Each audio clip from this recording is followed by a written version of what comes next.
Now, today, we're going to see what if Harry Potter and Evil Twin played with Daphane Greengrass? Part 1. Join Patreon for all parts at once. Early access of Super Op stories, also adult and steamy Harry Potter stories too. Please subscribe this channel, because definitely I will try my best to provide a valuable content for you all. Also check the description to support the original author for this beautiful creation. Although Albus Dumbledore had a pretty good idea who the prophecy might be about, he didn't tell anyone any more than what Voldemort knew. That was the first 2 sentences. Tom Riddle only knew those 2 because of the spy Severus Snape. Albus, however, didn't want them to go against him and raise a child that was powerful without his help. He felt only he would be able to guide a child strong enough to vanquish a Dark Lord. He was, after all, older and wiser than everyone concerned.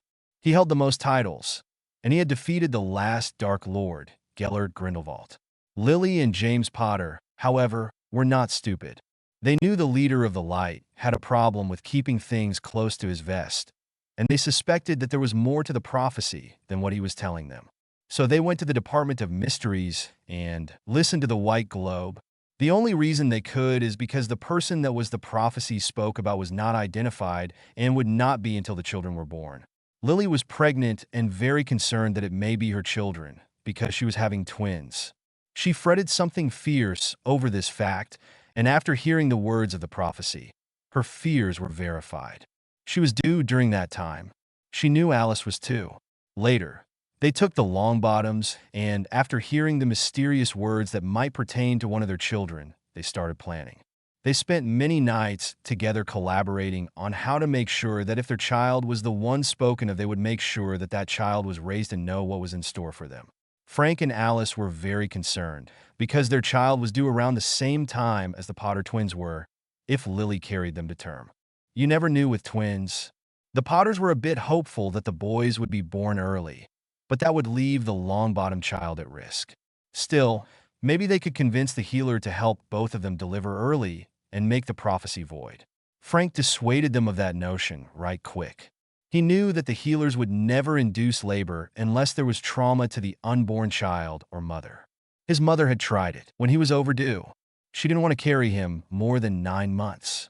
Augusta loved to tell him that story when he was growing up, so that venue was out. They decided to drop that topic until it got closer to delivery date. Godric's Hollow, June 1st, 1980. Hello, Headmaster. What can I do for you today? James asked as he opened the door one summer morning. His wife was not feeling well, as one can imagine, since she was due in 2 months. I don't think now is a good time for a visit. Lily isn't very chipper this morning, he said as he held the door close to him. He really didn't want the man to come in, since his wife was in a very foul temper. She had already thrown her slippers at him for not rubbing her feet, which he was just settling down to do when the knock came. He tried to be an accommodating husband, but she was an overly emotional pregnant woman. Sometimes it was hard to keep up with her mood swings. James, it is such a beautiful morning that I thought now would be a wonderful time to pay a visit. To the matter at hand, as you know, Lily will be giving birth any time now, and I was wondering what your family was planning to do to keep the young ones safe. The elderly man asked as he gently shouldered his way into the house, ignoring the last part of James's statement. James sighed and followed him, giving Lily a "what can I do" shrug. She glared at him from where she sat on the couch, and then focused on the headmaster. Her eyes narrowed at his intrusion, and she was not happy that her morning had been interrupted. Her feet were swollen, and her tummy ached. Albus ignored her glare and looked around the room. The living room was quaint. Only a couch, 2 chairs, and a coffee table littered the medium-sized room. They were all done in mute browns and gold. A nice large floral rug was seen peeking out from under the couch and coffee table. 2 matching smaller ones were thrown under the chairs. Scenic pictures of the ocean side lined the walls, with the brass, gas-light fixtures that were common in all wizarding households. The sounds and smell of the ocean were coming from the picture, which was nice and soothing, though it didn't seem to be helping the woman on the couch. Lily was perched on the sofa with her swollen bare feet up on the table in front of her, resting on a pillow. Her glare did not lessen as the man made his way into the room. "How are you today, my dear?" Albus inquired, taking the chair across from her and folding his hands over his beard, making himself appear like a grandfather figure only concerned about her well-being. How do you think I'm doing? Lily snapped rudely, her bright green eyes narrowed in anger. She was still upset that he cheekily made his way into the room. If he didn't listen to James, that wasn't her problem. He was warned. I feel and look like I've swallowed a house. My feet are swollen. You interrupted my morning, and James was just about to help me relax. Now I have to wait. No thanks to you. Her glare didn't lessen in the least. She just stared the man down. Her emerald eyes were flashing with anger. You'll have to forgive Lily, Headmaster, James said, joining his wife. He grabbed her ankles and swung her feet around and put them on his lap so he could rub them. She is not feeling well right now. Perhaps you can come back at a better time, maybe after the boys are born and we get better settled here. Then she might not be so crabby, he chuckled, earning a dark look from his wife. Don't talk about me as if I wasn't here, James. Unless you want to spend the next 2 months sleeping on the couch, the pregnant woman snarled, pulling back her foot and shoving his leg. He just chuckled again and resumed rubbing her ankle, making her moan in pleasure. If you keep that up, I promise not to make you sleep on the couch. She gave him a wink, then looked back at Albus. We'll be more settled after the boys are born, she conceded with a sigh. Moving while pregnant was stressful on the body and the mind, not to mention the magic. It took a lot out of her, and she was dead tired. They had just moved to the cottage in Godric's Hollow because James' family home was still being repaired after a Death Eater attack just a month before, which had killed his parents. The couple still mourned over their loss. Had it not been for the fact that Lily was to deliver soon, they would be more sorrowful. They had been at the healers at that time and were sorry that they couldn't be there for his family. But since Lily was carrying twins, the closer she got to her due date, the more often she had to go to the hospital. They had been coming home with the news that she would be carrying to term, which was both good news and bad. Good because the boys would be healthier, bad because it put them in the prophecy.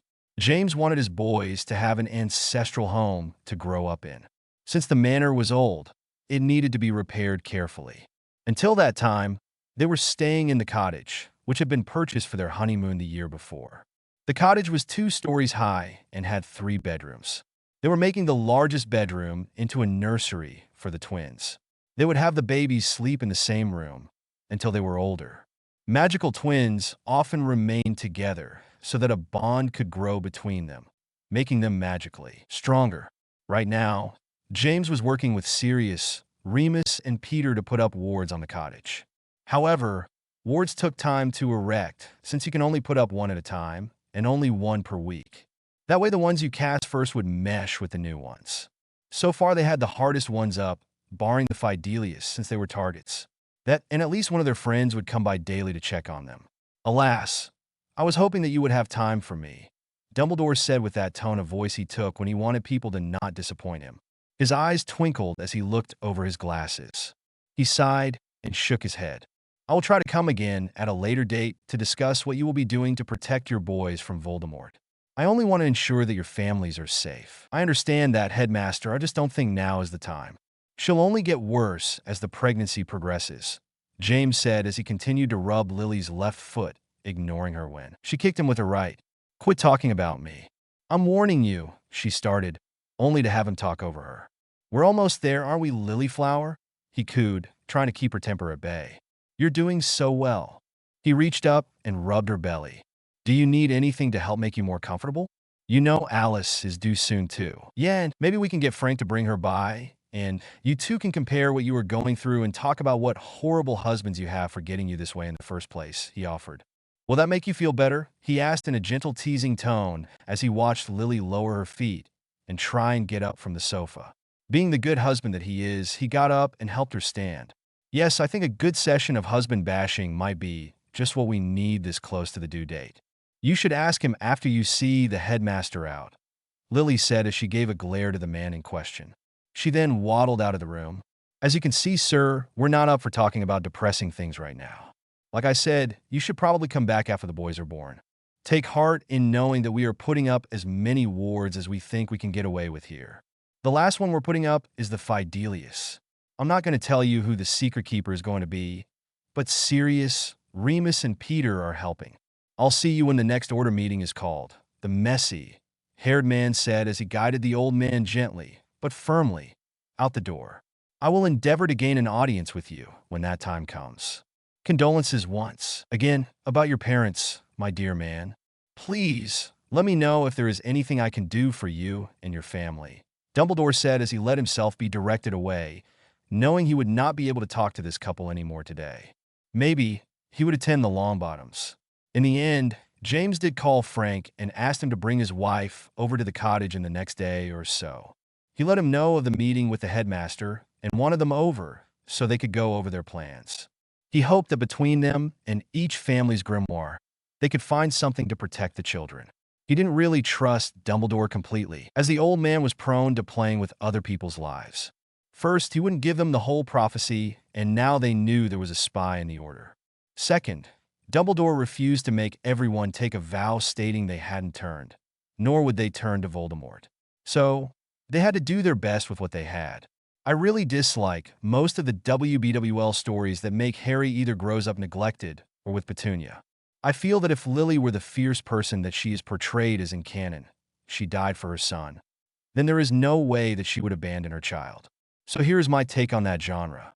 Edited May 26th, 16. Edited again October 15th, 24. I posted this story on AO3 under an orphaned account, faewm. I am editing it, so I am reposting it.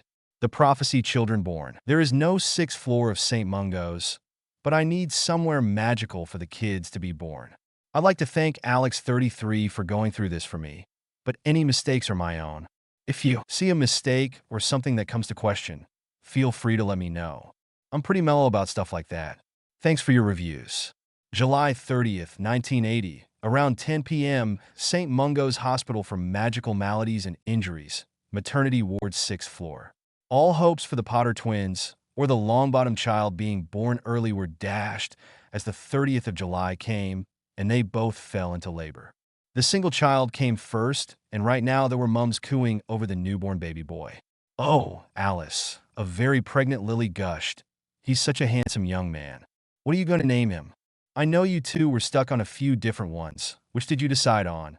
she asked, her long red hair falling past her shoulders, as she tried to lean over her rather large belly to take a peek at the newborn boy. It was rather odd that she was still pregnant when she was carrying twins, but Alice had gotten with child before she had.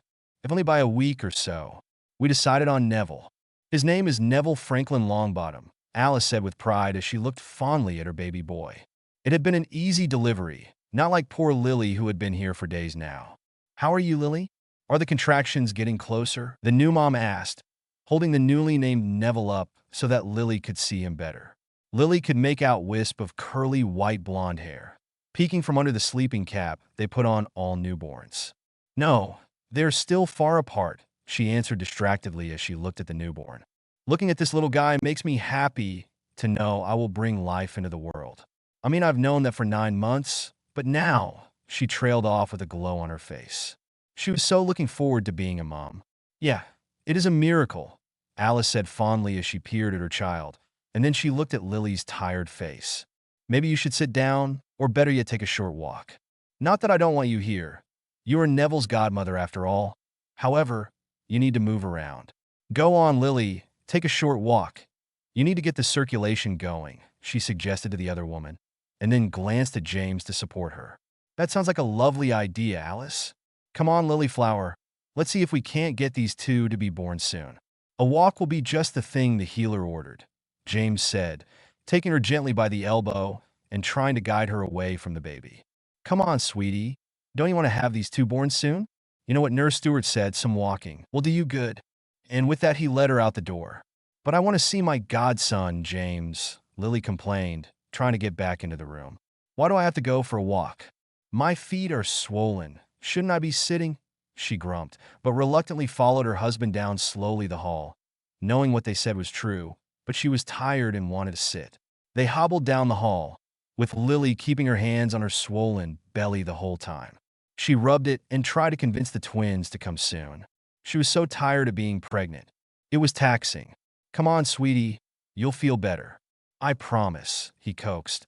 And with her elbows still gently in his grip, he guided her further down the hall and towards the room set up for them. They had been in the hospital for 2 days now, all the while Lily was in labor. Not enough to deliver, but enough to keep her there. They had been so hopeful that she would deliver early, but now they were hoping to hold off for at least 2 more days. She was one of the rare mothers who carried her twins to full term. She had been having Braxton Hicks contractions for weeks now, and after being sent home 3 times, the hospital decided it was close enough to the due date to have them stay here. It wasn't busy this time of year, and as it was the Potter money paying for it, who were they to complain? The next night, Lily went into labor as well. At 11:55 p.m., Harry James Potter was born. At 12:03 a.m., Gary Charles Potter was born. When the nurse put down the time for Gary, and both parents were shocked that the time marked on Gary's certificate read 11:59 p.m. "Lily, did you see that?" James whispered to his wife, after the nurse left the new parents alone to bond with their children. "I wonder what that was all about. Do you think it might be fate changing the time like that? Do you think we should tell anyone?" His voice showed his concern. His face took on a firmer look, as if reaching some important decision. "No, I think we should leave it alone," he said with a decisive nod. "That way Albus will not have any reason to pick one over the other. Both of our boys could be said to be born as the 7th month dies. I don't want any of them singled out." "You're right. I think we should leave it alone," the new mother said, just as unwavering as her husband. "We'll raise both boys exactly the same. What one gets, so does the other. Well, other than what Harry receives when you die. After all, he is your heir and all. Although, Sirius said if he doesn't have children, then he wants Gary to be his heir. So that should balance it out. Not that I don't want Sirius to have kids," she said hastily, not wanting bad luck to fall on a friend, just so her son gained. "Just that, if he doesn't, then Gary will inherit something too. We'll talk more about that later. For now, get your friends and let's celebrate the boy's birthday," Lily demanded as she cuddled her boys close. The feeling of doom was closely approaching, and she wanted to love her boys as long and as hard as she could. James did as he was told, and soon brought Sirius and Remus into the room. Peter had yet to show up, something about taking care of his mother. They all loved Peter. He was such a good friend and good son to his mother. So, they forgave him for not being there. "Remus, I'd like you to meet your godson, Harry James Potter. He's the one with the purple band around his wrist," the proud father said, pointing to the child in Lily's right arm. Remus went to the right side of the bed and looked at the baby. Sirius went to the left side to see his godson. They couldn't tell the boys apart. They both had dark, curly hair, and both were looking around the room with bright, unfocused blue eyes. "Sirius, I'd like you to meet your godson, Gary Charles Potter, the one with the green band," James said to the heir, since both men were already in awe of the little tykes. "Wow, look at that, will ya?" Sirius said, admiring the boys. "They are so tiny." He let his finger be grabbed by the baby. Those tiny fingers wrapped around his larger one and then tugged, making the dark-haired man smile. "Yes, babies tend to be that way," Remus chuckled, grabbing gently a hold of Harry's tiny fingers and letting the child play with his digits. "Why do they have blue eyes?" Sirius wanted to know. "Some babies are born with blue eyes, but they will change color in the next few days or weeks," Lily informed him. "Oh, well, I hope they have your eyes, Lily," Sirius said seriously. Then he turned to James and gave him a wink. "Now," James said, clapping his hands together and getting their attention, his voice taking on a serious lilt. "As you know, you'll be sharing responsibility with the Longbottoms as Alice will be godmother to both boys." He looked at his boys and puffed out his chest. He made those, and then he looked at Lily, who was glaring at him, and deflated a bit with a small smile. She just smiled, a very weary smile, and nodded. She would let him be the proud papa. He deserved it. "Don't worry so much, Prongs. We know that we are to be careful," Remus said, his eyes still glued to the little bundles of miracles. "Which one is the oldest?" Sirius asked, not really paying attention. If he were then, he would have answered his own question, since they decided that the youngest would be his godson. "Harry was my firstborn, so he will be my heir," the messy-haired wizard stated with a wave of his hand to the boy on the right. "Gary will still be treated with the same love and attention that Harry will," he offered quickly when his wife looked at him. As a pure blood, having an heir was very important. Most were very lucky to have one child, let alone twins. He only knew of two other set of twins born around this time. It was too bad they had lost the Pruitt twins earlier that year, thereby ending that line. They would have had a great time helping raise their sister's twin sons, and the other four boys, of course. Molly was a miracle among pure bloods, as she had had 6 children so far, and it didn't look like she was going to stop anytime soon. The tired father sighed and continued, "I just wish we had one more child for Peter to be godfather to." But he said he understood. Maybe our next baby. He was looking forward to having a large family, maybe a girl for the next one, which would suit the shy friend better. "Look at my godson, Remus. He's better looking than yours," Sirius said as he gazed at Gary. Not really meaning it, but wanting to brag anyway. He tugged at his finger, and the little guy let go. "Sirius, you moron, they look exactly alike." "The only way we know the difference is the colored band on their wrist," Lily complained. She wasn't in the mood for his antics right now. The man was never serious. No pun intended. She had been up for hours with Alice, and then with her own labor, and it seemed like days since she slept. Now, all she wanted to do was sleep, which is why she had James bring them in now, so they could get it over with. "Sorry, Lily, I'm just playing around," the dogman said with an unrelenting smirk. "Remus, if something happens to us, I'm counting on you to keep a leash on this mutt," she said, pointing to Sirius after she handed Harry to Remus. Then she handed Gary to his godfather and sunk down into the pillows. Now that she knew that the boys were healthy and fed, she really needed to sleep. She only shut her eyes for a minute, and out she went. "Shoo," James whispered to the clucking godfathers as he put a finger to his lips. "It looks like it has all finally caught up with her. Let's take the boys over here and see if we can't get them to sleep as well." "I know I'm tired," he said after kissing his wife on the forehead. He led his friends to the nursery part of the room, where there were 2 rocking chairs and 1 solid, comfortable armchair. "Don't you two look so proud?" he said with a grin as he watched his 2 friends coo and fuss over the boys. "You act like you did all the work in bringing them into the world." He took the armchair, since he didn't have a baby to rock. It was comfortable enough to sleep in. He should know he used it for the last few nights. The 2 men ignored him as they settled into the rocking chairs and tooted at the boys, who were still looking around and fussing at the loss of their mum's warmth. "Well, I guess I'll let you be proud. Remember, what we talked about, we don't want the boys spoiled," the tired dad said firmly, gaining the attention of the 2 distracted godfathers. "We want them to learn how to be responsible. However, if they're so inclined, we can teach them all about the pranking, but I don't want them to be bullies like we were. It was too close a call that night with Snape. He or Remus could have been killed, and I don't want them to ever experience that. That was a horrible feeling." He grimaced in remembrance. "It's okay, Prongs. I'll do as Lily says and make sure that we don't spoil these 2 angels. I'll try and keep Padfoot on a leash," Remus promised with a whisper, ignoring the indignant Oi, as he looked at Harry with tender and calm eyes. He gently rocked in the chair, hoping to put the newborn to sleep. He had never believed that anyone would trust him with their child. Yet here he was, holding a precious boy not even a day old.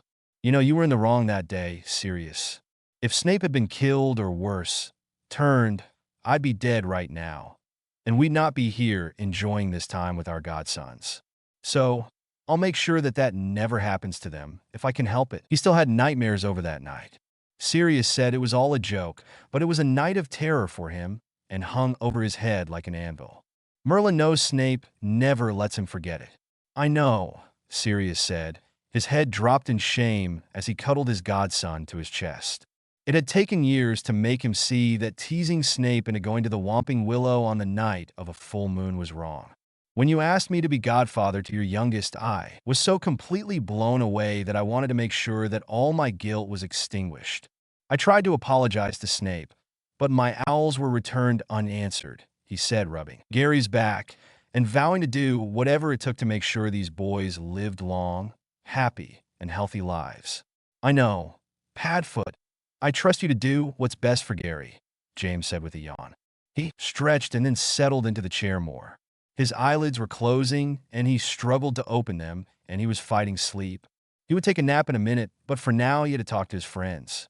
"You know," Sirius said in a low voice as he calmed the fussy baby, "Grandfather passed away about a month ago, and he named me his heir. It was a magical will so my mother can't overturn it. For some reason, he didn't want Regulus to be the lord of the Black family. I think he wanted the Blacks to become the Gray family they once were. I'm not sure. I didn't get a chance to talk to him before he died. I want Gary to be my heir unless I have children of my own.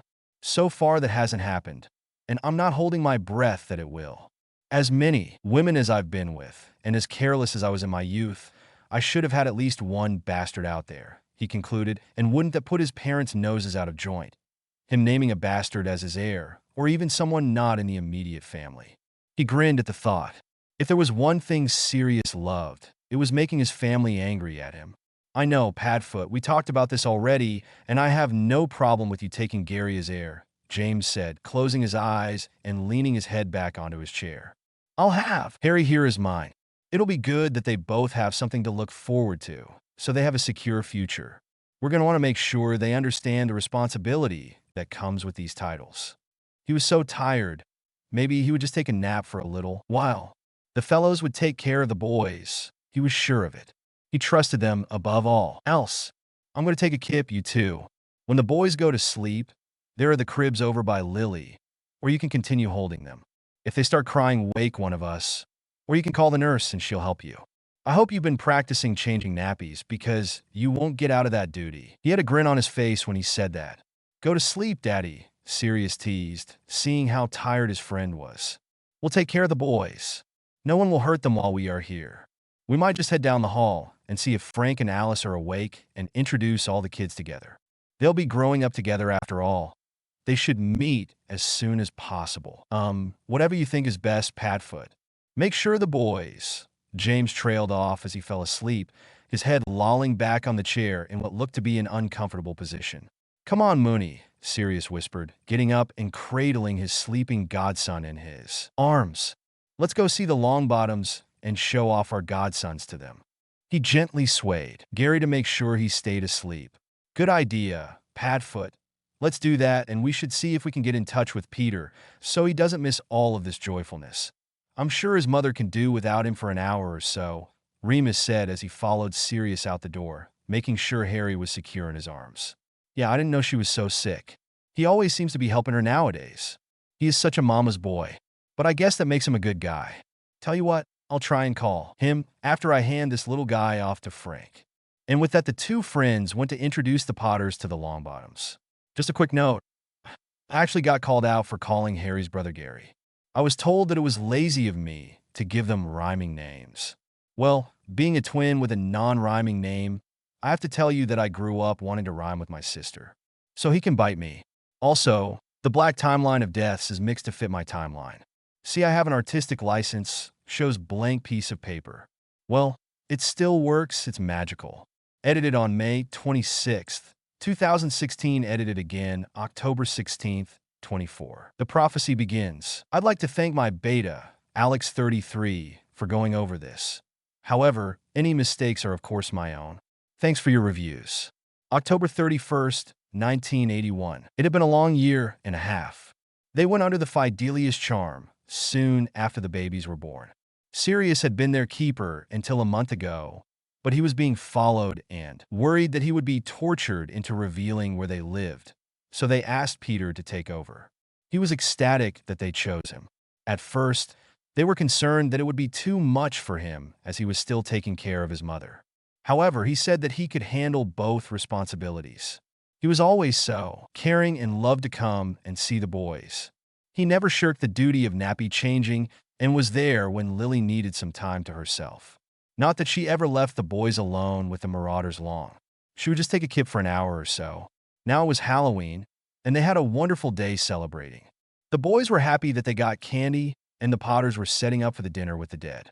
It was late at night, and they were just about to take a nap when they felt the wards fall. The children started crying, knowing something bad was going to happen. The older Potters knew Peter had betrayed them. Either he was the spy, or he was tortured to reveal the secret. James was going with spy, because no one knew they had switched, so there had been no reason for Voldemort to target Wormtail. It was the way they planned it, so if Voldemort was here, then they had been betrayed. Lily, he is here. Take the boys and run. I'll try and hold him off, the male Potter yelled over the scared and crying boys. He pulled his wand, and stood in front of the stairs, hoping that his wife and children made it to the nursery where they should be able to portkey out. They had set it up so that the emergency portkey would go through the wards from a certain spot in the nursery, as long as no one had set up additional wards. Lily ran up the stairs, one child on each hip, just as the front door blew open. She sprinted to the nursery and tried the emergency portkey, but it didn't work. Peter must have informed Voldemort of their plans, confirming he was indeed a spy. Damn him. She put the children down in one crib, away from the door, so they would both be behind her when she confronted Voldemort. She would face death before she abandoned her children. She knew if she died protecting them, they would hopefully be safe. It was a sad thought, but one that was necessary for the survival of her babies. They had set a spell up in the nursery just in case this had happened. Frank and Alice found it in their family grimoire. It was a chancy spell that only had a 40% chance of working, but if it would save the children, then they would do it. The Longbottoms had the same setup for Neville. Neither family had let anyone know this part of the plan, not even their best friends. It was a series of runes and potions that had to be put in a circle around those they intended to save. It could be set up months in advance, but you had to put the victim in the circle when their life was in danger, and it required a human sacrifice. Normally a protector of some kind, husband, wife, mother, father, so on. They had set it up around Harry's crib and hoped that since the twins were babies, that it would encompass them both. She stood in front of her children and waited wand in hand. She couldn't let the dark idiot know she wasn't going to do her best. Well, she would do her best to protect her children before she gave up her life, but she held no illusion that she would win. She listened intently, hoping against hope that her husband survived. James was fighting Voldemort. He knew he wasn't as powerful as this so-called lord, but he'd try and hold him as long as he could to give Lily time to activate either the portkey or set up the spell. He and Voldemort had been exchanging spells for 5 minutes now. The living room was marred with scorch marks, and the younger man had been backed halfway up the stairs. Cursing Peter for his treachery, he stood his ground. He would die before he would let this madman kill his family.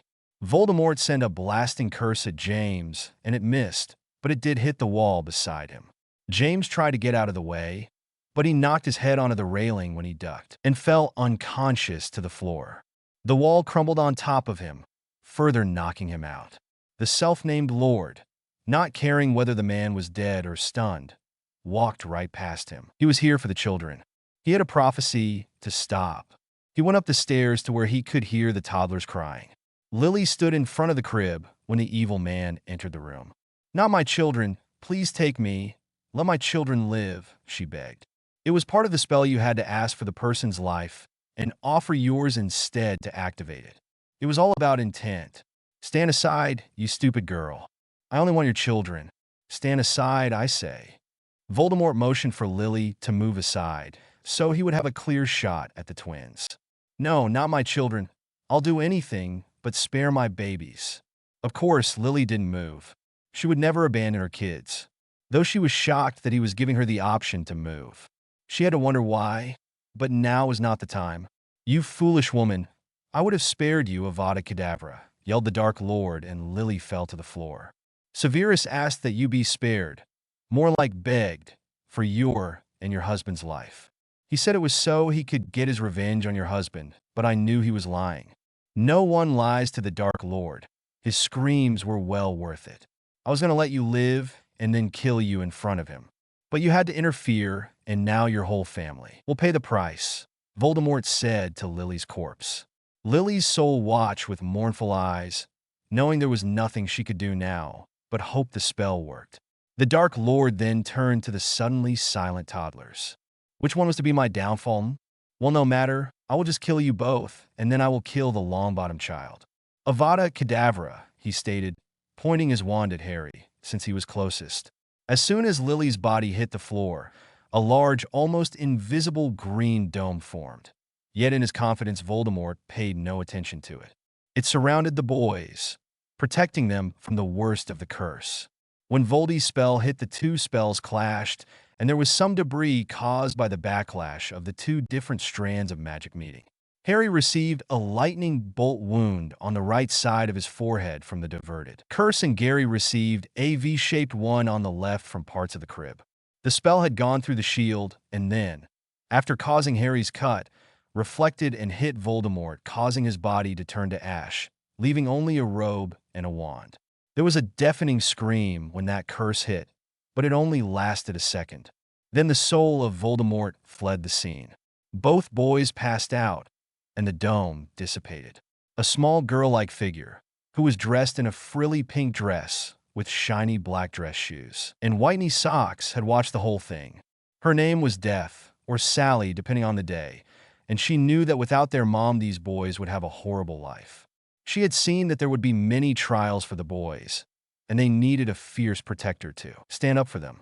Not that James was a bad sort, but without his wife beating down his arrogance, he would be too good of a provider to them.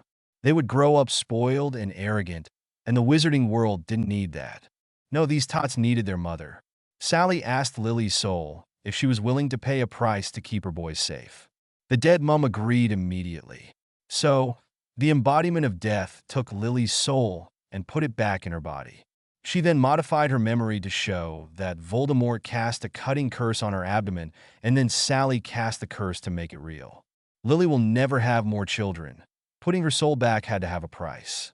The little deity then turned to the twins and gently stroked their foreheads.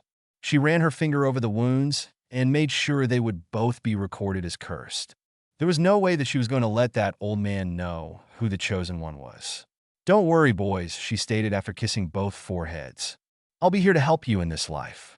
Fate dealt you a bad hand, and I'm going to teach you all I can to make it better. While there are some things I can't change, this is not one of them. If it had not been for the prophecy, you both would have lived happy lives and never would have faced old Voldy Shorts.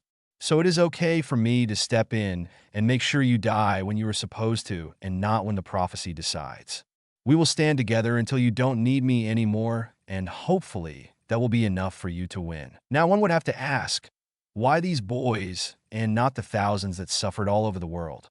Well, Sally was only drawn to those who were touched by prophecy and death, where she would help everyone she could.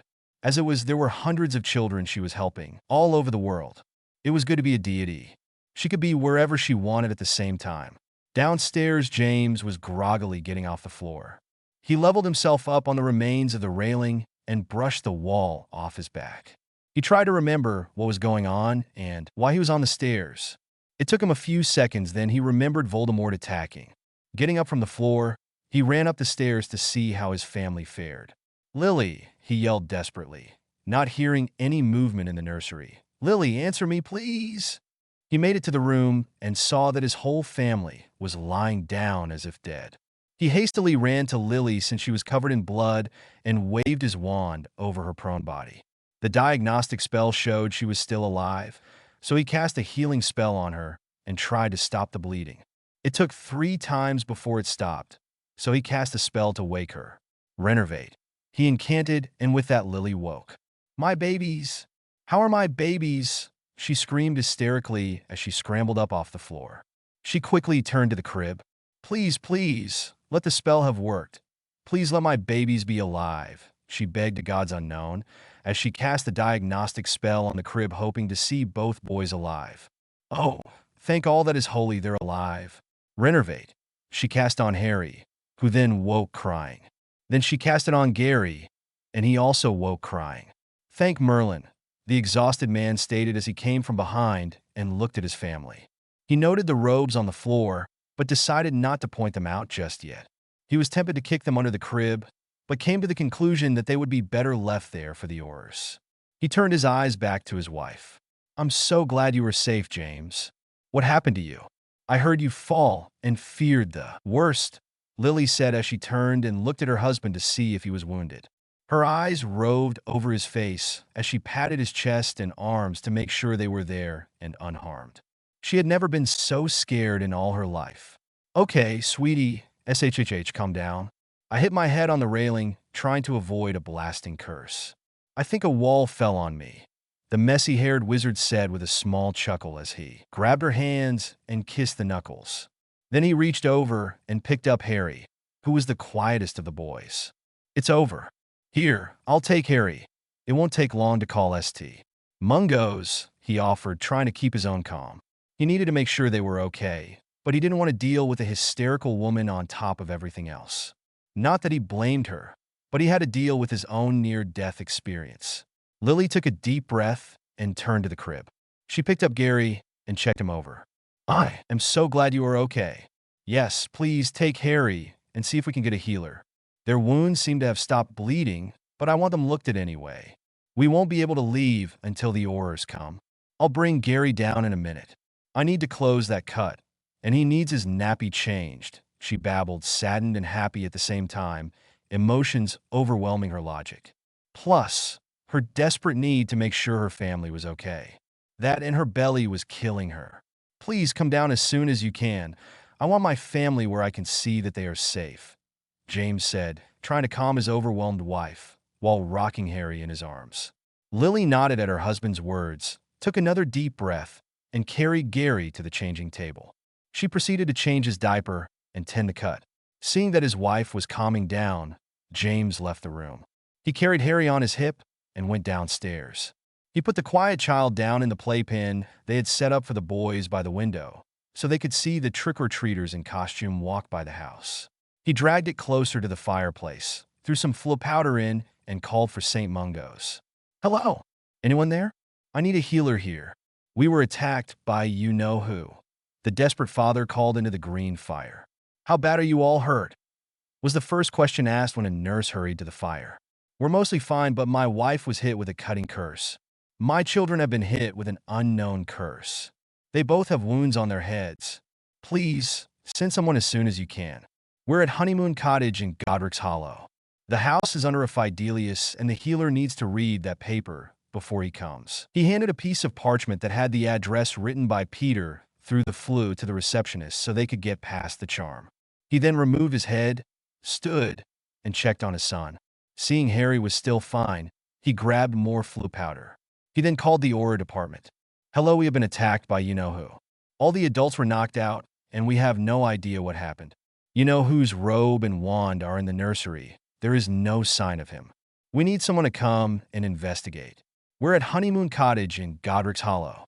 The house is under a fidelius, and the Aurors need to read that paper before he comes," he stated into the fire, again giving them the address written by Peter.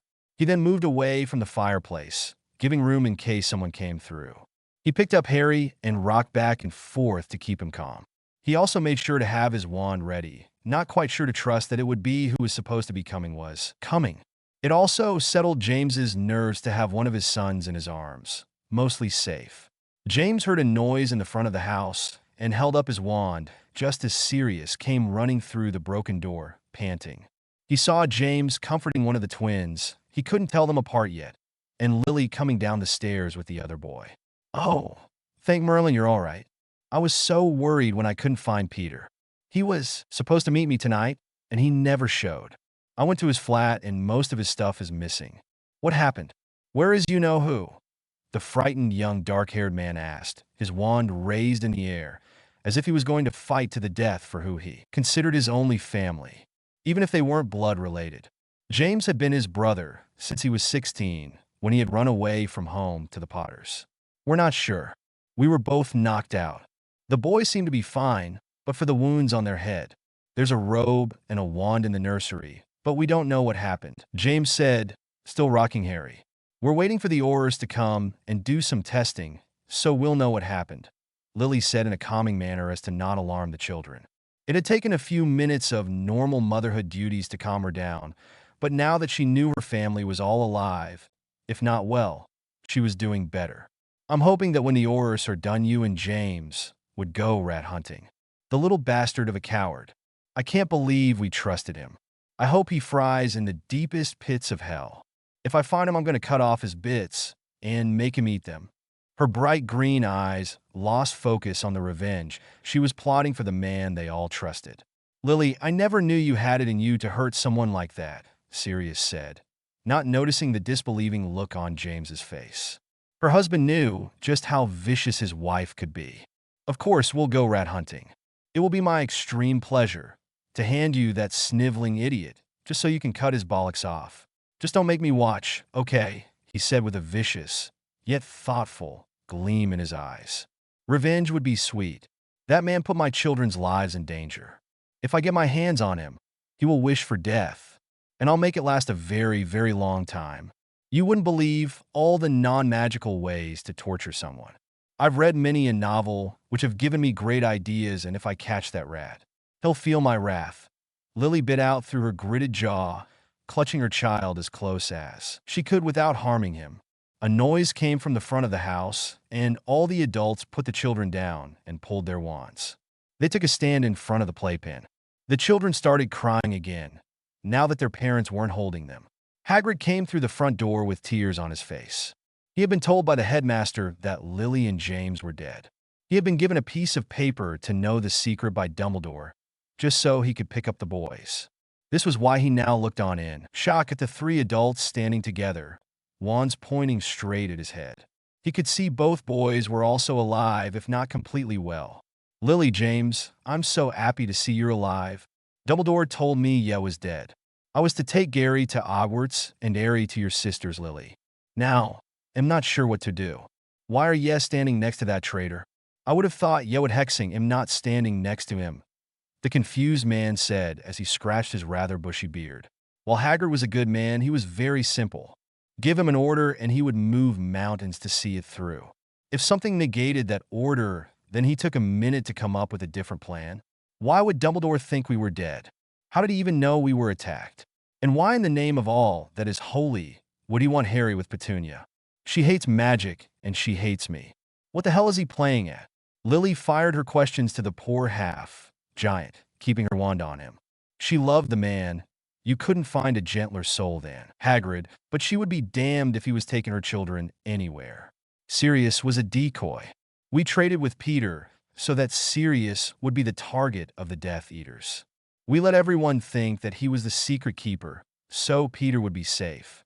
That rat betrayed us, and I'm sure he is the spy and not Remus. James looked shamefaced to Sirius. We're going to have to apologize to Moony for thinking he had gone dark, he told him. Sirius looked mortified and only nodded his head in agreement. Dumbledore wanted the children to go to a safe place. He wanted me to collect them and get them to safety. He figured ye all to be dead. Not sure why he thought that. Great man, Dumbledore, but now seeing as to how you're alive, I'll just be going back to report the good news. He can come and see for himself that I'm not needing to take the little use anywhere, the gentle giant said, keeping his hands in the air as to not anger Lily any more than she already was. They could see he was genuinely happy that his friends weren't dead, albeit very confused as to why Dumbledore thought they were. Yes, you go and tell Dumbledore that we are alive, and he's not taking my children anywhere. Lily spat as she lowered her wand. She didn't put it away, just lowered it to her side. She knew Hagrid was mostly immune to magic, but she could accio a knife to her hands and cut him if she had to. The men lowered their wands as well and stayed ready in case they were needed to protect the family. Just then the fire blazed, causing the wands to come up again, and a healer came through. I am healer rights. We got a call that you needed a healer. Who needs me the most? The healer asked, pulling a bag from his robes that contained an emergency kit full of potions. Then he noticed the wands pointed at him and raised his hands. The adults lowered their wands and Lily took over. Check the children first. I'm not sure what they were hit with, but they are both wounded on their heads. Then when you are done, I need to be checked. James closed the wound, but I don't know how much damage was done. Then James hit his head earlier this evening, so you might want to check him as well, she said as she watched Hagrid move towards the door. I'll just be going then. I'll tell Dumbledore that all is well ere. You take care now, Hagrid said as he left. Good to see you alive and all, he finished lamely as he walked out the ruins of the door. The fireplace blared again, and a man in red robes came through. I'm Ore Roberts. We got a report that there was a fight with you-know-who. Can anyone tell me what happened? We were sitting down enjoying the night. I felt the wards being attacked, so I told Lily to take the boys and go upstairs where we had set up an area for an emergency portkey to work. You know who blasted the door in, and we fought. I hit my head and passed out. James explained and then waved to Lily to take up the explanation. I took the boys to the nursery to try and escape, but the portkey didn't work. So I put them in the crib and activated a spell we had set up to keep them safe. You know who came in and told me to step aside? I'm not sure why. she said, suddenly thoughtful. She shook her head and got back to the explanation. He then cast a cutting curse. She waved to her cut-up and bloody shirt, and I think I passed out due to the pain. When James woke me up, the boys were unconscious, and there was a robe and wand on the floor. No sign of Voldemort anywhere. I don't know what happened after I was knocked out. Lily finished keeping her wand ready with all these new people in the house. Okay, I'll go upstairs and check out the nursery. I would like to know what the healer finds, though, Ora Roberts said as he made his way to the stairs, observing where James fell. James and Sirius followed to make sure that James could answer any questions. Both men came back down the stairs after being kicked out by the Auror. The healer gave his report after examining everyone. I don't know which boy was hit, but one of these little guys was hit with a killing curse. The residue is on both of them, but other than that they seem in good health. I have the wounds all sealed. Unfortunately, they will have curse scars. Other than that, they are both in good health, he said, trying to make the frightened young couple feel better with some good news. The bond between them is growing at a good rate. It is what more than likely kept them alive. This night made it much stronger. Thank Merlin, breathed both parents. The healer continued as he turned to James. Mr. Potter, you're fine.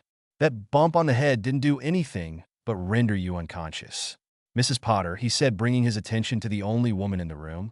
I cleaned up the area of the cutting curse. However, there was damage to your uterus and you will not be able to have any more children. I'm sorry. I can only hope that you will be happy with the two you have, he said as he put a consolatory hand on Lily's arm. Lily somehow knew this was going to happen. It's okay, she said, a bit mournful, then looked at her boys and smiled. I'll just have to spoil these little guys more than I was going to. I'm just glad they're okay. I'd pay any price for the safety of my family. Thank you, Healer Wright. I know you're probably very busy right now. So thank you for coming as soon as you did, she said, as she escorted the healer to the floor. She was pleased that her family was safe and alive with no real lasting damage. Well, except for her uterus, but she could live with that.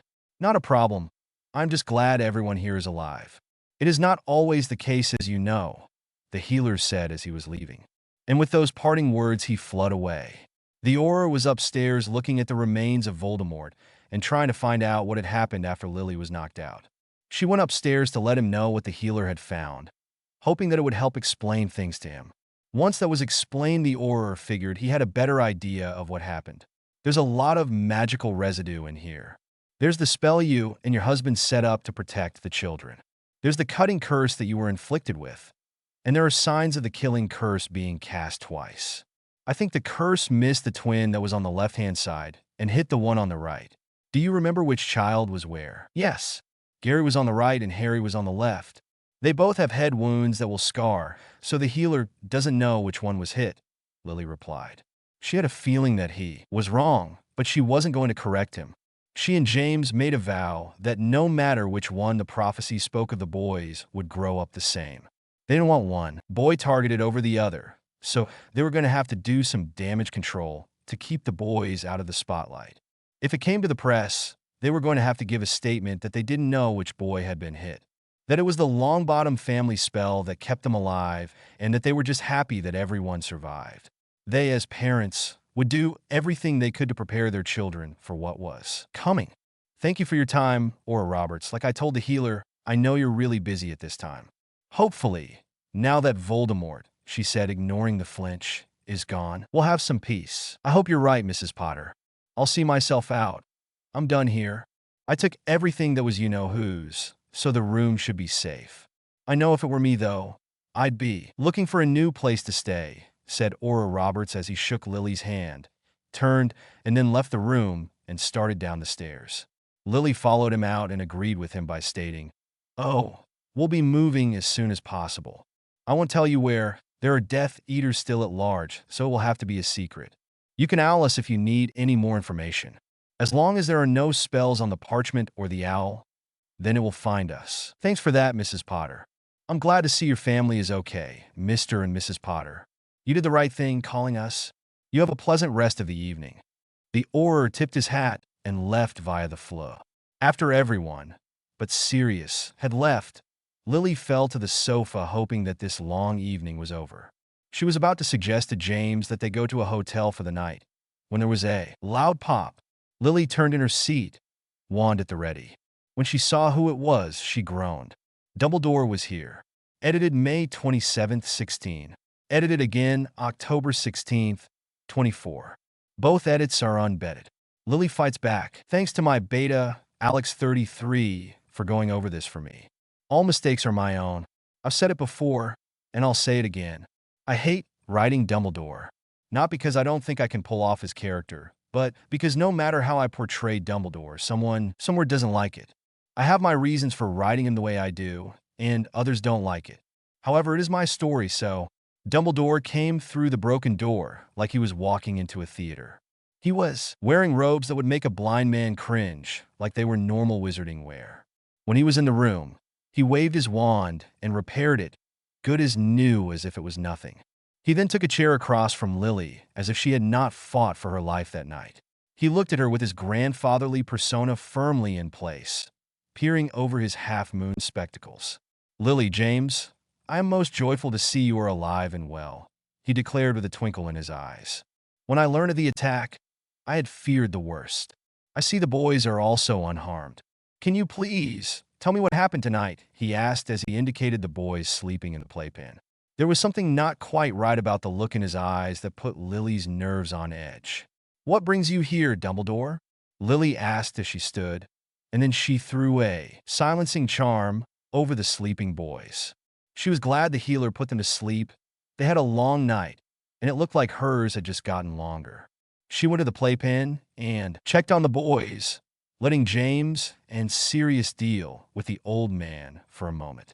She adjusted the blankets and ran her hand through each boy's hair as she smiled down at them. She was just happy they were all alive. When the greetings and offers of tea stopped, she turned around and rephrased her question. "Why do you need to know what happened tonight, Albus?" she asked as she folded her arms in a defensive manner.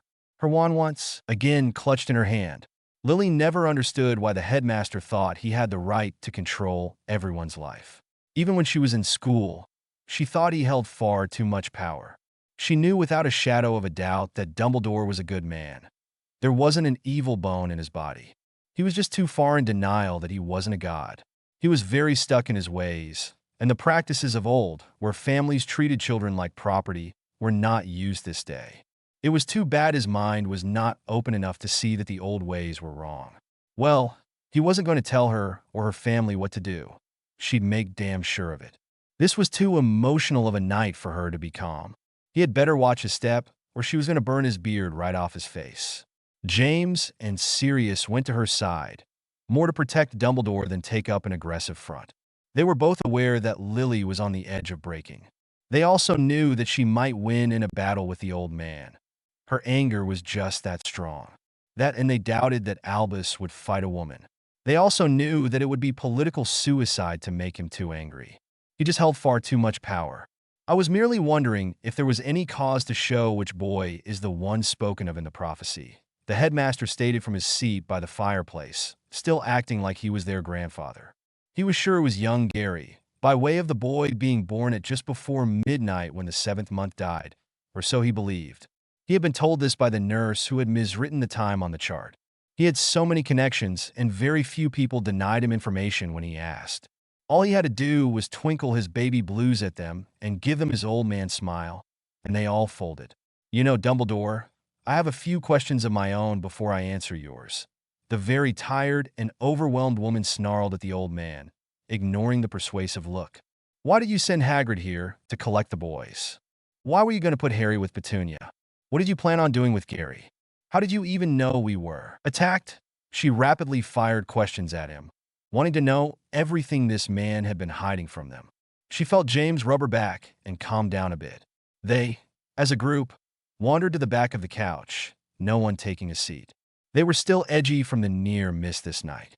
"Alas, I had put a censor on your house," Dumbledore said, disregarding the affronted looks on the Potters' faces, "so that if dark magic was used, I would be notified. I was sure you would not mind. I'm your elder after all. My primary concern was to protect your children. When I had been alerted that the killing curse had been used many times, I assumed that you and James were dead. I had Hagrid come to ensure the boys were taken somewhere safe. When he reported to me that you both were still in the land of the living, I was most happy, he said in a gentle voice that made you want to believe that he had only kindness in his heart and that you should not question him. He blatantly ignored the questions about the boys. Lily wasn't falling for it. Why would you assume that we were dead? I mean, Voldemort could have knocked us out and killed the boys, which is what happened, by the way. Why didn't you come if you knew we were under attack? Why send Hagrid for the kids after the fact, and not come yourself to help? I thought we were valued members of your precious order? She questioned, and really, she was moments from hexing the man and his benevolent ways. Alas, I was not in my office when the alarm went off. I feared I was already too late to help your family. You know I have many responsibilities and am not in my office at all times. You and James are very dear to me. You must know that, the old man said sincerely. He did truly care for all his order members. However, there was the larger picture to look at, and some things must be left to fate. One of those things was the prophecy. That does not explain why you would want to split up the twins. You know there is a bond between them, and that it would be detrimental to the boys had you succeeded. It also doesn't explain why you'd put one of my sons with my magic-hating sister. She spat. By now, all the adults were glaring at the headmaster. Lily, my dear, you must understand the boys must grow up humble. Dumbledore said all, knowingly, his smile never fading. He had that I know better than you do look on his face. The public will hear about what happened here tonight, and one of the boys will be famous. They need a hero figure to see them through these desperate times, so they have something to show them that there is hope. I was going to raise Gary to know his place in our world, and let Harry have a simple upbringing. You do not want the other boy to grow up in the shadow of his brother, do you? He said with a small command in his voice. That, and I am sure the bond is young enough that neither boy will be harmed if it breaks. You, O great leader of the light, whose only real claim to fame, the fame you want my son not to have, is one fight where you incarcerated one man. You want to make my sons humble when you yourself are not? By the way, O knowledgeable one, if you break a twin bond, even one this new, it could kill them. And then where would you be? She all but yelled. She knew he had done more than that, but all his other successes paled in comparison to that one fight that ended the last war. She was furious that this man would even try to break the bond. Dumbledore's face took on an ashen look at that last statement. They could see the gears turning in his head as he adjusted his plans. Perhaps there was a way for the boys to visit one another so that the bond would not break, but remain weak, were his thoughts. He just knew that Gary must be taken from Harry, whatever the cost. That boy needed to be as strong as he could be to face what was coming. If he was bonded too closely with his twin, then he would not sacrifice himself for the greater good. Now, Lily, James tried to say, but was cut off when his wife started again. Then the fiery redhead stepped around the couch with tightened fists. Her knuckles were white around her wand, showing how angry she was. She was so mad that she was ready to melt the man's beard right off his face, just like she had threatened to do earlier. You mean to tell me that you want to put one of the boys on a pedestal, but hide the other away so they don't know each other? What kind of fool thinking is that? They're just children. Do you honestly think that I would approve of such a stupid plan? She snarled, stepping closer and closer to the old man, her wand sparking as her anger showed. Now, my dear, Dumbledore tried to explain, leaning back in his chair and making placating gestures with his hands. He didn't think she would get this upset over his plans. No one had ever denied him like this. She needed to let off a bit of steam before someone got hurt. Lily moved to the middle of the room and pointed her wand at the fireplace, making the fire explode. There was a whooshing sound as it flared into the room and then lessened to a roaring flame contained in the hearth. The men jumped at the blaze and then relaxed when it settled. All of them were making calming gestures to the woman whose temper was well known. As she let the spell fly, she talked right over the men, trying to calm her. And just how would the public know what went on here tonight? We, indicating herself and the two men at her side, aren't going to tell them. The healers and the aurors have to take vows not to talk to the press. So the only other two people who know would be you and Hagrid. I love that man to death, but Hagrid didn't understand what happened here tonight. So that leaves you, and you, she pointed her wand at the headmaster, will not be using my boys to give the public an idol. I will fight you every step of the way, she said, her mind already going through everything she could think of to protect the boys from this man's plans. "Come on, sweetie, calm down," James said as he went to her side and rubbed her arms, only to have them yanked away. He sighed, knowing that she wasn't going to stop until she got her answers. He gave Sirius a look that stated that they should just watch. So the two jokesters took up bodyguard stances near Lily. Sirius even conjured a pair of sunglasses. Lily looked at them and tried not to laugh. This was no laughing matter, but she was glad they made the attempt to calm the coming storm. She then turned back to the old man, and all her anger came forth. Questions were running through her mind, and she just wanted to get some information and then get this man out of her house. "Why separate them? What were you going to do with Gary?" she asked again. She was still very much stuck on this fact, and for the life of her couldn't figure out why the old man wanted to separate the children. There was no way for him to know who survived what. He seemed to have made up his mind ages ago. It was like he had planned this from the moment the twins were born, and that fueled her anger even more. Gary was going to stay at Hogwarts, as he is obviously the one in the prophecy. I had thought as much, and now seeing the mark upon his head, I am surer than ever, Albus said, waving his hand to the playpen, signifying the sleeping child with the V visible on the youngest Potter's forehead. "And?" she asked as her green eyes narrowed. "I would have raised him to be able to face his destiny when the time comes. You see, I also have a monitor on Voldemort of sorts, and I know he is not dead, merely disembodied and weakened. Gary must be able to stand up to him." He lied, knowing that he would have raised a martyr. "I would have given him that. As for Harry, well, he is not the prophecy child, so he would have been fine with your sister. She is your blood after all. I was going to set up blood wards to protect him and your sister's family, and leave a letter to that effect. I would have brought him back into the community when he received his Hogwarts letter," he said in a conciliatory tone, hoping that this distraught woman would listen to his wise words. Besides, he consoled himself, a little hardship never hurt anyone. "My upbringing was harsh, and I turned out just fine. No, Petunia's hate of magic would work out just fine. I am sure that she would not take it too far." His thoughts were broken when Lily argued further. "So you were playing guessing games with my children's lives? And to you, one child is more important than the other. How can you live with yourself, wanting to casually cast aside a child because he is not important to your eyes?" The very tired and near hysterical woman all but spat at him, ready to burn his beard off. She whirled away and glared at the ocean picture, trying to let the calming effect soothe her, but it didn't. James broke his stance and once more tried to calm her. He placed his arm around her shoulders, and this time she leaned into him, thankful he was there. "Now, Lily," Dumbledore started, once more making placating gestures with his hands. "I think you should leave now and stay away until you can realize that all lives are precious. Until you do, I don't think I want you around my family," Lily demanded as she angrily pointed to the door to make her point. She didn't even turn around. She just pointed to the entrance and kept her finger firmly flexed in that direction. She wanted to hex the old man, and the men were not far behind. Only the fact that they didn't want to make an enemy of him stayed their hands. "Lily, you are going to need my help," Dumbledore begged, needing the overprotective mum to understand that he was only thinking of the entire wizarding world. "You do not have the knowledge on how to raise a powerful child. How dare you?" Lily said, once more yanking her way out of James's hold, twirling around and facing the old man. "You would tell me how to raise my children? You don't even have children of your own.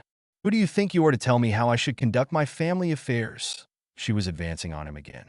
Then James and Sirius were holding her back, but her wand was sparking and her hair was flaring. "Lily, you must understand. When Gary comes into his power, you will not be able to keep your family safe. I alone can help you. I'm the most powerful wizard in Britain, not to be bragging. It is, however, the truth. Please, you must listen to me. The boys need to be separated so that Gary receives the attention he needs to learn." Now he rose from his chair, trying to come off as equal in the eyes of the protective lioness. He glanced at the two men and saw he would get no help from that front. "No," all three adults shouted. "Please, Harry will only interfere with his training. They could have visits once a year to seal the bond, but it must be the way I planned. You must look at the bigger picture. It is for the greater good," the old man pleaded. He knew that Gary was needed, But Harry was not. Dumbledore didn't truly understand twin bonds and felt that if it grew solider, then Gary would be stronger and more reliant on his brother. That could not happen if the magical community of Britain was to survive. "Get out!" the red-headed woman screamed, lunging and reaching out to scratch his eyes out. James and Sirius each grabbed an arm. The wind picked up and her hair flew. Her eyes flashed with betrayal and fear. She looked crazed and ready to kill the man trying to tear apart her family. "You leave my family alone. Get out of my house, or I will call the Aurors and have you arrested for trespassing." "Oh, I know it wouldn't stick, but by the time you left the ministry, we'd be gone, and you will never see us again. If you ever want to see this family again, you will leave this house now," Lily yelled right into the headmaster's face. She would have slapped him if the men weren't dragging her back. "I will leave. However, I think you are making a terrible mistake. I know that you are tired and short-tempered with the close call you all faced this night. When you have calmed down, perhaps, we can discuss this again," Albus said as he started for the door. He was sure they would listen to him when emotions weren't so high. "I will never separate my children. I don't care about your greater good," she bit out at his retreating back. "When you realize that, then maybe we'll talk," the enraged woman said, standing firm with the men standing at her side. She shrugged off their grip, and they let her arms go. She shadowed the old man to the door. Her wand pointed in his direction. "We will talk again when nerves are not this frayed. I wish you a good rest of the evening, and once again express my happiness that you all are alive." And with that he left. Lily slammed the door and then walked back to the living room, fell to the sofa, and started crying. It had been a stressful evening, and all she wanted to do was cuddle her family and go to sleep. Her husband sat at her side and hugged her tightly. Sirius went to the door, locked it, and went to sit in one of the armchairs. "James, we need somewhere to stay tonight. I think we'll need Sirius and Remus, if you can find him, to stay with us. There are still Death Eaters out there, and they'll be wondering what happened to their master. We need to warn the Longbottoms and maybe have them come live with us as well. The more wands, the better." "How much longer until the manor is complete?" she asked desperately, wanting a safe place for her kids. She wiped her tears, knowing they weren't helping her to think. "There's a hotel near my flat," Sirius said, removing the sunglasses and rubbing his hands down his face. "We can go there. It is a nice place and not too expensive. I'll try and contact Remus through the mirror. I don't want to be anywhere near the wizarding world until Auror Roberts makes his report that I'm not guilty of anything," he said, heaving a heavy sigh. He and James had spoken to the Auror, and they made sure he knew that Peter was the one to sell the Potters out to Voldemort. They also told the Auror about his animagus form, though trying to find a rat in England would be hard. The bloody place was full of them. "The manor should be done in a few weeks," James said, taking her hand and rubbing it. "I'm sure we can survive in Muggle London until then. I'll call Frank before we leave and explain what happened tonight and see if they want to stay with us or if they feel they are better off where they are. I agree that the more wands, the better. I don't know about you, but I am dead tired," he said, cuddling his wife closely to try and settle her nerves. He could tell she was still twitchy about her confrontation with Dumbledore and what had happened earlier with He Who Must Not Be Named. It's a good thing that the Potters were an ancient and noble house, or Dumbledore would try and take their kids from them for the greater good. But the Wisengamot would never approve of that. Sometimes pure-blood politics work for them. "Okay, let's get some stuff for us and the kids and we can get going. James, if you would call one of the house elves to pack this cottage and put it in the manor, that would be helpful. I don't think we're going to come back here for a while," Lily said sadly as she got up from the sofa and headed up the stairs to get the things they needed for a short stay in the hotel. The men got up to do what was needed. James went to the flue to contact Frank. Sirius dug through his pockets to find the two-way mirror so he could call Remus.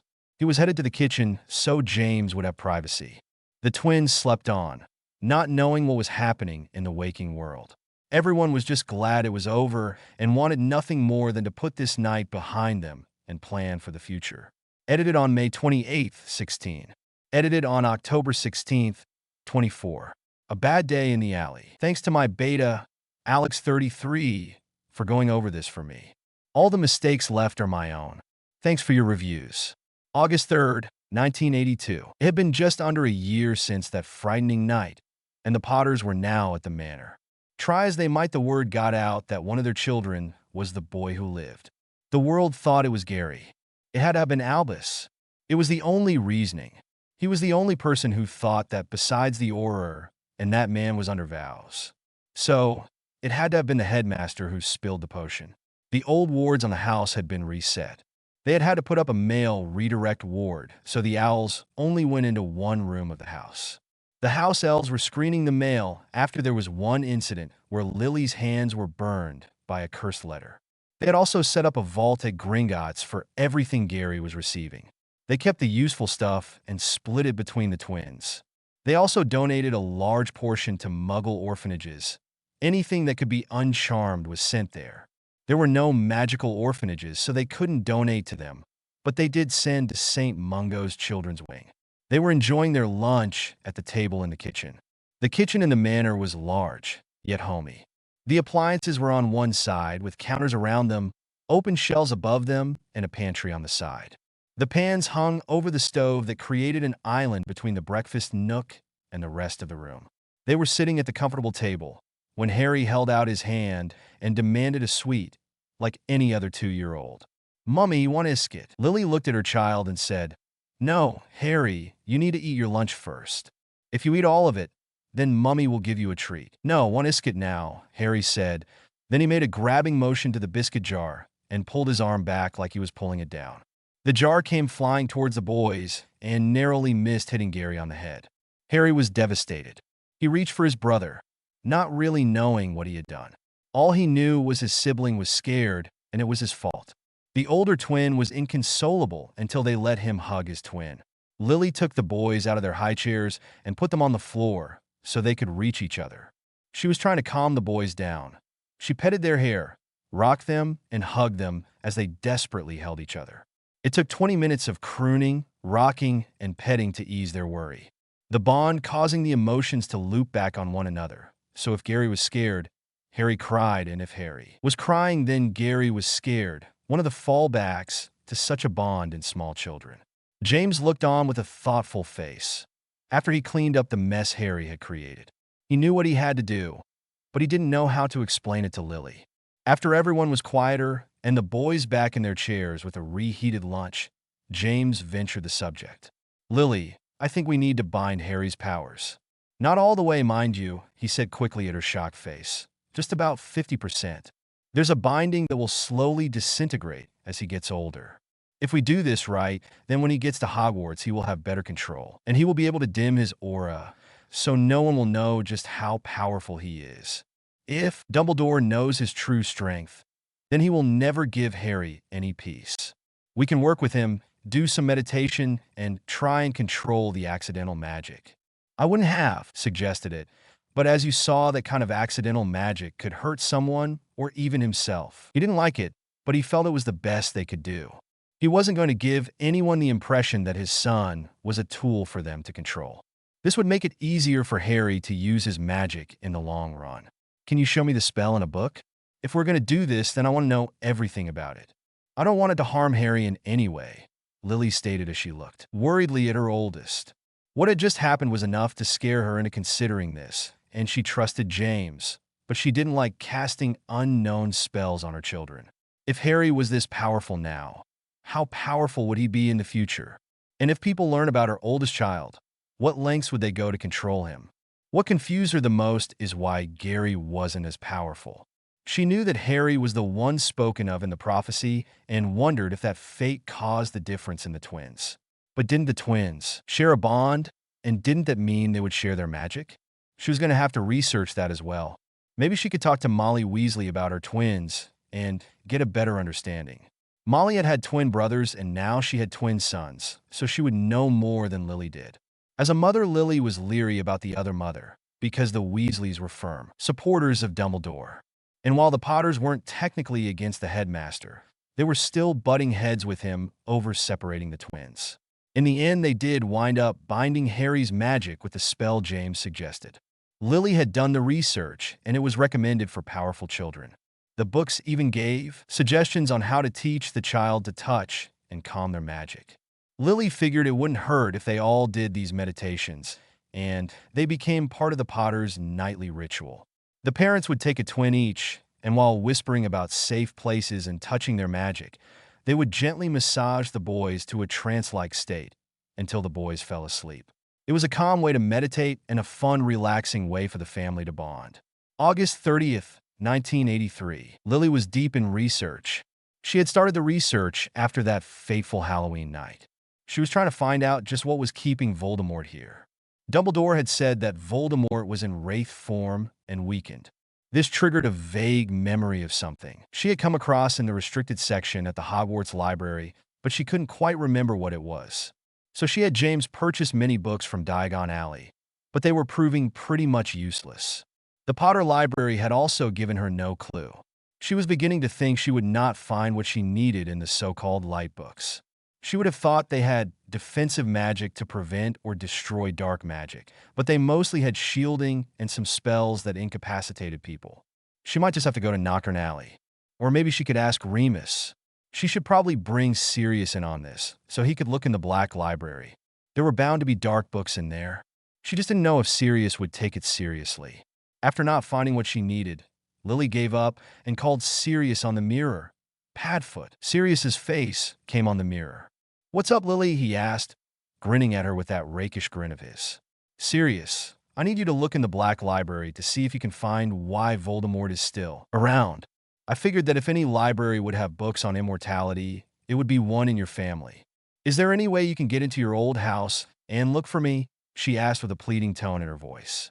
"Sorry, Lily, you know my mom hates me, and I would rather not confront her at this." He paused and got a mischievous look in his gray eyes. "On the other hand, I might go and talk to my father, because as you know, my grandfather didn't approve of her kicking me out. I'll write to him and try and demand that I get access to the library as heir to the Black family," he said, running his hand through his hair. He hated his family. They were the epitome of pure blood supremacy. But he really wanted to help if it was for the boys. He would face anything for them, even his family. Plus, the look on that old hag's face when he demanded what was his by right. Well, that would be the best prank he played in a long time. That, and he was itching to know what was keeping that wanker around too. "Thanks, Sirius. Sorry, I forgot that your mother was still there," she said, looking contrite.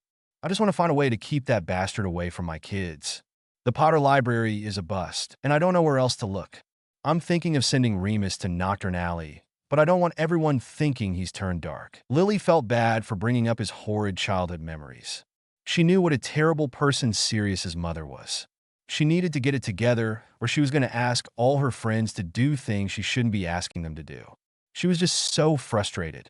She and the boys were pretty much housebound.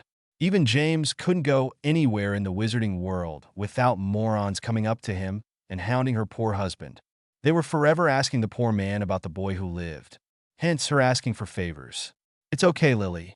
If I can get back into the family manor that will put that old bat's nose out of joint. It'll be a great prank," Sirius laughed it off. "I wouldn't worry too much about asking Remus. He'd be happy to do it for you. If not, I will. Let me know, and I'll see what I can do." "Thanks, Sirius. I can't tell you how much that will help," she said, sighing in relief, making a mental note to call Remus when she was done. "No problem. Padfoot out." And the mirror went blank. Well, that was going to put her research behind. But she was determined she will find a way to help her boys. She did call Remus, and he said he'd see what he could do, but it might take some digging. There was just too much there, and the shops were shady at best. He'd have to be discreet as well, because he didn't want to get a reputation. She thanked him and told him that he could come and get what he needed within reason. She wasn't going to be fleeced by the proprietors of Knockern Alley. She was more than willing to pay the price, but there were too many crooks down that street. July 31st, 1984. It was the boys' 4th birthday, and this was going to be the first time they stepped into Diagon Alley since that fateful October night. Only James had ventured out, and that was only to go to the bank to set up the twins' trust fund and to get a few books for the house. They had put it off because every time the twins went into Godric's Hollow, they were accosted. The only safe place they found was in non-magical London. Because James had come from a wealthy family, the Potter adults didn't need to work. They wanted to, but they were needed at home, so they had quit their jobs when they had gone into hiding. And they felt that the boys needed full-time care, especially with the whole boy who lived thing. The Longbottoms had also had to put their Auror careers on hold. But unlike the Potters, they actually went back to their jobs. They returned to work after the Lestranges and Crouch Jr. had been caught trespassing at the Longbottom estate and had been found to be Death Eaters. It had been a close call, and if James and Sirius had not been there, Frank and Alice might have been badly hurt or dead. Now, there were only a few Death Eaters that were roaming free, and they were keeping a low profile. Except Malfoy, who had made himself useful, via bribes, to the Minister. James didn't think much of Minister Millicent Bagnold. Even after the Auror's report, she still tried to have Sirius arrested. He, of course, dissuaded her from that notion. She didn't take kindly to that and didn't like the Potters much, but she sure likes Malfoy's money. The press had had a field day, and they were calling Gary the boy who lived. No matter how many times the Potters wrote the paper telling their side of the story, the public wouldn't listen. They tried to tell them that the healer couldn't tell which boy had survived the killing curse. They took Dumbledore's word and not the word of the parents, since they were both out cold. It had been 2.5 years, and the Potters were hoping that the fervor had died down so they could shop in peace. Since the mail had tapered off, it was a good sign that it had. They went to Godric's Hollow the other day, without being waylaid much. That gave them some hope as well. The first year they were bombarded with mail each day. The daily thank you notes they wrote took hours alone. They had to have the house elves take the letters to the Diagon Alley post office, as they didn't have enough owls to reply to everyone. They even tried to explain to the senders their side of the story. Still no one believed them. After all, Dumbledore's word was law. Lily was really starting to dislike that man. James wanted to buy training brooms for the boys, since they had been pretty much locked in the manor since a few weeks after the attack. The only people they had seen were the Longbottoms, Sirius and Remus, and sometimes Dumbledore, who came by to try and change their minds about separating the twins. He never tried to take Harry away from the Potters again, just Gary. He, of course, was promptly kicked out. At least the twins had someone their age to play with, and the boys really liked Neville. Lily was thinking of finding more wizarding children for the twins to play with. Maybe if the other kids saw that Harry and Gary were just little boys who wanted to play, and not some super saviors, then the boys will have an easier time at Hogwarts when they attended. The beginning of a plan started to form in her mind. She talked to James tonight about it. Everyone gathered by the flue ready to go. All right, James, you take Harry, and I'll follow you with Gary. Let's try and keep a low profile, Lily said, gathering a bag with what she would need to tend to 2 rambunctious boys. James picked up Harry and grabbed the flip powder. He pressed Harry's head to his shoulder and held tight. Then he threw the powder in the fire and called Diagon Alley, and in a flash of green they disappeared. Lily picked up Gary and followed. When they stepped out of the fireplace at the Leaky Cauldron, Lily could tell right away this was going to be a big mistake. She stepped behind James, hoping to hide Gary from the crowd. Then someone spotted Gary's scar and shouted, "Look, it is Gary Potter, the boy who lived." The crowd started surging forward, and the boys got scared and started crying. Lily tried to get back to the flue, but it was blocked by the crowd. "Good to see you, Mr. Potter." "Thank you very much, Mr. Potter." "Bless you, Mr. Potter." The crowd started shouting and tried to get to Gary to shake his hands, like he knew what they were doing. He was only 4. Gary and Harry were crying harder and trying to hide in their parents' arms. They backed up until they were pressed against the wall. Lily handed Gary to James and stepped in front of her family to face the crowd. She cast a sonorous so she could be heard over the shouting. "Back the hell off!" she yelled at the top of her lungs, making her words echo in the tavern. "What is wrong with you people? Can't you see you are scaring the children? Haven't we told you time and again that we don't know which child survived that night? What the hell do we have to do to make you listen to us? And even if it was Gary, why would you crowd him and scare him like that? He is only 4 years old. He doesn't understand why you are crowding him," she questioned, continuing on as loudly as she could. How dare these people frighten her children? Her hair was floating around her head, and her wand was shooting off sparks, making those near her back up. The crowd quieted a little, until a voice from the back said, "The paper said that you were knocked out, and Dumbledore says it was Gary. He says he read the report that the Auror confirms this. If you were knocked out, then we have to take what was reported. We only want to show the little guy that we are thankful that he ended the war. With you-know-who gone, we can now live in peace, and it is all thanks to him. I don't understand why you would deny us the chance to thank our Savior. These are my children, Lily stated firmly, calmer now that the crowd had moved back. I won't have you scaring them like this. If you feel the need to express your thanks, then write a letter to the Daily Prophet editor, and then everyone will know how you feel. We read the paper, and we'll welcome your thanks that way. We do not welcome you scaring our children. She canceled the charm, took back Gary, and stormed to the entrance of Diagon Alley, pushing her way through the crowd. James glared at the crowd, readjusted Harry, and followed his steaming wife to the alley. Hopefully it would be better there, since people would be busy with their shopping. There might be some pointing and whispering, but people tended to leave you alone if you looked busy. They only needed to go to Quality Quidditch to get the brooms. He was not going to let these people spoil the boy's birthday. They entered the alley, and, thankfully, they were not crowded. Lily was kind of disappointed that they couldn't spend more time here. There was no way she was waiting around to see if the reports caught wind of them. She had wanted to go to Flourish and Blots to get more books. She already read most of the books at the manor due to the time they had been hiding there. Sirius had come up empty on any books from the Black family library. He wasn't done, though. Neither was Remus. They were both looking. Along with her search on Voldemort's apparent immortality, she was also working on a charm to nullify magic in a designated area. If she could get this charm to work, then she could block off a few rooms in the manor and put electricity in there, and maybe get a TV and a few computers. It had to be tweaked so that magical people were not affected. She and James had already discussed this, and he thought it was a wonderful idea. But her children were more important than her entertainment and research. She would have to pick up a mail order form on their way out of the alley.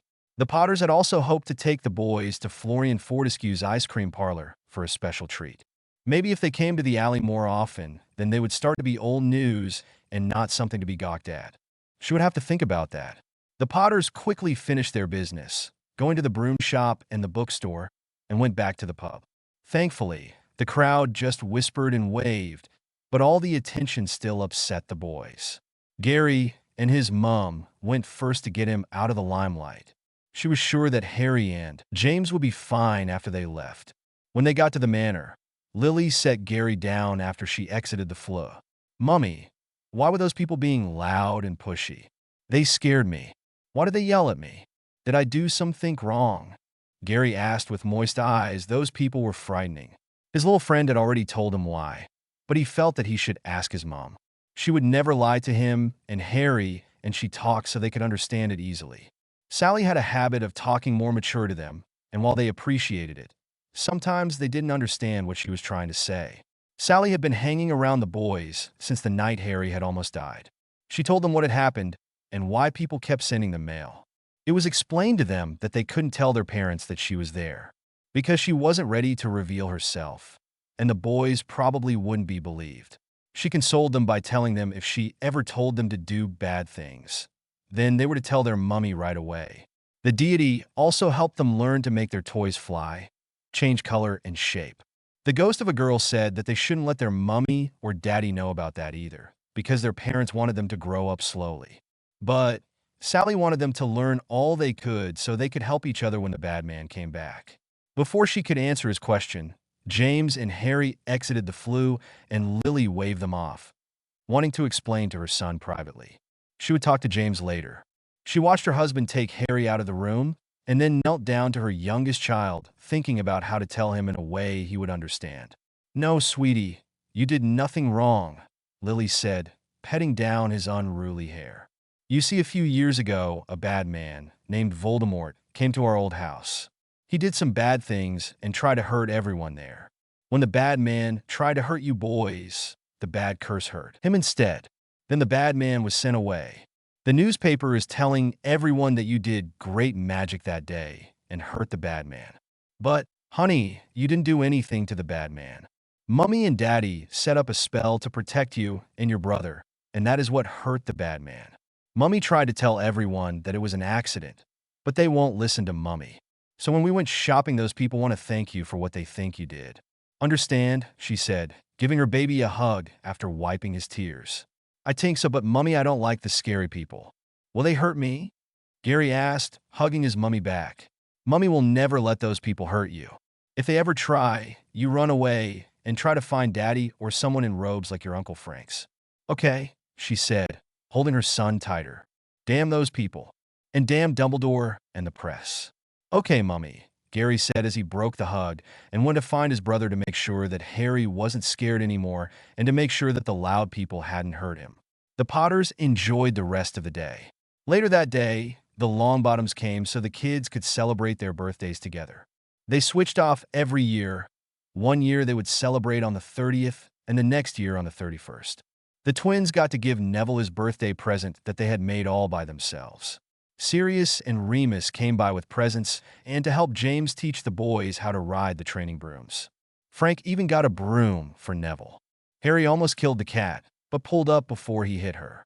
The small gathering lasted until bedtime, and Neville was staying the night, so they could play with the brooms in the morning. Sally wished the boys a happy birthday as they faded off to sleep. She didn't mind that Neville was there, he couldn't see her. Edited May 28th, 16. Edited October 16th, 24. The plan starts. Thanks to my beta, Alex33, for going over this for me. All mistakes are my own. Remember, I know that there was no satellite internet connection back then. Wave's artistic license. Thanks for reading. July 31st, 1985. It was the boys' 5th birthday, and they were throwing their first semi-public birthday party. They had celebrated their birthdays with Neville the day before with just the two families. They wanted to throw a party with a few kids the kids' age. So they invited the Weasleys, the Abbotts, and the Bones to come over for a few hours. Everyone that was invited was told that it was a party for Neville as well, so to bring gifts for him too. The Potters were going to try and brave Diagon Alley again, to get the supplies they needed for the party.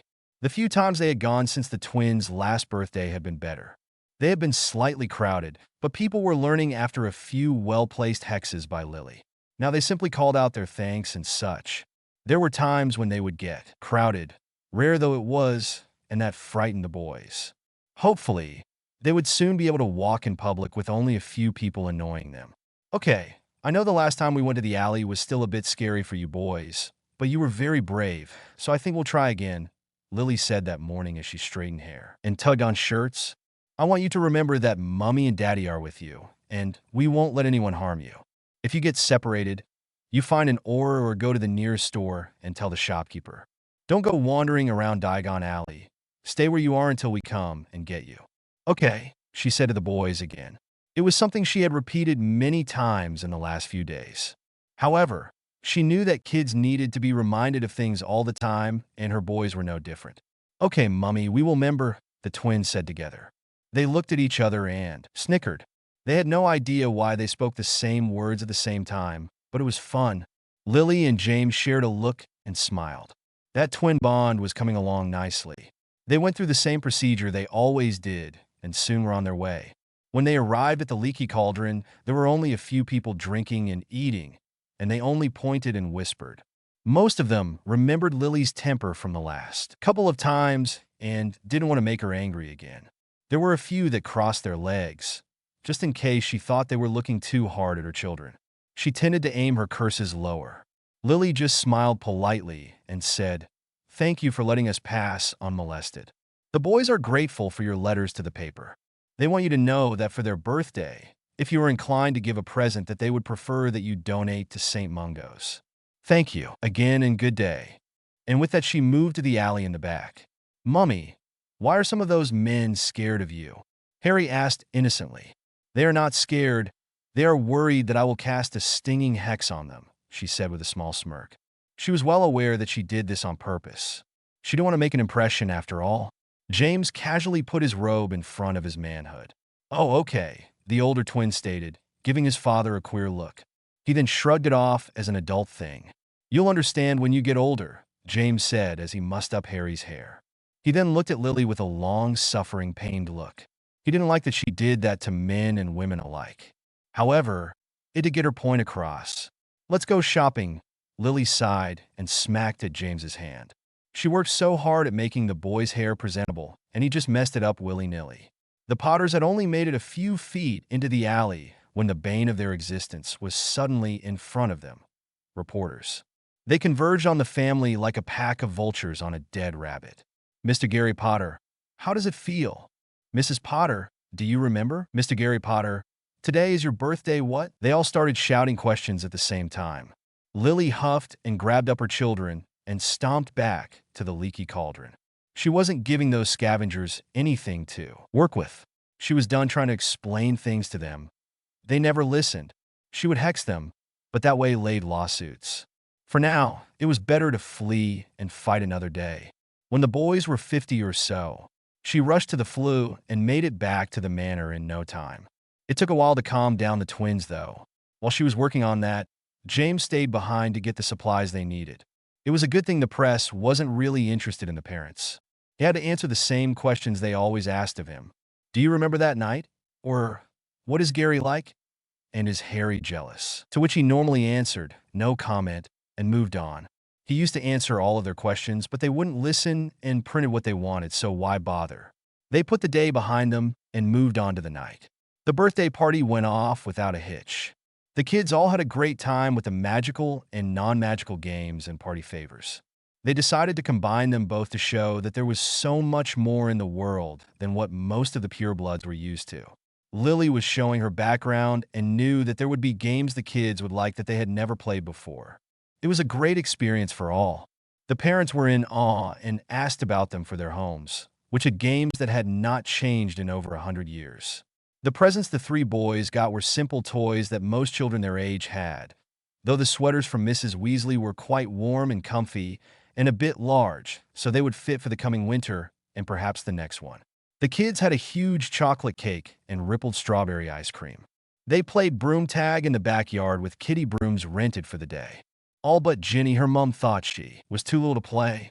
She cried and threw a fit until her dad said she could join the boys.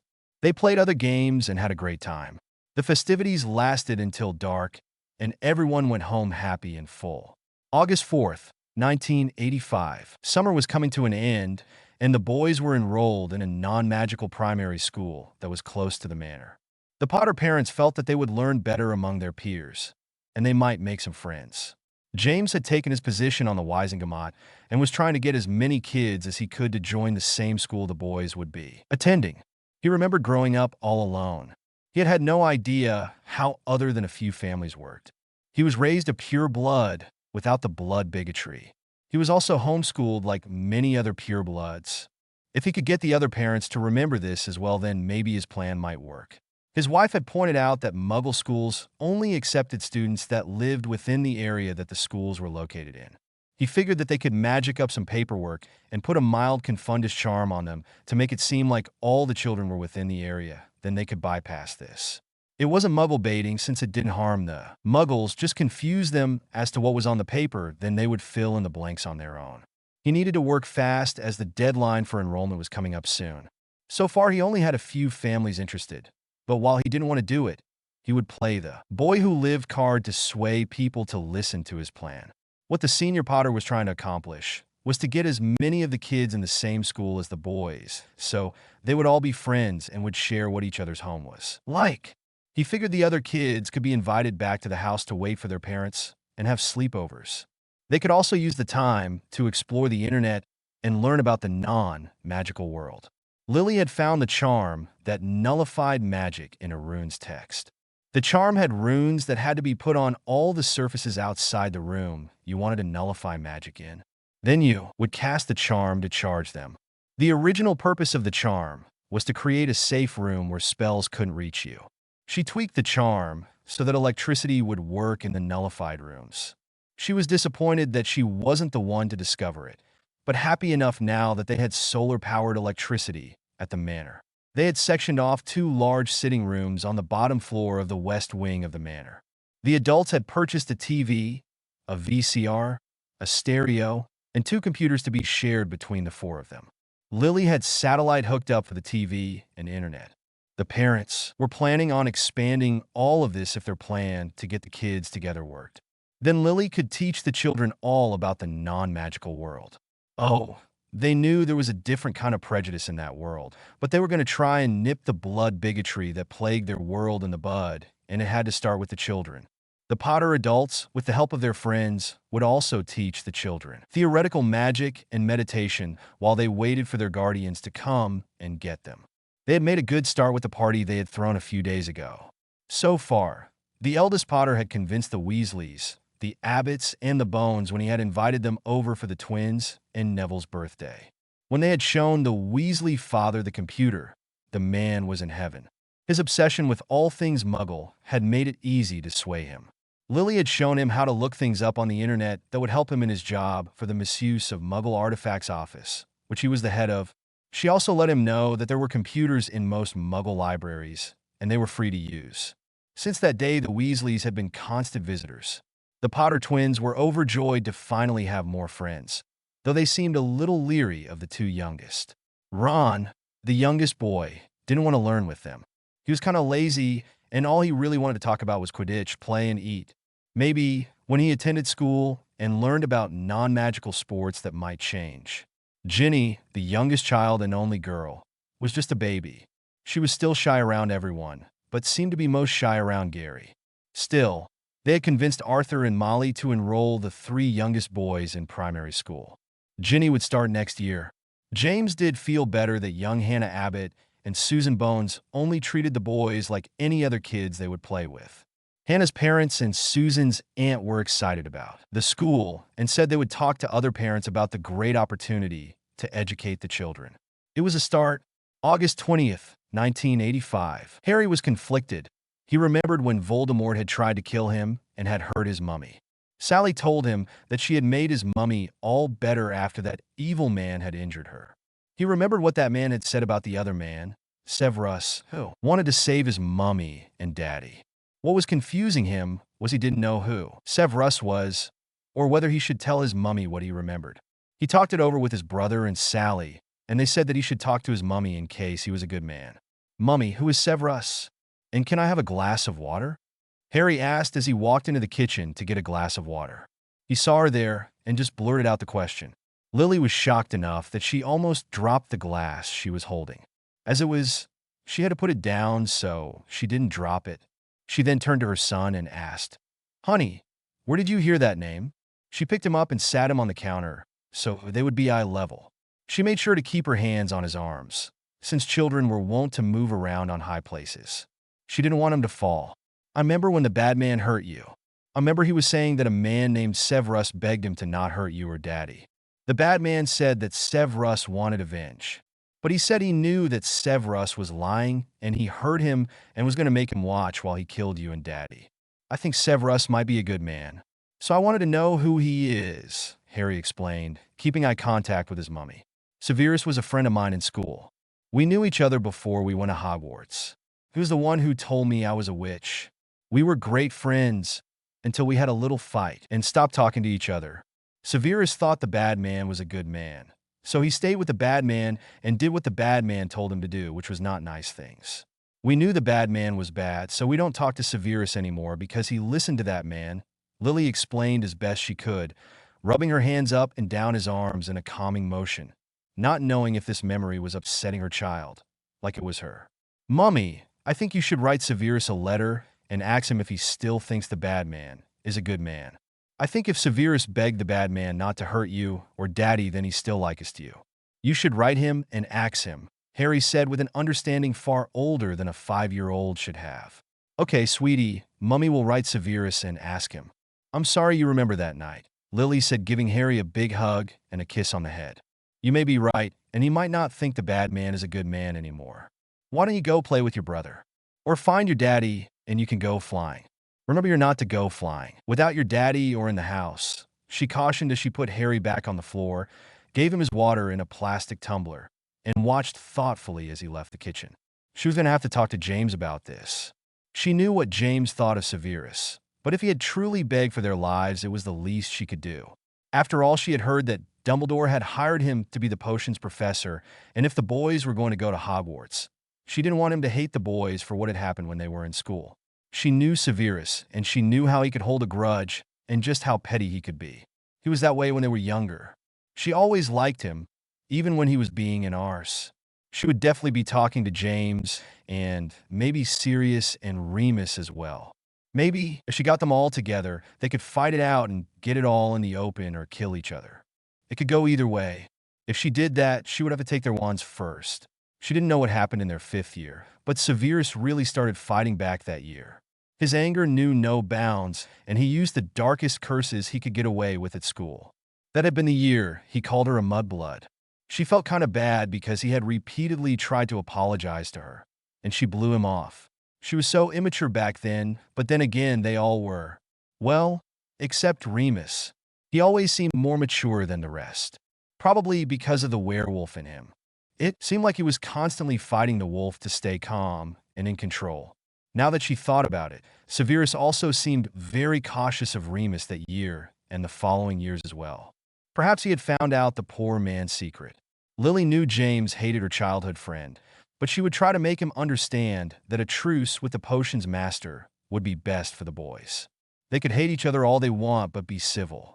Sirius and Remus were coming over to see their godsons today. Maybe after the boys went to bed, she would sit them all down and talk this out.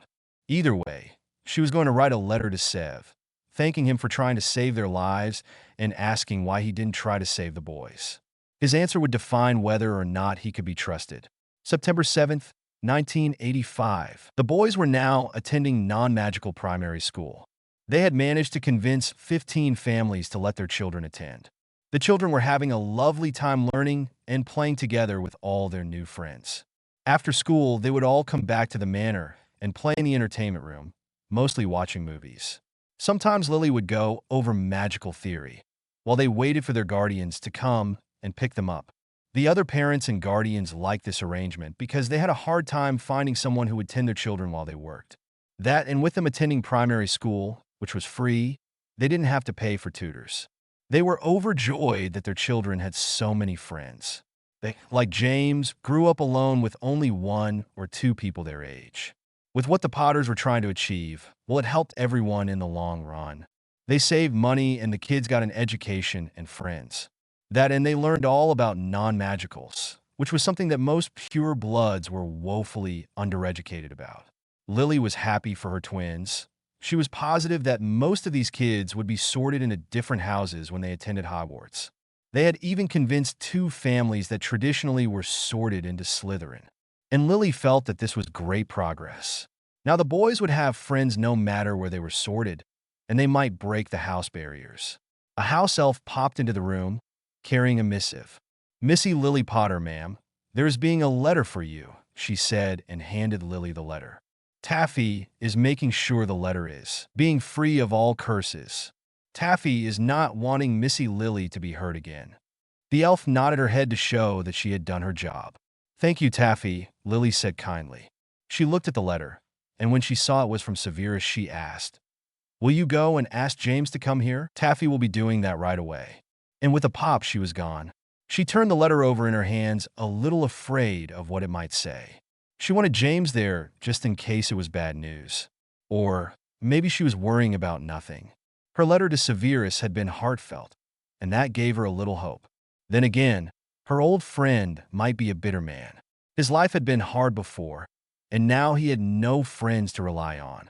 She just hoped that he took this olive branch, and that peace between them could be found. James came into the room with a confused look on his face. "Taffy said you wanted me, and mentioned something about a letter that upset you." "Who is the letter from?" he asked as he sat beside her. "It's from Severus." "We've already discussed this, James," she said when he started to sneer. "We need to make sure that the boys won't be mistreated when they take his class. That, and I feel bad for the way I treated him the last 2 years of school." She turned the letter over in her hands once again, and then looked at her husband. James put a neutral look on his face. He would do this for his family, no matter how much he hated that man. Lily was always blind when it came to her friend. So, what if he asked for them to be spared? He didn't ask for the boys' lives. The older Potter felt that the bad blood between the 2 men may never be sorted, but Lily would always come first in each of their eyes. "Okay, Lilyflower, for you, I'll try. Let's see what he has to say," he said aloud, but silently thought that if that man hurt his wife again, then they wouldn't have to worry about him anymore because James would kill him and he could make it look like an accident. Dumbledore be damned. Lily opened the letter and quickly scanned through it and sighed in relief. "He's agreed to come and talk. He states that he's willing to hash things out with you boys.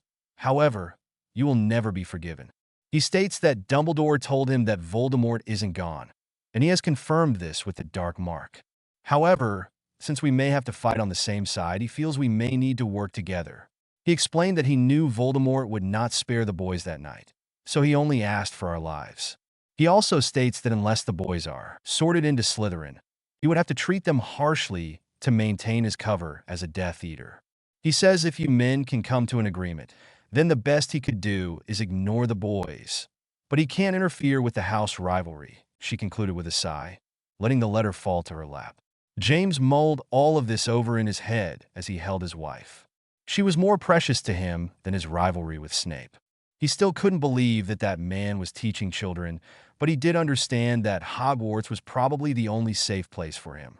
That and Dumbledore's constant belief that everyone deserves a second chance would make it so that Snivellis had a place to hide. He sighed as he hugged his wife closely. Lily, on the other hand, was glad that something could be worked out. She would tell the boys why Sev had to act the way he would. Hopefully they would understand. She hugged James and sighed again. I know how hard this is for you. Thank you for doing this for me, she said as she leaned over and kissed him on the cheek and then settled back to his side. James hugged his wife and thought, the things I do for family.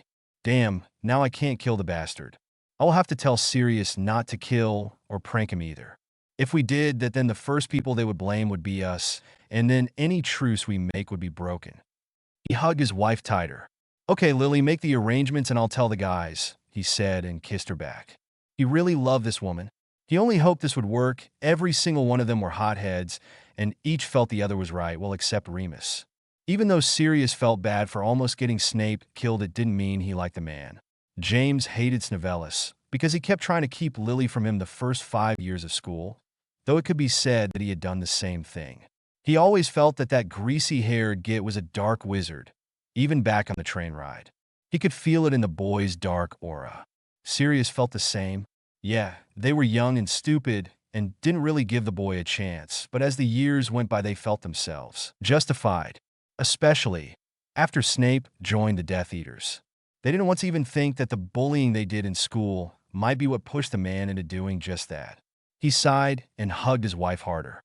He would do this for his family. Edited on May 29th, 16. Edited October 17th, 24. My son is not evil. Thanks for reading. September 9th, 1985, while the kids were in school. James, Sirius, Remus and Severus had come together for a long day of yelling accusations and apologizing. With the tension that was in the air, Lily was glad she took their wands. The shouting and fist-fighting was enough. She had to intervene on many occasions and point out that they were all being stupid, except Remus, and that they needed to work together. She yelled, screamed, hexed, and cajoled until they finally came to a very terse understanding. The men would have no contact with each other, unless it was necessary for the downfall of Voldemort. They would maintain that truce if there was a war, and work together only in the direst of needs. Lily made no such promise. She and Severus would start a cautious friendship. She regretted their estrangement during school and forgave him his plights after. She understood his predicaments, and while she felt he should have made better decisions, she did understand.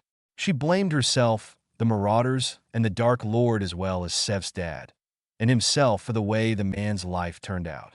It was only cautious because Severus had become quite bitter over the years. Not that he wasn't in childhood for a very good reason, but he was more so now. That, and he was firmly in Dumbledore's pocket. She was going to try and get him to see that he was his own man and not indebted to the Headmaster.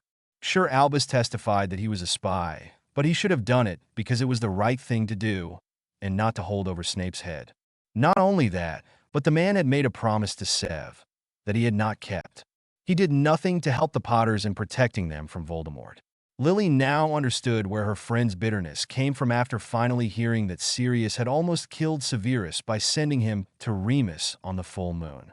She was pissed at learning that Dumbledore just swept it under the rug. It was no wonder that the men in her life were so arrogant when they were teens. Except Remus, they could get away with attempted murder. She scolded the two responsible, not the innocent werewolf, and she apologized to Sev for not seeing that something had happened that year. Her husband could be said to be innocent as well, but for the fact that he and Sirius had never once let up on Sev afterwards, making it seem like it was quite okay to lead a man to his death. James agreed not to prevent or even comment on their friendship. Well, not to her anyway. What he said to his mates was his business. He knew there were going to be many sessions at the pub when he would bellyache about his wife's friend. There was just too much history for that not to happen. He also knew that Sirius would be on his side. All of the men agreed that if they had to be in the same room together, they wouldn't antagonize each other. There would be no snide comments or pranks. Oh, they knew that they wouldn't even speak to each other unless they had to, since none of them were known for their control, except Remus. Remus was the innocent party in all of this. He was never the one to antagonize in any of the pranks that went on in that little war. He was the one who tried to be the voice of reason in many ways. He was the prefect, and it was his job to try and stop the bullying. Not that they listened to him, but there it was. Severus agreed that he would not demean the boys too much when they attended Hogwarts. However, he couldn't be seen giving them any special attention and would more than likely make snide comments on their brewing skills no matter how good they were. Unless they were sorted into his house. He had to make sure that the Death Eater families thought he was still a spy for Voldemort. He told them how he had kept in contact with some of those families to spread that lie, telling them he had used Dumbledore's policy for second chances to keep himself out of Azkaban. He did say that he would try for neutrality. Snape left the meeting feeling a tad better at getting most of his old emotions out in the open and off his chest.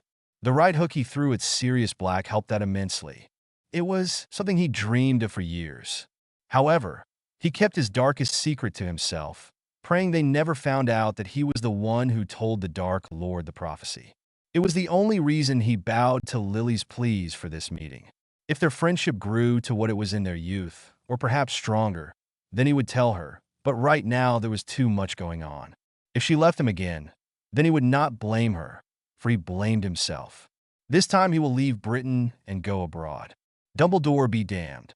Unknown to everyone, even himself, Severus toned down his habit of belittling his students.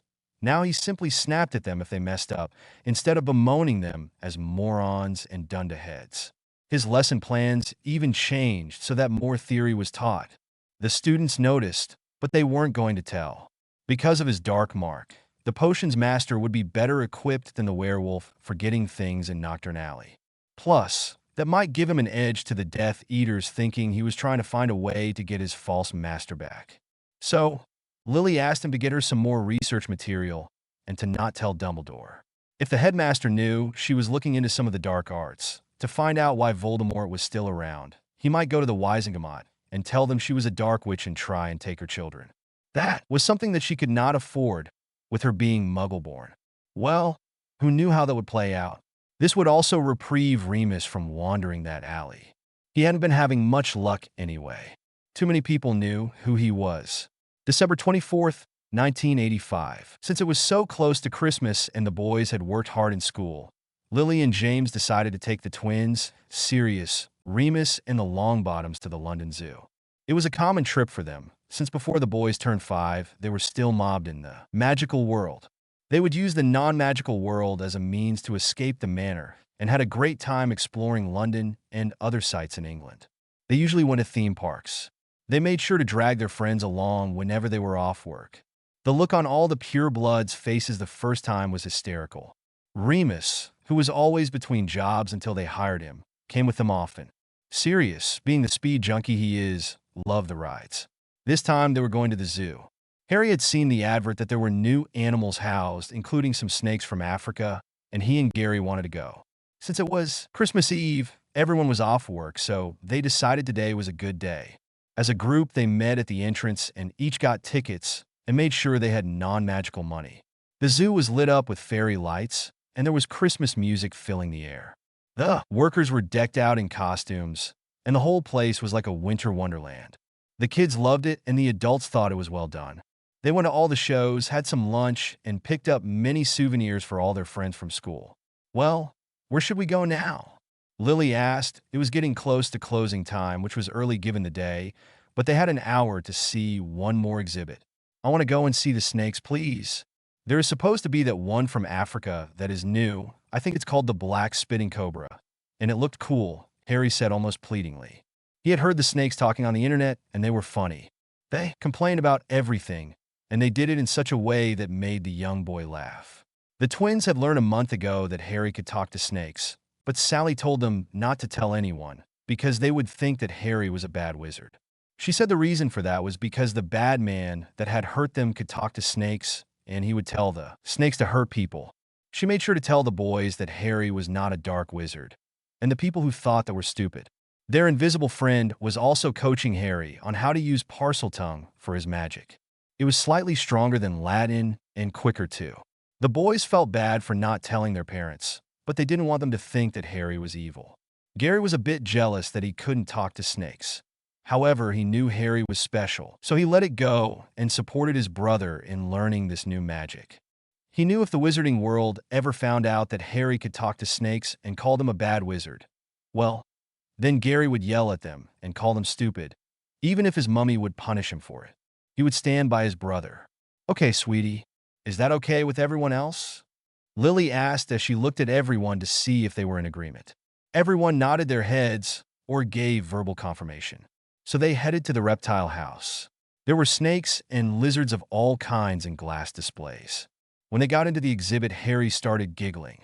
Gary leaned to his twin and said, "What are they saying, Harry? They're complaining that they're not getting enough to eat, and they're making fun of all the people staring at them," Harry whispered back. He pointed to a snake that was coiled like it was going to strike and said, "See that snake over there? The big green and black one?" He just called the fat man in front of him a walking walrus with a mustache. He giggled again and shared a look with his brother, who was trying to hide his laughter. The man did look like a walrus with a mustache, much like the one he'd seen on the telly in that cartoon about the girl who fell through the mirror. That walrus looked just like this man. "Boys, why are you laughing? Did you see something funny?" Lily asked, looking around to see if there was something going on. When she didn't see anything, she sighed. She had a feeling that Harry was a Parselmouth. She had hoped she was wrong, but if they were laughing at nothing, then it was more than likely that she was correct. She had listened to Harry giggle and whisper to his brother when they were doing a research project for school. It was on the habits of reptiles and when the snakes hissed and Harry chuckled. Well, it was an easy conclusion to come to. She was going to tell her husband, but wanted to do some research first. Maybe she could ask Severus to get some books on it next time he was in Knockern Alley. She would tell him she was still doing research on Voldemort. This was not information she wanted to get to the headmaster. And since Sev was still in the man's pocket, she was going to lie. She would use whatever he could find and gather up all the history on Parselmouse and present it to the Marauders. That way she would have solid evidence that her son was not evil. Hopefully, not everyone who could speak to snakes had to be evil, right? She tried to convince herself. "I just heard something funny, Mummy," Harry said, breaking her from her thoughts. "Someone said that man over there looked like a walrus," he whispered with a small chuckle, trying to get over the guilt of sorta lying to his mom. "Okay, sweetie," Lily said, looking at the man and doing a double take. He looked just like Petunia's husband, only not quite as fat. She was absent-mindedly patting her son on the head and going over her thoughts on how to handle this situation. She would have to talk to Harry in private later to see if he would tell her the truth. "Let's go see the snakes. I think the one you wanted to see is having a show in about 5 minutes, so we'd better hurry," she said, taking the boy's hands and leading the way. "Try not to laugh when someone is making fun of someone else. It is not nice," she reprimanded. She didn't want her boys to think that was proper behavior. The show was great, and Harry giggled the whole time they were there. The cobra was just so funny, and he was angry that he was lazy enough to get captured. The threats he made were funny, and some were cringe-worthy. Though Harry did take his mom's word to heart and tried not to laugh when the cobra cut down someone, like calling his handler a walking monkey that was too skinny to eat. But the snake was creative in his rude suggestions that it was hard not to laugh. Later that evening, when the men were outside flying in the snow and the Longbottoms had gone home, Lily took the boys to the entertainment room. She sat them down and looked at them for a minute. "Boys, is there something you want to tell me?" she asked with a stern mum look. The boys looked a little guilty staring at their feet. They really wanted to tell their mummy. Sally whispered behind them, "I think she already suspects, so it's okay. You can tell her about the snakes, but not about me." Harry looked at his mummy, afraid she would think he was a bad wizard. but felt guilty that he didn't tell her sooner. He sat close to Gary for comfort and courage. "I can talk to snakes," he whispered as Gary put his arm around his shoulders and gave him a squeeze. The younger twin sent his brother love through the bond to let him know that he was there for him. If his mummy called Harry bad, then Gary was going to yell at her. "How long have you known you can talk to snakes, sweetie? And why didn't you tell me?" "I hope you know you can tell me anything," Lily asked gently, not wanting to make Harry any more afraid than he already was. It broke her heart that he felt he couldn't trust her. "We knew in November when we were doing that work for school. We were going to tell you, but we had heard Daddy say that it was evil to talk to snakes, and we didn't want you to think that Harry was a dark wizard," Gary said as he glared at his mom, just daring her to make a big deal out of it. "Oh, sweeties, Mummy will never think you are evil wizards. I raised you to be good boys. And even if you ever did go bad, well, I'd still love you. That's what mums are for," Lily said, getting up from the sofa and giving her boys a big hug to make sure they knew she loved them. "I'm going to tell your daddy later. I don't want you to tell him. Let Mummy make sure he understands." "Okay," she said decisively with a firm nod of her head. "Okay, Mummy," both boys intoned, just happy that at least one parent was on their side. They were also glad their mum said she would always love them, even if they were bad, which made them feel much better. "Okay, why don't you boys go and get ready for bed? Santa is coming tonight, and you need to be asleep or he won't leave you presents," Lily said, giving them a gentle push out of the room, frantically going over in her mind how she was going to tell James. "Okay, Mummy, we love you," the boys said, again together, both feeling lighter now that one of their secrets was revealed. They were going to have to talk to Sally about their other secrets. If their mom didn't think Harry was bad, then she would accept that the embodiment of death was friends with her sons, probably. "Don't forget to brush your teeth and wash your hands and face. When you are done getting ready, come back down and say good night," Lily called to them as they ran up the stairs. "And quit running in the house." "Okay, Mummy," they said, slowing down but walking very fast. "It's kind of creepy when they do that," Lily said to herself as she got off the couch and went to find the men. She shook her head at the fact that they thought it was fun to fly in the snow. But boys will be boys, even when they are men. Her thoughts went back to the twin speak. She remembered the talk she had with Molly when she found out that it was normal for twins to talk together. The Weasley mother said they'll start finishing each other's sentences soon. That just showed they had a really strong bond. The other woman told her that the reason one boy had more magic than the other, thinking Lily was talking about Gary, was because magic was more like souls than anything else. The boys looked alike and sounded alike, but they each had different souls and magical qualities. She pointed out that George and Fred might be pranksters, but it was George that made the plans and Fred that carried them out, and that Fred's magic was just a little stronger than George's. Not by much, but enough that when he stole her wand it worked better for him. Her brothers had been the same way, so it was normal that Gary was more powerful than Harry.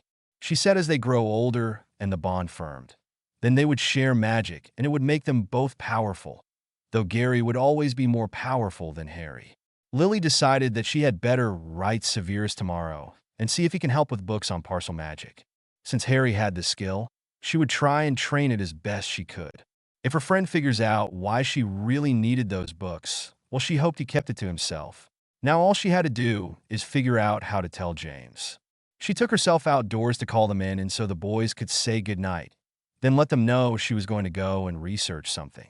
She kissed her husband and promised him that if he was good, then she would treat him well that night. January 20th, 1986. Less than a month had passed, but Lily had been very busy. Sev had come through with the books, and she spent most of her free time researching. She was very happy with what she found and knew that she would prove that her boy was a good child.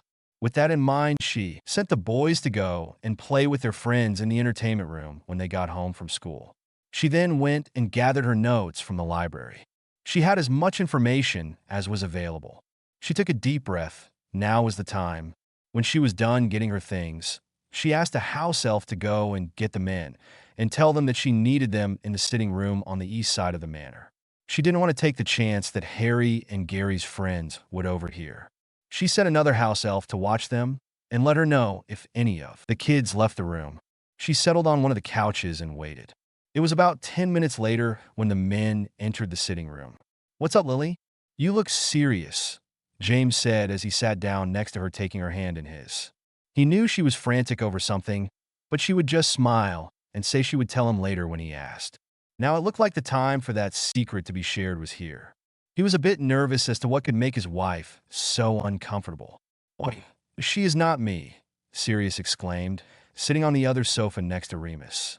Everyone groaned at the old joke, though it did lighten the atmosphere. "That joke is getting old, Sirius," Remus said, shaking his head as he nudged his friend's shoulder. "I've something very serious to talk to you all about. I need you to listen to me before you start exploding. I've done a lot of research on this, so I know what I'm talking about." Lily straightened her papers, took a very deep breath, and looked her husband dead in the eye. He frowned and nodded for her to continue. "Harry is a Parselmouth," she said succinctly. "My son is not an evil snake talker," James said as he jerked away from his wife. That caused her to glare at him and take his arm and shake it. "You will listen to me," she yelled, giving her husband's arm another shake before dropping it. "You will pay attention to what I have to say, or I will make you sorry you ever said anything bad about my son," she hissed, making them go quiet. They all dropped their heads, a bit shamed that they would even for a second think that the kind boy they all loved was evil. Lily gave a nod of her head. "Now I know what you all are thinking. Harry is not evil. I think he got this from Voldemort," she said, ignoring the flinches. "I don't know how, but I'm pretty sure that is what happened, or Gary would have it too. I've done some research and found that there were many gray and light wizards who could talk to snakes. There are some countries that respect and admire Parselmouths. The only reason we don't is because of Salazar Slytherin and Voldemort. But I have found some Parselmouths in British history that were never dark. This one is in your chocolate frog card collection. Asterisk Philippus Aurelius Theophrastus Bombastus von Hohenheim, 1493 to 1541. More commonly known as Paracelsus, was a secretive alchemist about whom very little is known. He also contributed to the field of medicine, having been a notable physician. Paracelsus's bold theories challenged medieval thought. Paracelsus was credited with the discovery of Parseltongue. Asterisk, she flipped through her notebook, determined to make these guys understand that her son was not evil. So, she started her lecture, not pausing until she was done, which I'm going to assume means he coined the name, since the language has been around forever. James opened his mouth to stop her. He would take her word for it, but she glared at him, so he sat back and let her go on. "Then there's Jordan Tomlinson, who lived in 1658, who helped keep the snakes from his home village. There was a forest that held poisonous snakes, and he helped them stay away from the village and also collected their venom for the local potions master. He was considered a gray wizard. And also Joel Coxhead, who lived in 1759, who was also a collector of venom for potions masters. He made his living doing that and as a traveling healer. He was considered a light wizard. There are many more. I listed them in this research, and you can look them up yourselves. I want you to know I will stand by Harry no matter what. I want all of you to do the same. You need to read the research I've collected before you go off half-cocked. Don't you love Harry as much as I do? Don't you want to protect him from anything that will come his way? He's just a little boy. He is terrified that you will all think he is evil and hurt him. Or worse, leave him or take Gary away from him. Do you really want that?" Lily asked sternly. She would make these purebloods understand if she had to beat it into their heads. "Lily, can I see the research you've done?" Remus asked, holding out his hand. "I want to be prepared to defend Harry if this somehow reaches the public. They might not listen to me, because I'm a werewolf, but if we all have the same facts and stand together, then it might work," he said, with some admiration in his voice for the well-thought-out lecture. He was firmly on her side from the beginning, and he would do anything to protect his godson. That, and the Potters, and Sirius, were the first to accept him as he was. They had hired him to teach the twins and all their friends theory magic so he could afford to pay his rent, knowing that he would never accept charity. Lily handed the papers to her quiet friend, and he and Sirius started to read them over. James reached over and brought his tense wife into a hug. "Lily, why didn't you trust me enough to tell me sooner?" he asked. He could sort of understand, but he wanted to hear her reason. "Oh, James, I wanted to, but I've heard what you've said about Parselmouths, and I didn't want you to shun Harry or think he was evil. You said that snake talkers were evil when I first brought it up. Can you imagine what it would have been like if he had been in the room?" she asked with tears in her eyes at that thought. It would have been a nightmare if Harry and Gary had been there, which might just have been the case, since they said they had heard the man say it. That caused the man to flinch. It had been a knee-jerk reaction. Now he was sorry he let his mouth get ahead of his brain. Yeah, I can just imagine, he stated, knowing that it would have deeply impacted his son in a bad way. You didn't see the fear in his eyes when he told me about talking to snakes. He was terrified. I needed to make sure you all understood that the public opinion on parcel mouse is wrong. His wife cried, feeling bad that she didn't trust her husband, but her boys came first. It's okay, Lilyflower, I mostly understand. I've said some pretty hateful things about parcel mouse, so I get where you're coming from, James said, hugging her tighter. He was also getting the inkling that the boys had overheard him. I'm sorry, James, she said, leaning into his shoulder. It's human nature to fear the unknown. I didn't know how you would react after everything you said. And judging from your initial reaction, well, Lily said, drying her tears. Let's just say that I'm now happy that you listened to me and are taking this well. We stand together, no matter what. As long as you don't cheat on me, you can tell me anything. That is what family is for, he said, kissing her on the top of her head and holding her close. What he said was true. He could forgive anything except disloyalty. Here, Sirius said, after reading the papers. Those had been an eye-opener. He now knew that everything he had been taught was wrong. We stand together. Okay, Lily said as she sat up, wiped her eyes, and beamed when she saw the acceptance in their faces. We'll sit the boys down after supper and tell him that we're all on the same page and that we love him no matter what. That night they did sit the boys down and explain it to them. The relief in Harry's eyes was enough to know that he had been really scared. The month of waiting for the shoe to drop hadn't helped his nerves at all. Sally and Gary tried to tell him that family would stick together, but the memory of the venom in his dad's voice gave him nightmares. He never wanted that kind of negative feelings to be directed at him, not by his dad. The rest of the world could feel what they wanted, but family and friends needed to stick with each other. The adults did remind the boys that the public will think he was an evil wizard, and that he needed to keep this a secret. He couldn't tell his friends yet, maybe when they were older and could understand better. That was the conclusion they had already come to, so the twins just nodded their heads and agreed to keep it a secret for now. The boys were really happy and felt safe in the knowledge that they were loved. However, they were feeling guilty that they couldn't tell them about Sally. They would talk to her tonight or tomorrow and plead with her to let them tell their family. After all, she had been wrong about this. Edited on May 30th, 16 edited on October 17th, 24. Mom, Dad, meet Sally. Thanks to my beta, Alex33, for going over this for me. All mistakes are my own. Thanks for your reviews. January 21st, 1986. The next day went well, and all talks of Parcel Mouse were put aside for later, and now it was getting close to supper time. The boys were going over what they should say to Sally to get her to listen to them. They really wanted their parents to know about her, but they had made a promise. They were a bit unsure as to how the adults would react, but after yesterday, they were hopeful that it would be in a good way. I just think she'll understand if we explain. After all, she was wrong about how they would react. I know she'll listen. Besides, we could just tell her that we're worried about being caught talking to the air. How would we explain that without lying? I don't want to lie anymore, Harry said as he followed his brother into the game room. The sitting area of the game room was set up for comfort.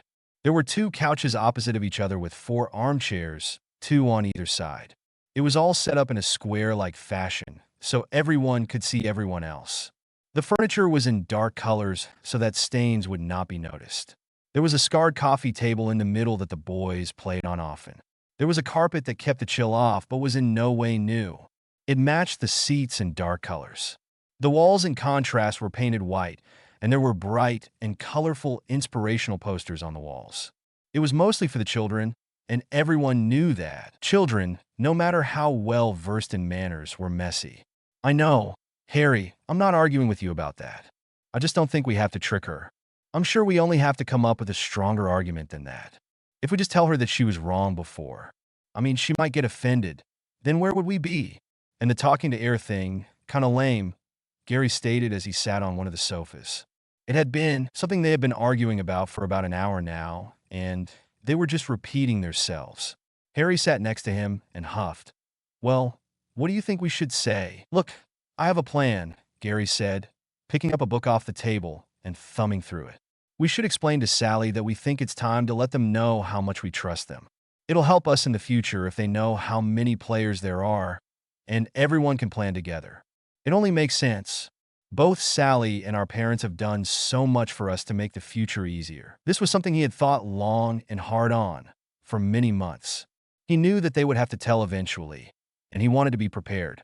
He was the thinker of the two, while Harry was the doer. Now if only he could get his brother to listen, and not have him make up lame excuses. Okay, but Harry said, conceding the point. Gary put the book down and turned to his twin. Look, I agree we should get Sally on our side. What I'm trying to say is we should get her to agree that they should know everything. And I do mean everything. Like I said, if they can plan together, then it would be that much easier for all of them. What would happen if Mom plans something and it goes against Sally's plan? Who would we go with? He questioned. Harry nodded. That made sense. He could now see where this was going. We also need to present a united front when we get to Hogwarts because I don't trust Dumbledore, not after he tried to separate us as babies. He thinks I am the boy who lived, and I wouldn't put it past him to try and separate us when we get there, the younger twin said with some disgust and worry. He really didn't want to be the boy who lived, and he didn't like that everyone ignored Harry. He hated the fact that people doted on him when he went into public, and that the headmaster looked to him to save the world. I know, Gary, Harry said, giving his brother a one-armed hug. I think we can trust them too. If they didn't get angry at the whole Parselmouth thing, then I think they can handle this. Do we bring Patfoot and Mooney in this too?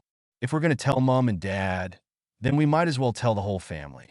What about Neville and his parents? Dumbledore might try something with them too, you know? Probably not. But do we take that chance? He asked all the questions that had been crowding his brain, which were frustrating and worrying him. The older twin knew that their parents didn't want them to grow up special. They just wanted them to be normal little boys, but he didn't think the public was ever going to let them do that. He felt really bad for Gary.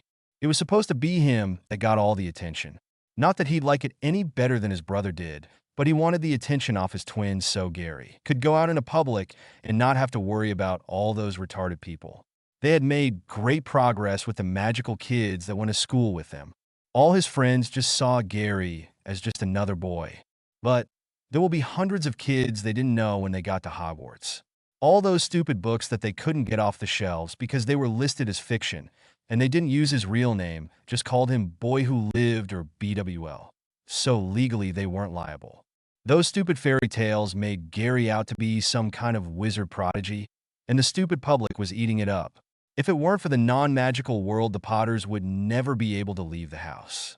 Oh, it was getting better in Diagon Alley, but his poor twin still couldn't walk down the street without people pointing and whispering. While the boys were mulling over all of Harry's questions, Sally appeared behind them. They seemed to forget that she was almost always around them. She had delegated all her responsibilities to her minions, and she was to only be contacted on really tough cases where the person refused to move on. The rest of the time, she was with all of her charges there. We're about 20 now, and it was a good thing she was a deity and could be in more places at once, or she would never get anything done. This little girl persona was one of her favorites, and she loved hanging around the boys. They were one of the few charges she had that were not abused. They were just marked by fate. You forget I can hear you boys, she said in her cute little girl voice, causing the boys to jump. I've heard your arguments, and I agree on some things. You know, I can't read the future. I only get vague feelings. I've been around for a long time, and I understand how humans think better than you do, but you were right about the whole Parselmouth thing, and that we should have told your mom right away. She would have done exactly what she did, research and talk to the men. She got a thoughtful look on her face as she sat in front of the boys. She tapped her little finger on her chin in a very adult manner, which looked completely out of place on her tiny cherub face. So we can tell them? The boys said, leaning forward eagerly to hear her reply. Well, I think we should tell your mom, dad, and uncles, she stated, and then she held up her hands and continued. But right now, that is all. I need them to promise not to tell anyone. I'll ask them to take a vow to stress how important what we are about to tell them is. And if they don't know occlumency, then they need to learn it before you go to Hogwarts. How much magic you've learned and how smart you are secrets that cannot get out to anyone outside your family. Not yet anyway, Maybe later when your friends are more mature or you know more about them. So, when can we tell them? I really want to get this done as soon as possible. I don't like keeping secrets from my parents, Harry said as he sat back down on the sofa. Gary sat beside him and waited for what his little friend would say. Sally leaned forward in her seat, looked both boys, and stated decisively, "You should ask that they all come here after supper. Ask your dad to make sure your godfathers are here as well. Tell them that it is very important." "Okay, Sally," both boys intoned, getting off the sofa to go and wash up for supper. Later that night, after a meal of steamed chicken, vegetables, and mashed potatoes with gravy, before everyone left the table, Gary spoke up. "Mom, Dad, we have something we need to tell you. Can you call Patfoot and Mooney? We need to tell them too." "It's not something bad, promise," he stated at their expression, and he held his hands up to calm his mom down. "It's just something weird that we feel you should know about." "Is this something I'm going to have to yell at you or ground you for?" Lily asked, worried. After the stress from yesterday, she wasn't sure if they could handle anything bad right now. "No, yes, maybe. I can tell you that we've been keeping a secret for a very long time, but we had a really good reason. We want to tell you now, but we want to tell everyone at the same time. Can we meet in the game room?" Gary asked as he and Harry, as one, jumped from their chairs and ran out of the room before she answered. Lily and James looked at each other in shock. She was getting up to go and yell at the boys, but the look on her husband's face made her stop. She sat back in her chair and arched an eyebrow at him. He just shook his head and said, "Lily, I don't think the boys would keep a secret if it wasn't important. Besides, they're only 5. How big of a secret could it be?" "Could it really be bigger than Harry being a Parselmouth?" he asked, tempting fate in Lily's opinion, but she listened to him quietly. He was making sense after all. "Why don't you finish your tea, and I'll go call Patfoot and Mooney. I'll get Taffy to tell the boys we'll be there in a minute. But you need to calm down before you go," he said. He knew his wife had quite a temper, but it was not needed right now. After the whole snake thing, they needed to let the boys know that they would not be mad at them for much of anything. Lily took a deep breath and sat back down. She grabbed her cup and finished her now warm tea. James had called the house elf and sent her to the boys and left to flew his friends. When the men came into the room 10 minutes later, they sat at the now clean table. "What's up?" Sirius asked, looking at his friends and then Lily's faces. She was tense, but James was relaxed, so it couldn't be that bad. "The boys want to tell us something. They said they have been keeping a secret. Lily is a bit miffed that there is more than the whole snake talking thing. I am of the opinion that it can't be that bad. Anyway, we need to head to the game room. The boys are waiting for us." "Taffy," James called. "Master James is calling Taffy?" the little elf asked as she popped into the room. "Yes, we are going to need some dessert for 6. Can you bring it to me here, since we're going into the null room?" he asked politely. "Taffy can do that," she squeaked and snapped her fingers, and a tray of biscuits and pumpkin juice appeared on the table. "Thank you, Taffy. You can go now," the older Potter stated as he picked up the tray. The men left, and though she was still upset, Lily got up to follow. They all made it to the game room. James deposited the tray on the coffee table between the seats. They all sat around on couches and chairs, facing the boys. Lily looked to James and let him start. "Okay, boys, we're here. What is it you wanted to tell us?" James said calmly, grabbing a glass of juice and one of the biscuits. Harry looked at the worried faces of the adults, took a deep breath, and said, "You know the night Voldemort came and tried to kill everyone?" There were nods and flinches all around. "Well, something else happened that night. Mum, you really died, but Death, we call her Sally, said she had a feeling that you would be needed and brought you back. She is the one that made the cutting curse, so you couldn't have any more kids. She said in order to bring you back, a price had to be paid. She said she asked your soul first, and you agreed. She has been with us ever since." He looked at his mom and fretted a bit. He knew she always wanted a big family, and he had to wonder if the price was too high. Lily looked gobsmacked. She had given up on having more kids to come back to life? Well, now that she thought about it, it was something she would do. She nodded her head and waved her hand for them to continue, not sure if she could talk without yelling. Not only had she died, but she had also given up a chance to have a bigger family. That as if this was the truth and not some fantasy the boys were dreaming up. They thought it was true, but really death personified. That was reaching. "Anyway, we wanted to tell you that Sally, well, she never left. She has been our friend since as long as we can remember, Gary said as he picked up a glass and took a sip. Sally appeared on the sofa next to the boys and gave a little wave. There was an aura of death that surrounded the little girl. For all she looked harmless. The adults jumped, spilling or dropping whatever they had in their hands, and grabbed their wands, forgetting this was a magic null room. Sally has been teaching us things. We know loads of wandless magic, passive stuff.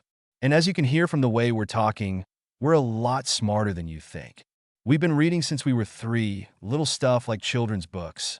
We didn't start reading the heavy stuff until we went to school, Gary said, putting his glass down and folding his hands on his lap, making it look like it wasn't a big thing that death was in the room. It was very out of place for these little kids to be taking control of the conversation, but the adults were all in a state of shock. Lily was frantically trying to reconcile her thoughts. Here were her children talking like adults and going on about how they were friends with death. She didn't want that for her kids. She wanted them to have a childhood. It was what she had been fighting Dumbledore about for years. Now here was this deity that was raising her children to be prodigies. She wasn't sure if she should be angry or happy that they were finally coming clean. "Don't worry so, Lily. I'll make sure they have fun," Sally said with a giggle and a wink as she kicked her chubby little legs back and forth, just like the little girl she was portraying. "It is one of the reasons I chose this persona, so the boys would be more comfortable. They play house with me all the time," she said, making the boys glare at her and the men laugh. It cut the tension in the room a lot, though Lily still looked angry. "Anyway," Harry said, rolling his eyes at Sally's antics. She was hardly ever serious. "We wanted to tell you now, so that all of you can make your plans together. All of you are trying to keep me and Gary safe, and it would be easier if you worked with each other," he stated as he picked up a cushion and started fussing with it. He glanced at the adults' faces trying to judge how they were taking this. So far it was mostly disbelief, even though Sally was sitting right here. His mom looked ready to explode, and he was a bit concerned that she might make his little friend mad. That would be bad. For all she looked like a cute little girl, she was deaf. "We're sorry for keeping this a secret, but you have to understand we've been friends with Sally almost as long as we have been alive. We have listened to her concerns about how people react to her. However, she did make us promise that if she ever told us to do bad things, we were to tell you right away," Gary said, taking the cushion from his brother's nervous hands. "Sally is not any more evil than me and Harry." "Let me get this straight," said Sirius, pointing at Sally. "You're deaf, but you don't want to hurt anyone. We're not going to die by seeing you," he asked with a nervous chuckle. "No," Sally said with a giggle and a shake of her head. "It doesn't work like that. You'll only see me after you die, not before." Then she sobered up and put a very firm look on her kid-like face. "I've taken a special interest in the boys because Voldemort was supposed to die that night. He didn't, though. He found a way to run from me. He created soul containers. You call them Horcruxes. Lily was on the correct trail with all her research. The problem is that there isn't much written about them. If she and I work together, we can hopefully find them, and I can destroy them. I can't find them because they are in the land of the living," she said as she looked at the adults and saw they were horrified that they were correct that Voldemort was going to come back. "There is something I need to tell you that I haven't told Harry yet. Harry has one of these in his scar. I saw it implant there that Halloween night." Everyone, including the boys, gasped at that bit of news, and then they all started shouting in disbelief. Lily and James ran to their children and pulled Harry and Gary into a four-way hug.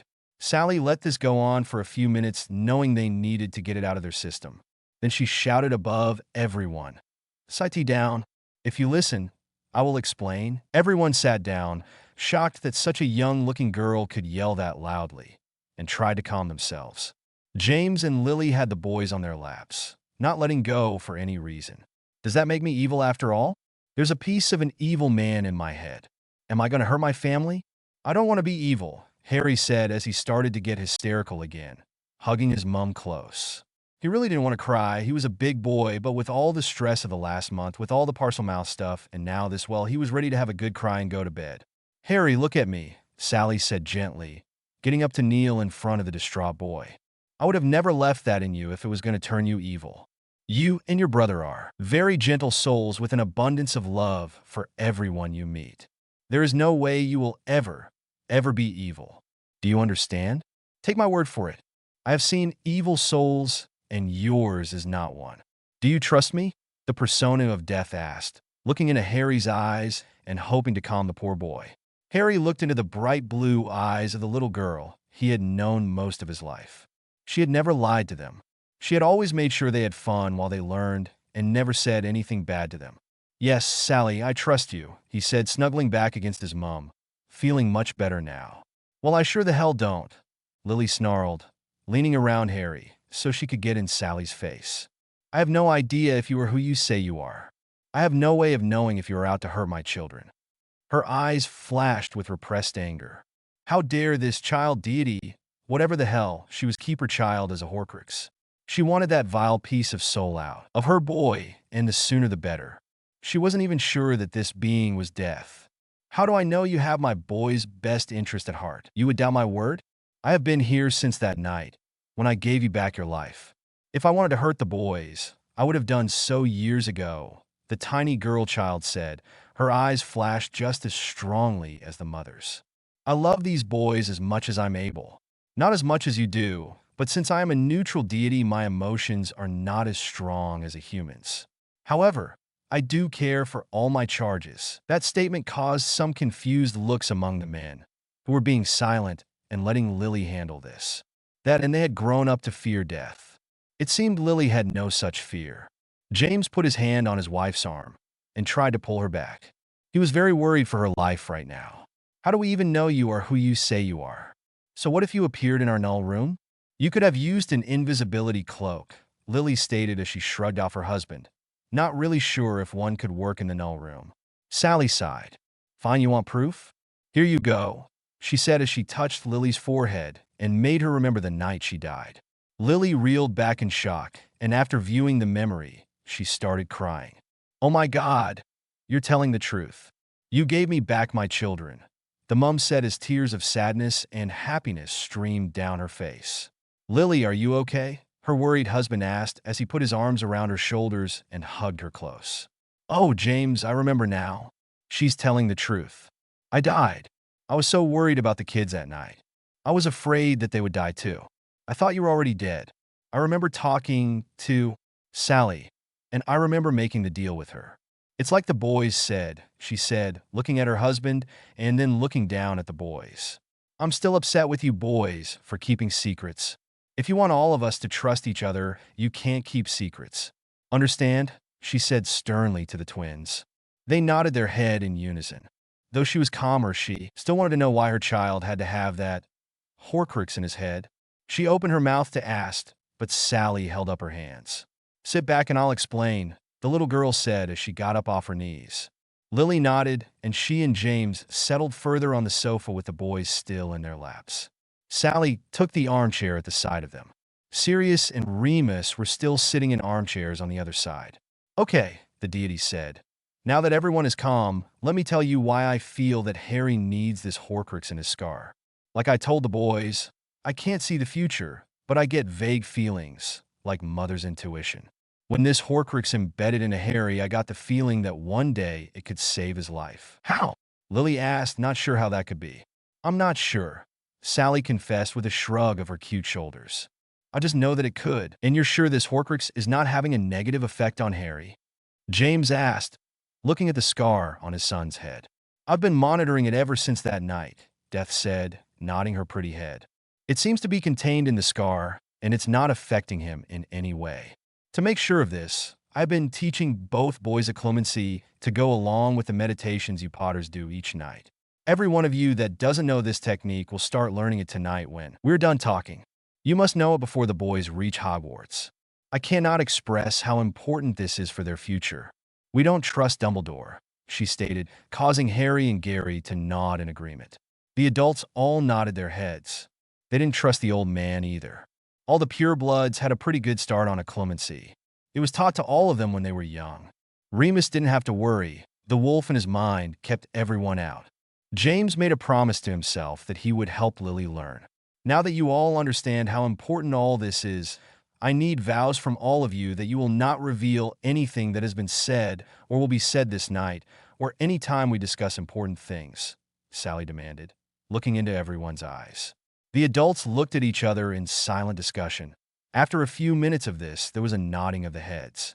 Lily and James put the boys on the sofa, and the adults left the magic null room and went into the hallway. They deliberated how they were going to phrase the vow, because vows can be tricky things. They finally decided to keep it simple, yet all-encompassing.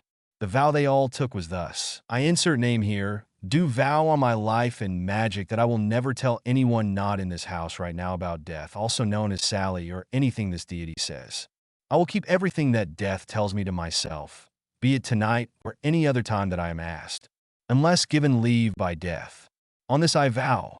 After the vow was spoken, everyone returned to the game room and positioned themselves the same way they were before.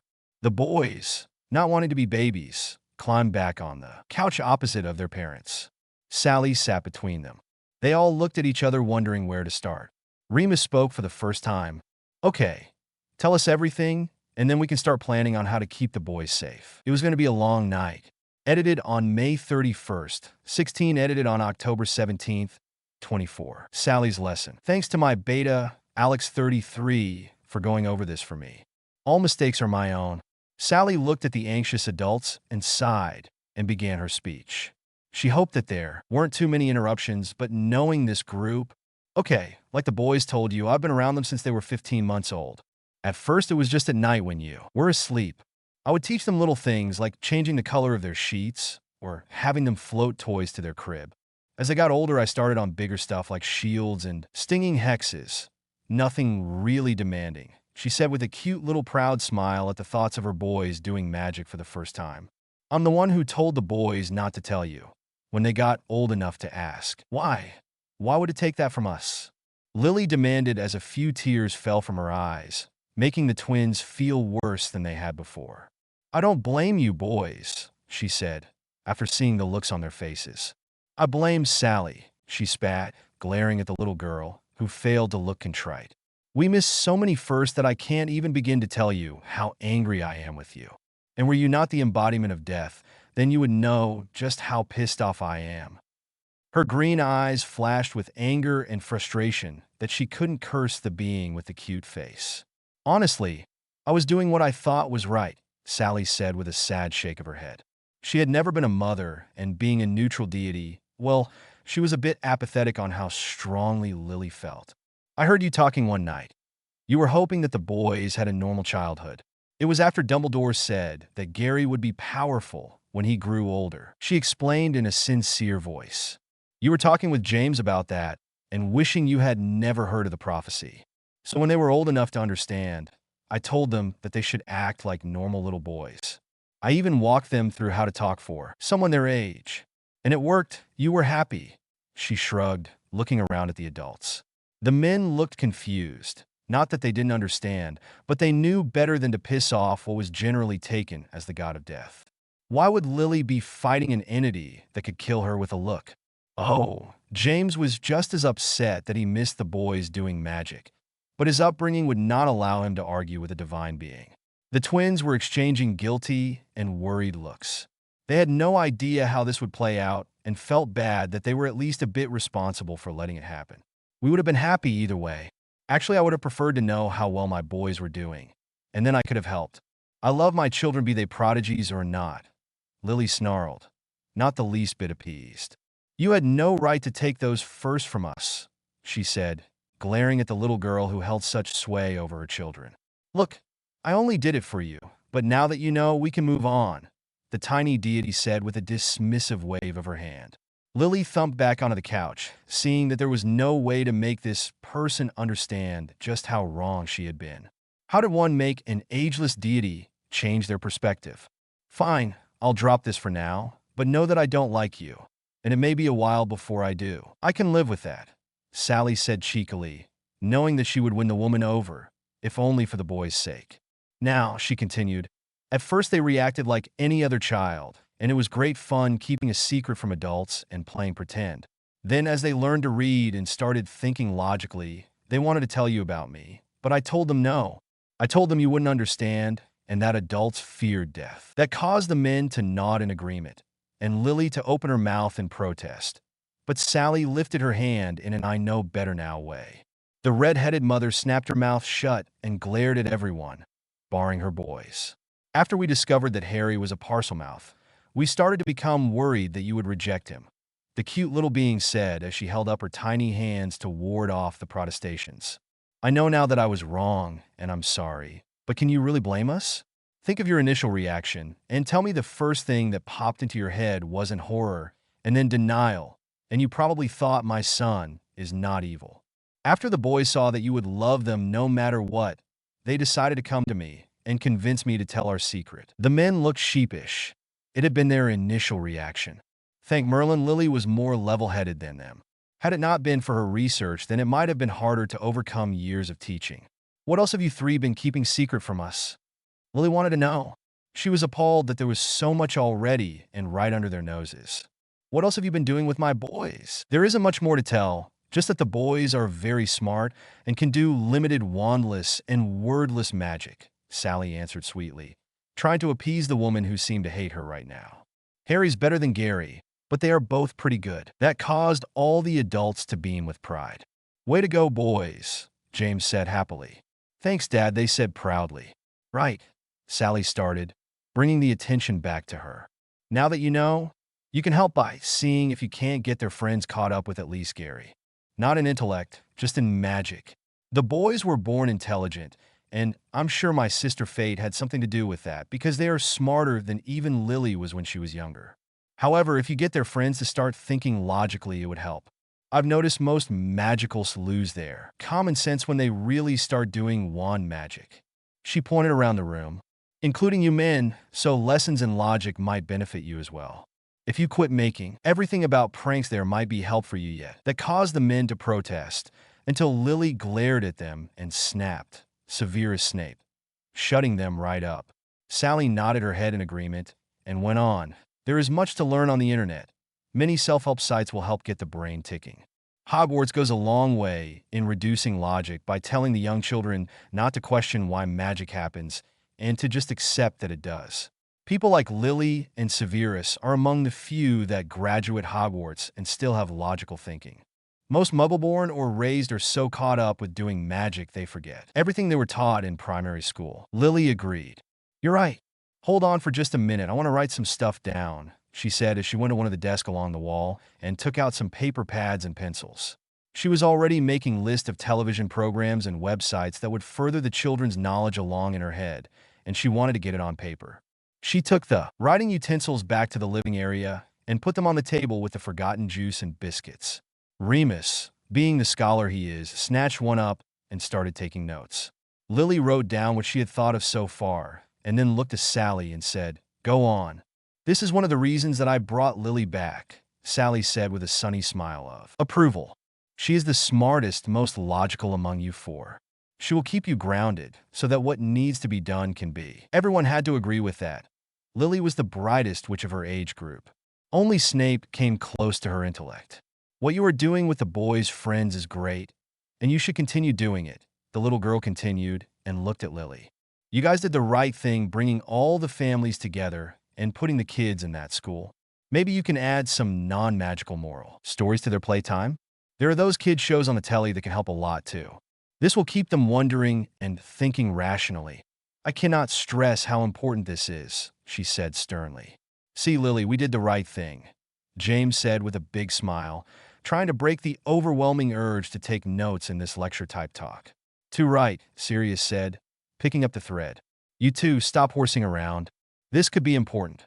Remus mildly chastised as he made a few more notes. "Oh, it is okay," Sally giggled. "They're just proving my point. Well, it is getting late, and I want this talk to be over, so you two behave and pay attention." "Go ahead, Sally," Lily said, once more poised to take summaries. Harry and Gary just chuckled through their yawns. Their dad and uncle always had a way to lighten the air. "All right, back on topic," Sally said, putting her professor face back on. "Now, we need to make plans on how to keep all the kids together when they get to Hogwarts. Dumbledore will try and separate them. After all, house rivalry is tradition. I have a feeling that it might work on a few of the boys' friends, but if we can get the rest to continue to think sensibly, then the boys will have a large support group. And maybe they can start reuniting all the houses like the souls of the founders tell me they want." The embodiment of death said, looking off into the distance and seeing the souls of the founders nod in agreement. Wait, you can talk to the souls of the founders? Didn't they like pass on to a, I don't know, higher realm or something? Sirius said as he looked to where she was and tried to see what she was looking at. There was nothing there. Of course I can talk to them, Sally snapped as she brought her focus back on the group. I am death. I know all souls that have passed on. They come to the Crossroad Realm to look at the living world to see how much it has changed. The founders have been moaning to me for centuries about how divided the houses of Hogwarts are. But wait, that can't be right. Didn't Salazar want the houses to be divided? Remus asked in confusion. Don't be stupid, the little girl's spirit bit out. Use your brain. You were always the smarter one of you three. That castle and all its wards didn't show up overnight, you know. Those four worked together for decades to make a school where all magical children could learn. They were very good friends. Of course they fought. Don't you guys? She questioned, knowing the answer, but needing them to come to the conclusion on their own. The three marauders looked at one another and remembered all the times they disagreed and the one time they didn't trust Remus and took the word of Peter instead. Then they thought of Peter and remembered that there could be a weak link in a group. It could go either way, but they conceded the point. They didn't know the history of the founders. Salazar might be just as tight as they were with the rest of them. They all gave weak smiles to one another and then turned back to Sally. See, even the best of friends has problems. Anyway, after one of the major fights, Salazar left to cool off and never came back. History doesn't know what happened to him, but I do. Salazar was killed by religious mongers that were out to kill all wizards and witches. Even though they weren't a great issue until much later, they still roamed in a band to wipe out all magic users. There have always been groups of zealots in history, and now. Anyway, they spotted him one day, and they knew who he was. The group waited to catch him. They didn't want to kill him right away. They wanted him to tell them where Hogwarts was and who was there. He died keeping those secrets, therefore keeping everyone safe, including the Muggleborn. She said this with a smug smile on her face, making her cute little face look very grown up. That is not what we were taught, Lily said as she scratched notes on her pad. No, it isn't, Sally agreed, leaning forward and taking one of the biscuits. She didn't need to eat, of course, but it made humans more comfortable when she did. But that's how he died, protecting the castle. It was one of the reasons he didn't want Muggleborns in the school. He feared that they too would be tortured to give away the secrets of the castle. And he was correct, she said, tapping her finger on the table in front of her for emphasis, while holding her treat in her other hand. Many children died that way. It was a good thing the wards kept non-magicals away, or the castle would have fallen shortly after it was established. What did the other founders, how did they react? Did they ever find out how he died? Sirius asked as he too snatched up a biscuit and nibbled on it. No, they never did. They all found out when they passed, and were mournful of the way they thought of their friend. Death answered with a shake of her head. I remember how sad they all were when history told their story and made them out to be godlike. They were only humans. Powerful, yes, but only because they worked together. She turned her little head and looked around the room to see how they were taking the story. She could see some doubt. After all, the men had grown up being told that Salazar was an evil man. It was going to take some time and maybe more history from her to convince them otherwise. The boys and Lily, though, seemed to believe her. The point is, they want the school united as it once was, and maybe it will be the boys and their friends that do that. Maybe, but won't most of the school turn against the kids if they try? They'll be going against tradition and all. Kids can be cruel, you know? And if Hogwarts students all think that Gary is the boy who lived, they might be harder on him if he doesn't live up to their expectations, Lily said, still taking in everything they learned that night. Who would have thought that Death was a little girl and that she had been friends with the boys since that night? Lily was grateful that Sally brought her back from the dead and seemed to want to work with them. However, she was still upset that this person made her boys keep secrets from her. Oh, she could understand why she did it, but the fact that she felt it necessary, well, that hurt. Yes, it will take a while to trust Death. Yes, kids can be cruel, Sally agreed with a nod of her little head, causing her pigtails to bob. We'll have to prepare all the children that might happen. They all need to know about peer pressure and how to fight it, which is why I am stressing the point that they all need to be taught to think for themselves. I know Gary doesn't want to use his fame for anything because he knows it is false. However, he can use it to be heard among his peers. I'm not sure if I like him doing that, Lily argued. They had been teaching Gary not to use his fame for anything. This would go against those lessons. Don't worry, it'll all be a front, Sally said, not worried that Gary would get a big head. She and Harry would make sure he keeps his feet firmly planted on the ground. Anyway, if he and Harry and all their friends stand together, they have a chance to make the founder's dream come true. I know there will be people who will be cruel and petty, especially among the older children. It can't be helped.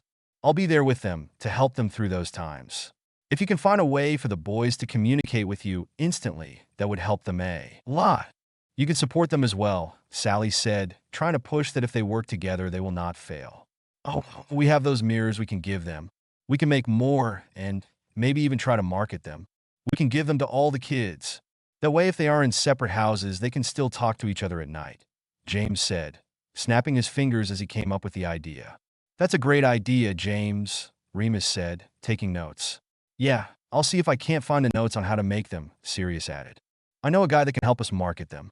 His name is Hayden Robson. Remember, he was in Ravenclaw, a year above us. I dated his sister, Madison, who was in our year.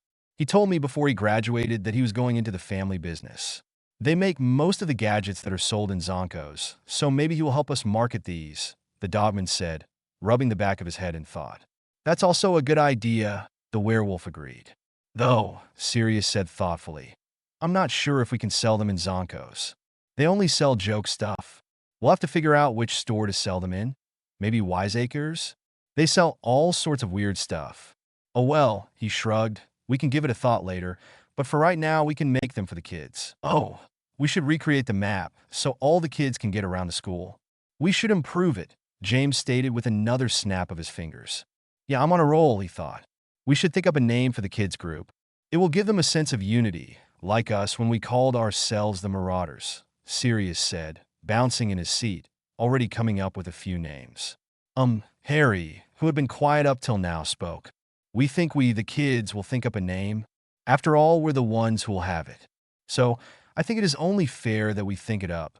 Besides, I'm not sure if I trust you not to think up something stupid, he said with a smile, showing that he was mostly joking. Oi, we don't think up stupid names, his uncle said with a mock growl. Wormtail, Remus said in all seriousness. Oh yeah, that one was pretty stupid. Who thought of that again? Sirius said a little shamefaced. The adults just looked at him, shaking their heads. But at least the atmosphere wasn't as heavy anymore, which is what Harry wanted.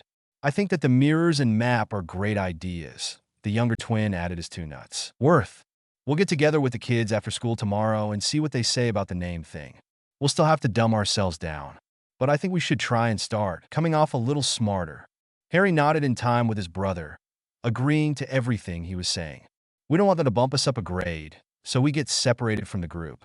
However, when we're here at the manor, we should start coming off smarter than we have been. I know some of them will start getting jealous. However, if we don't lord it over them, we should be okay, Gary said in a voice that was far older than a 5-year-old should have. Lily looked at her watch and noted it was now going on 10 p.m. It's getting late, and the boys have school tomorrow. We should get together over the weekend. We need to continue this when we are all awake and alert. We need to talk about who we're going to tell or not. But right now, the kids need to go to bed, the red-headed mother said, putting her notepad down and pointing to the uncles. Give your dad and uncles hugs and kisses, and Mummy will tuck you in after you brush your teeth and wash your face, she said. Okay, Mummy, the boys said as they did what they were told. They were just happy that the evening went as well as they hoped. They only had a bit of guilt left over from the fact that their mum didn't like Sally, but that was between the two females. See you later, Sally, they said as they ran out of the room to get ready for bed. Quit running, Lily yelled in a futile effort to make her children walk. Sorry, Mum. The boys yelled back, not really slowing down, just like children everywhere. It's so weird when they do that, Sirius said, giving a false shiver. Molly said that it'll get stranger the more they mature.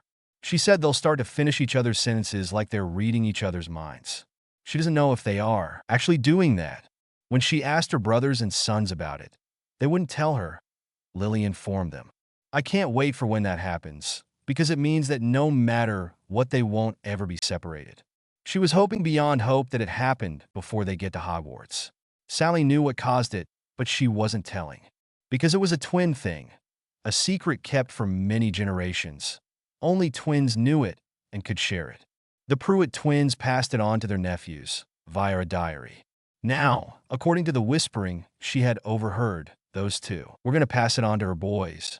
And hopefully, they would pass it on to any set of twins they knew. And on it would go. James, the little girl said, drawing the man's attention to her. Yeah, James answered, wondering what else she could want. Do you know the Patils? She asked with a tiny tilt of her head. No, well, I know of them, he answered as he scratched his chin. I remember thinking about them when the boys were born. They had a set of twins born a few months before ours. Girls, I think. I remember reading about them and thinking that it was a good thing the boys wouldn't be the only twins in their year. James said as his forehead wrinkled with remembrance on what he had read. I think you should find them and try to befriend them.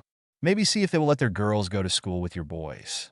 I have a feeling those girls will need the boys' help with something.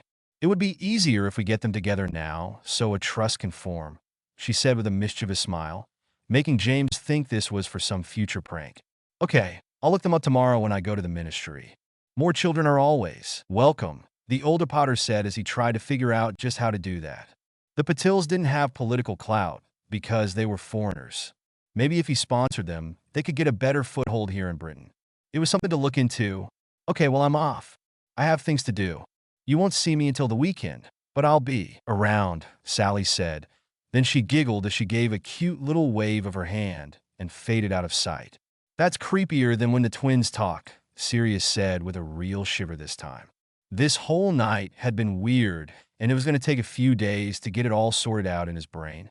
But now that he was going to start a clemency again, it would be easier. He shook his head to clear it, slapped his hands on his knees, and got up from the couch. Well, I'm off too. I want to go to sleep and see if the world rights itself in the morning. Have a good night, everyone. Good night, Padfoot. See you this weekend, if not sooner, James said, waving his best friend off from where he sat next to his wife, who had picked up her notes and was going over them. Hold up, Padfoot. I'll walk with you. Night, James, Lily, Remus said as he joined Sirius at the door. Night, boys, Lily said as she looked up from her notes and waved them out. She let out a sigh and put the pad down again. Let's go to bed, James. I need to tuck the boys in, so I'll join you in a minute, she said, giving her husband a kiss on the cheek. Okay, sweetheart, I'm a bit knackered, he said, getting up and holding out his hand to help her. She smiled and took his hand. She made sure to thank him well, with a kiss on the lips that promised more, causing him to firm his hold on her waist. Well, maybe not that knackered, he said with a grin and another kiss. Was her reply as she kissed him back. They parted and went up the stairs hand in hand and separated at the top. James all but hopped down the hall as he went to turn down the bed and get ready for what he hoped was a night of fun. Lily just fondly shook her head at her husband's back and made her way to the boys' room. She was glad that they still roomed together to strengthen the bond. It made it easier to tuck them in, and she wanted that bond to grow as strong as it could. She smiled lovingly at them and gave each sleeping boy a kiss on their scars. Her smile turned into a frown as she hoped that tomorrow wouldn't hold any more surprises. Shaking her head at that thought, she went to bed and made good on her promise. The adult Potters finally got some sleep, much later, but it was well worth it after the tense month they had. Now they cuddled and dreamed of a brighter future. Sally had given them hope for their boys, even though there were still a few worrying things. The plans they were making would help those tasks flow much easier. Lily smiled in her sleep as she dreamed of how close her family would now become. Edited June 1st, 16. Edited October 18th, 24. The Mutineers and the Ritual. I wanted to say that I suck with numbers.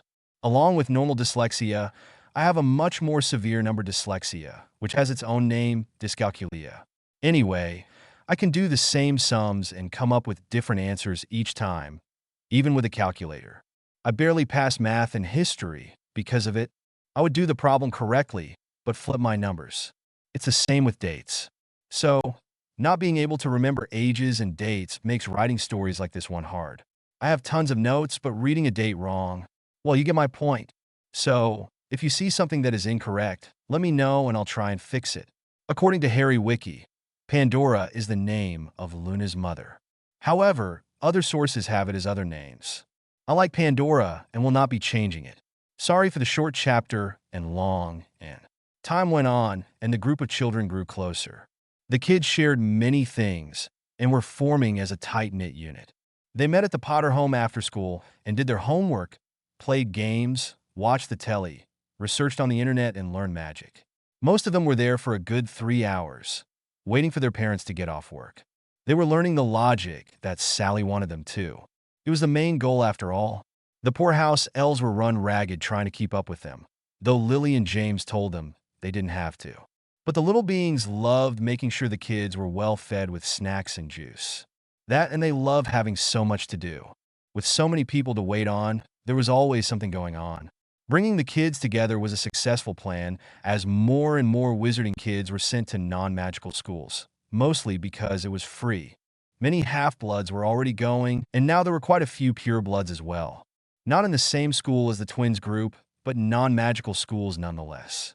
Some of the biased purebloods on the Wisegamot tried to stop it, but too many members were doing it with their own families. Now more mothers were seeking part-time jobs, and the economy was growing. The goblins loved it. It got more money in the community, which meant more money went through their bank. Since they coined the money, that was more business for them. They were having a grand time trying to keep up with the economy. Harry, Gary, their parents and uncles would all meet with Sally and discuss how things were going and what they needed to do in the future. The twins fretted about Hogwarts after hearing how the houses treated each other. They knew that they would be separated from their friends and stressed out over what that could do to the group. They knew that their friends were concerned over the same thing. There were great plans in motion to keep the gang together. The use of the mirrors would be a great help. So far, the Marauders hadn't made any more. They were improving them and hoped to have them ready before Hogwarts, along with the maps. There were still plans on selling them and making a profit from them, but they wanted the kids to have the best of the batch. The maps and mirrors that they gave the children would be different than the mass-produced ones. Because of all the research and brainstorming they did, every one of the kids' grades escalated and they were doing really well in school. None of the other mutineers, which was what they were calling their little gang, were as smart as Harry and Gary, but most of them accepted that. The boys had slowly brought the group's attention to how clever they really were by helping them with their homework and adding references to essays, which sparked some jealousy in some, but it was quickly squelched. Lily had brought out her old Hogwarts first-year school books and showed the kids all the improvements she and Severus had made on charms, transfiguration, and potions. That way they didn't go in blind like a lot of kids would. She mentioned the few clubs that Hogwarts had and suggested they ask Professor McGonagall for an empty classroom where their group could study. Maybe one of the classrooms already used for a club, and then they would simply use it when it is not in session. That way none of the professors or the headmaster could accuse them of sneaking around. They could open the group to more people and choose who they would add to the mutineers. She was also the one to suggest what websites were good and what telly shows they should watch. Storytime was split between her and Remus. They stuck to those that taught morals and lessons in life. They were grown sometimes, but at least the kids learned something. Remus was also a lot of help with the theory of magic. He would take each child aside and explain what was known. This way there could be questions and debates with just the two. Then the child could take what he learned and talk to the other kids. The werewolf did this so that he knew that he was getting his point across. That and some kids were slower to learn than others. It was easier to take it one at a time. James and Frank were teaching them some politics and laws that would affect minors. This was going over well, since none of them wanted to be caught breaking the law. It would be helpful in the long run if they knew what was what in the Wisegamot. Politics would also help them in matters with adults not in the group. That and there were those that would need to know it when they grew up. There were a few pure bloods in the group. Sirius stressed how important classes were if you wanted to play good pranks. All of the classes at Hogwarts were important in making a good joke. It was important to know how to laugh and get away with it, and how to lie about it if you were caught. He did this on the sly from Lily. There was no way he was telling her that he was telling the kids how to get one over on the teachers. Sally knew, of course, and she was all for it. The mutineers didn't know everything about the Potter family, but they had all been together for 2 years, and the boys had never lied to them. They let them know that there were secrets that couldn't be revealed right now, but when everyone was older and had a firmer grip on their clemency, well, then the boys would share. The fact that Potter Manor now had 10 computers went a long way in forging the group's solidarity. Many of the children talked their parents into also getting a room set up like the game room they all studied in. A few of the parents with Lily's help did so. Unfortunately, not all of them could afford such a room, since computers were quite expensive and satellite wasn't cheap either. However, the Potters didn't mind sharing, so there were many slumber parties. Lily was curious one day and made up a list of who was in the mutineers so that she could coordinate with the parents, and this was that list. Harry Potter, half-blood parents are Lily and James. Lily was Muggleborn. Gary Potter, half-blood parents are Lily and James. Lily was Muggleborn. Hannah Abbott, half-blood parents are Gifford and Mary. Mom is Muggle. Alice Maffei, Muggleborn, lives near the manor. Parents are Hollis and Kestrel. Susan Bones, half-blood, parents are dead. Anne is Amelia, head of the DMLE. Terry Boot, pure-blood, parents are Dee and Albert. Mandy Brocklehurst, half-blood, parents are Rochelle and Kenton, dad is Muggleborn. Michael Corner, half-blood, parents are Desiree and Wren, dad is Muggle. Spencer Jackson, pure-blood, a year below the boys. Parents are Pearl and Daryl. Tracy Davis, half-blood, parents are Eric and Grace, mom is Muggleborn. Faye Dunbar, pure-blood, parents are Cherry and Lewin. Ellie Godfrey, Muggleborn, 1 year below the boys. Parents are Austin and Dora. Seamus Finnegan, half-blood, parents are Kira and Finbar, dad is Muggle. Daphne Greengrass, pure-blood, parents are Celeste and Natalie. Astoria Greengrass, pure-blood, a year below the boys. Parents are Celeste and Natalie. Wayne Hopkins, half-blood, parents are Jean and Wayne. Mom is Muggle. Megan Jones, Muggleborn, brought in by Hannah Abbott.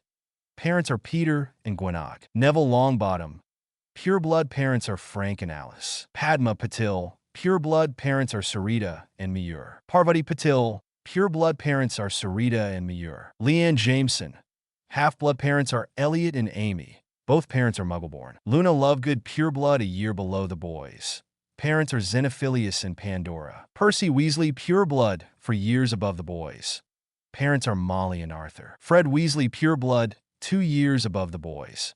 Parents are Molly and Arthur. George Weasley, pure-blood, 2 years above the boys. Parents are Molly and Arthur. Ron Weasley, pure-blood, parents are Molly and Arthur. Ginny Weasley, pure-blood, 1 year below the boys. Parents are Molly and Arthur. She was glad she made this list because now they could use it for emergencies and parties. She noted that they didn't have many Muggleborn because they had no way of finding them. Most of the group was brought in by Frank and James through their political connections. Right now, the parents are still in the getting to know one another phase, since the Potters haven't shared many secrets with them. They wanted to make sure that what they shared would not get back to the headmaster. Even still, the man was trying to talk them into separating the boys in hopes of breaking or weakening the twins' bond. Lily was watching the bond closely, still optimistic that the boys would start finishing each other's sentences. So far, nothing, little did she know, that was about to change. The Weasley twins, on the sly, did give the boys the ritual and told them to do it on their 7th birthday, since 7 was a magical number. The Potter twins were happy they had passed it on to the Patils before their 7th birthday. They were ecstatic that their dad had gotten a hold of the girls and brought them into the group. According to the girls, it worked great, and now they were closer than ever. Now all the boys had to do was see if it would work for them. The note said they had to be alone at midnight on their 7th birthday. They were praying that July 31st was okay, since technically Gary was born August 1st. July 31st, 1987, Potter Manor. It was close to midnight, and Harry and Gary were standing in a clearing behind the house. It was as far away from their parents as they could get, yet still be inside the wards. It was the last secret they would keep, but they understood that this one was harmless. It was cool, in the waning summer's air, as a breeze picked up. They shivered as they looked over the preparations to make sure they got everything right. They had drawn a circle of salt to keep all the magic inside, so their parents wouldn't hear or feel anything. There was a smaller circle inside for the ritual itself. The candles were all set up and all the markings were in place. The candles marked 4 directions on the boundaries of the circle. There were small markings just off the middle of the circle where the boys would kneel. There was a ritual dagger in the middle, ready and sharp. They had no idea where this ritual had come from. The Weasley twins didn't know the history of it either.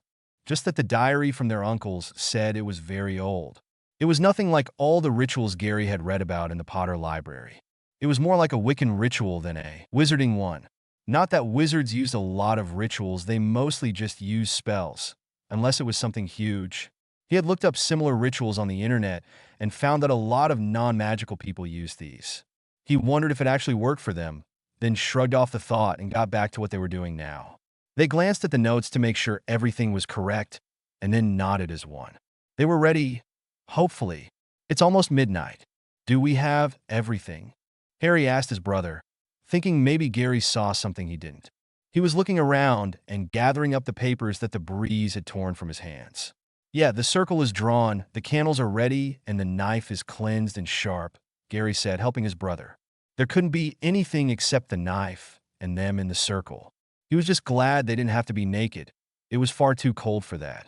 Okay, let's get started, the older twin said, placing the papers outside the salt circle and pinning them down with a rock. It says that first we have to close the circle, and then we should sit in the middle facing each other.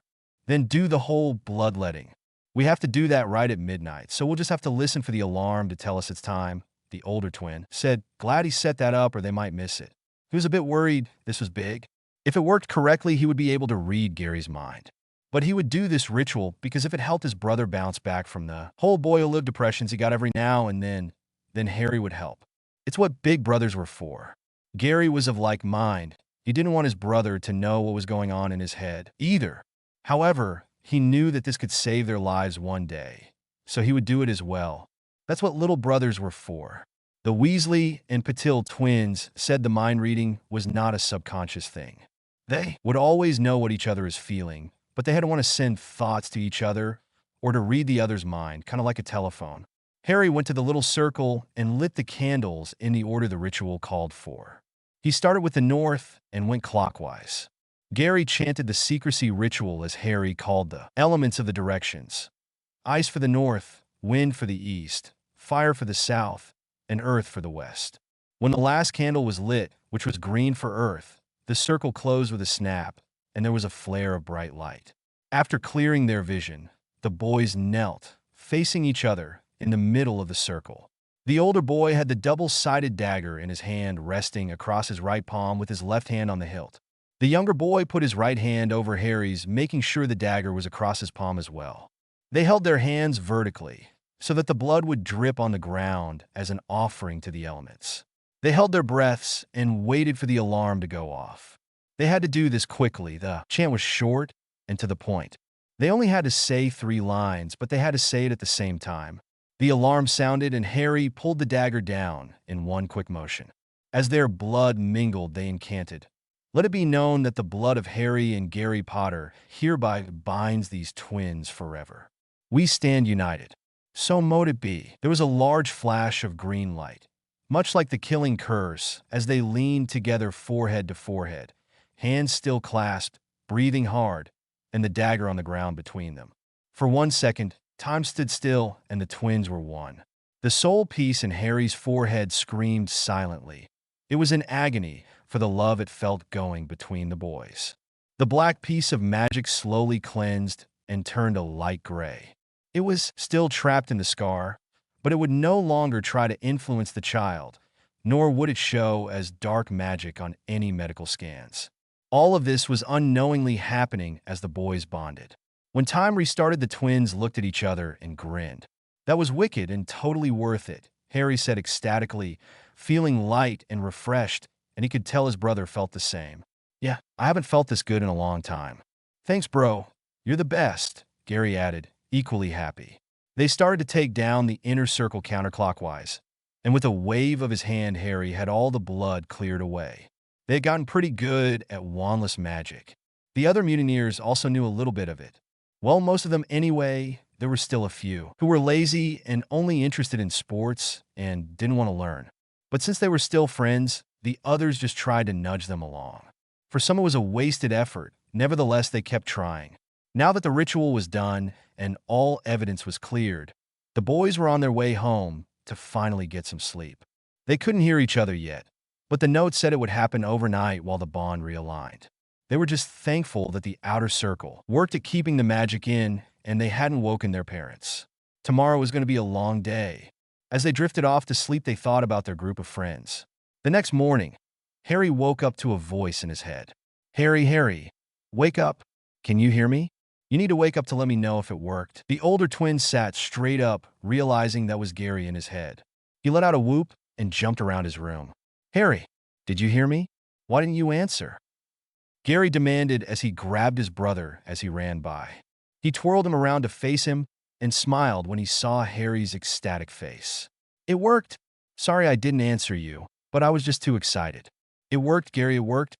Now I will always know where you are," Harry thought to his brother as they started jumping up and down. Soon James and Lily came into the room to see what all the noise was about. "What is you two so excited?" Lily said with a smile. It wasn't often the twins got this enthusiastic about anything. "Yeah, you're making enough noise to wake the dead," James said, rubbing the sleep from his eyes and sharing his wife's smile. The boys had a quick conference in their head as they settled down and decided to tell part of the truth. "Well, we woke up this morning," started Harry with a wicked grin, "and felt the bond was," Gary continued with a smirk, "much stronger than last night. So we got really excited and wanted to celebrate." "Sorry we woke you," said both twins together. Lily was overjoyed, so she ran and grabbed the boys and started to bounce with them. "Oh, I'm so happy for you boys. I've been hoping this happened before you went to Hogwarts. This is wonderful," she gushed, and then smiled brightly as she came up with an idea. "We should celebrate. Do you guys want to go to the zoo again, since it is Saturday? We haven't been there in years, and we can take as many of the kids from your mutineers as you can. Contact, but only those who can bring their parents. I'm not watching a large group of 7-year-olds with just me, your dad, and your uncles. So get dressed, start making floor calls, and see who can come. We'll leave at 11. She gave them one more hug and started to run out of the room. "Hey, don't I get any say in this?" James said with a smirk, making Lily stop her flight. Lily and the twins smirked back and said, "No." James' smirk dropped and his shoulders drooped in mock defeat. "I see I'm not wanted. Sniff. I'll go and call your uncles and tell them what a cruel family I have." "Sigh, where did I go wrong?" he asked the air, throwing his hands up in pretend dejection. Lily and the boys looked at each other and tackled James to the floor and started tickling him. After about 5 minutes, they stopped their attack. "So, Dad," said Gary with a smile. "Can we go?" asked Harry with the same smile. "To the zoo? And will you ask Patfoot and Mooney if they will come?" Gary finished. "This is fun, but from the look on Dad's face, I don't think we should do it too often," he projected to his brother, looking at the slightly devastated look on James's face. It was the same look he got when the Weasley twins got started. Those two twin talked all the time with everyone. "Yeah, I think you're right. I also think we should keep it in the family for now. I don't want Dumbledore to know about it. He might think that we're getting too close and step up his need to separate us. We might even have to tone it down in Hogwarts. Not that that meddling old fool has the power, but why give us or our parents the headache? We can't even tell the mutineers because of the whole twin secret that was in the ritual," Harry thought back to him. "This is really neat, and I'm glad I can have secluded thoughts to myself," he thought privately. "Don't worry, Dad. We're not going to be like the Weasley twins. We'll be more like the Patils," Gary said, trying to reassure his father. "We're just so excited we can do this. But since we don't want Dumbledore to know, we won't do it outside of the family. Maybe the mutineers," he shrugged. "Maybe not." Good, because when those red-headed menaces get started, I get a pain in my neck just trying to follow them. Okay, now that that is out of the way, what say we all get dressed and eat? I'll call your uncles and see what they are doing. You boys split your list and start asking everyone else. Let me know how many, and I'll have one of the house elves make a picnic lunch. That way I don't have to go to Gringotts and exchange money," James said as he started to walk away, plans for the day forming in his head. He would have to get together with Lily and see if they were on the same page. Red hair flew in his face as his wife went sprinting past him. "I've got first shower," she said as she ran by. James gave chase with a wicked grin. Maybe they could share. They had hours to kill. In the end, around 10 of their friends could come. It was a last-minute thing, so a lot of families had other plans. Fun was had by everyone, and Harry stayed out of the reptile house, so he wouldn't laugh at the snakes and make everyone think he had finally lost it. They had the picnic there at the zoo and stayed until closing. All in all, it was a good day. A group divided. This is the chapter that has a lot of characters, but it is also when they will be dwindled down. In future chapters, the group will get even smaller. Someone mentioned that I am exploiting a plot hole. The whole electricity doesn't work around magic. They had a logic reason as to why that couldn't be so, which I already concluded for myself. However, I would like to say that this is fanfiction on a magical universe. Logic need not apply. For this story, I am going with canon. Nevertheless, I do thank the person for trying to educate me in what he thinks I should know. Also, Ren is a male name according to the internet. I know it has been used as a female name, but it originally was male. The chocolate frog cards mentioned, I found on Harry Potter Wiki. The years went by, and the Potter twins grew closer. The bond they created was strong, and nothing anyone did would ever break it. Because of their closeness, they also firmed their friendships with all of the mutineers. They still didn't tell their secrets, but they went a long way in making sure that everyone felt included in the group. Each individual brought something to the table, so to speak, and they all had a great time, exploring the world together. Many outings were had in both the magical world and the non. The zoo and the theme parks were the venue for many summertime adventures, though some of the parents protested about the cost. The adult Potters took that into advisement, and they suggested that the less fortunate parents have bake sales the month before the venture, or that they provide the picnic lunch, or something that would make them feel like they were contributing. This went a long way in solidifying the kids' friendships. The Weasley twins were especially thankful that the Potters didn't make their parents look bad. Too bad the other Weasley kids didn't feel the same way. Harry and Gary weren't sure what was going on in their heads, but the looks they were getting didn't make them hopeful of lifelong friendship. The magic and political lessons continued, and the kids were now well versed in all their subjects, including some magic. The mutineers tried to do it wandlessly and succeeded, but only minor things.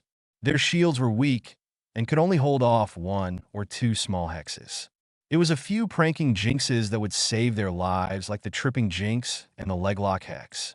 That, and their little kid stature, would help them escape as well. They were all thankful for the PE classes in school. It made running easier. While they weren't being taught war tactics, per se, they were learning that there were bad people everywhere, and they should always be ready to run. Even Ron was happy for those classes, as it helped him play football. It was a fun 2 years, and the tight-knit group of kids was having a great summer. They spent a lot of time outdoors playing and just being kids. They were letting the adults handle any issues that came up, though like all kids, they eavesdropped on conversations that were held at home. The boy's 9th birthday was coming up, and the Potters and uncles felt it was time to test the waters and see who would remain their friend if a little turmoil were thrown into the cauldron. Sally was against this idea from the beginning. It took a lot of arguing and talking to get the deity to see that it was for the best that the boys had friends they knew they could trust. While the persona of death could protect them, she couldn't provide them with the companionship they needed from people their own age. It took a few sessions with the boys to get her to understand that while she looked 8, she was millions of years old and could not relate to them. Finally, she caved, but stated she was going to keep an eye on everyone and prevent secrets from being shared.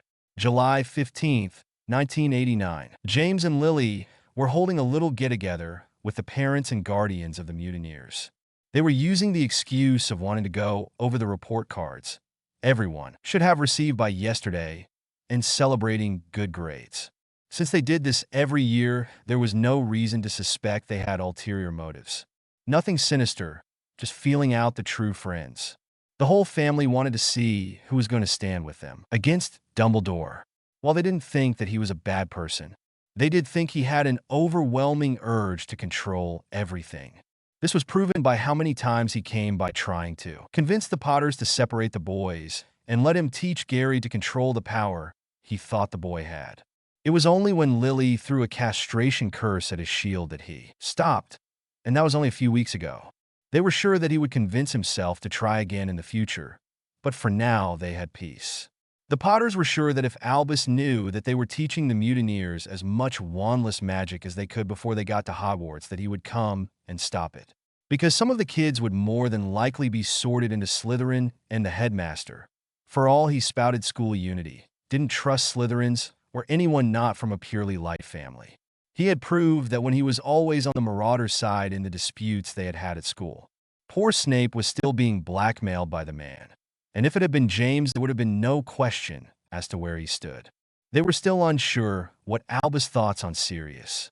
He gave the man questioning looks when he thought no one was paying attention. No, they didn't trust the headmaster. James and Lily were going to try and get the parents to understand that there were things that needed to happen for the sake of the children. They wanted to have everyone know that the kids wanted to merge into a study group for all houses. They were hoping that they could express how they wanted that to happen and keep the kids from bending to peer pressure. They knew that if the parents were not on board, then it would be an uphill battle. But they weren't going to tell every one of their plans.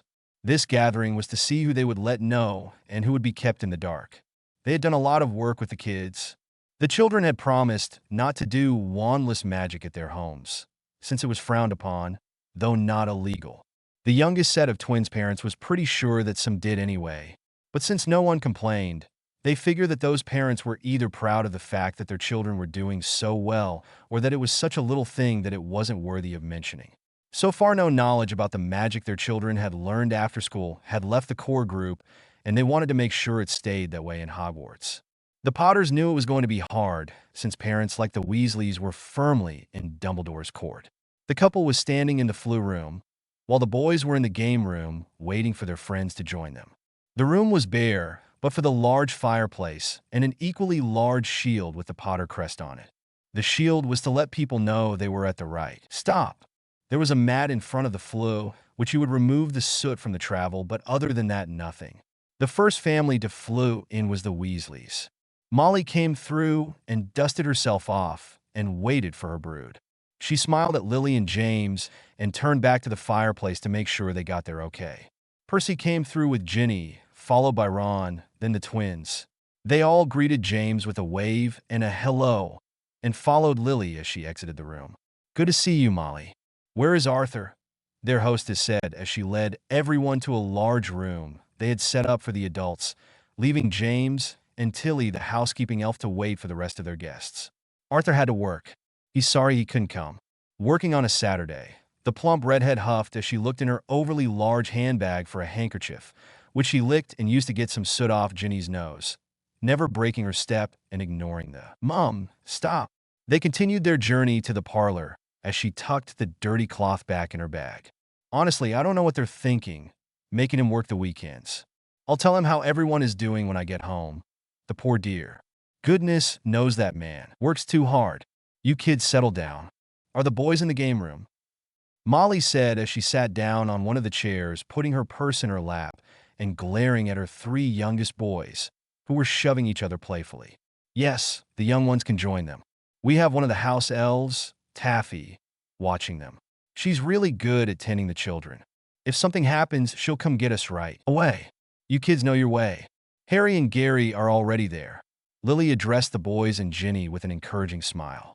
She knew that Molly was a bit of an overprotective mother, and her children would often try to escape her company. "Thank you, Mrs. Potter. I'll make sure they get there," Percy said as he headed for the door and motioned the rest to follow. "Yeah, perfect, Percy," said George, standing straight and pompous, making his older brother stop and glare at him. "We'll make sure we," said Fred, copying his twin. "Don't get into trouble," they both said in a dignified voice, trying to copy their older brother, noses in the air. "Leave your brother alone, you two, and just go and play with the others. Behave yourselves, or you'll feel the end of my spoon," Molly threatened, wagging her finger at her two most troublesome boys. "Come on, Ron, Ginny. We know when we are not wanted." The twins grabbed a sibling each and left the room. Percy followed with a sad shake of his head.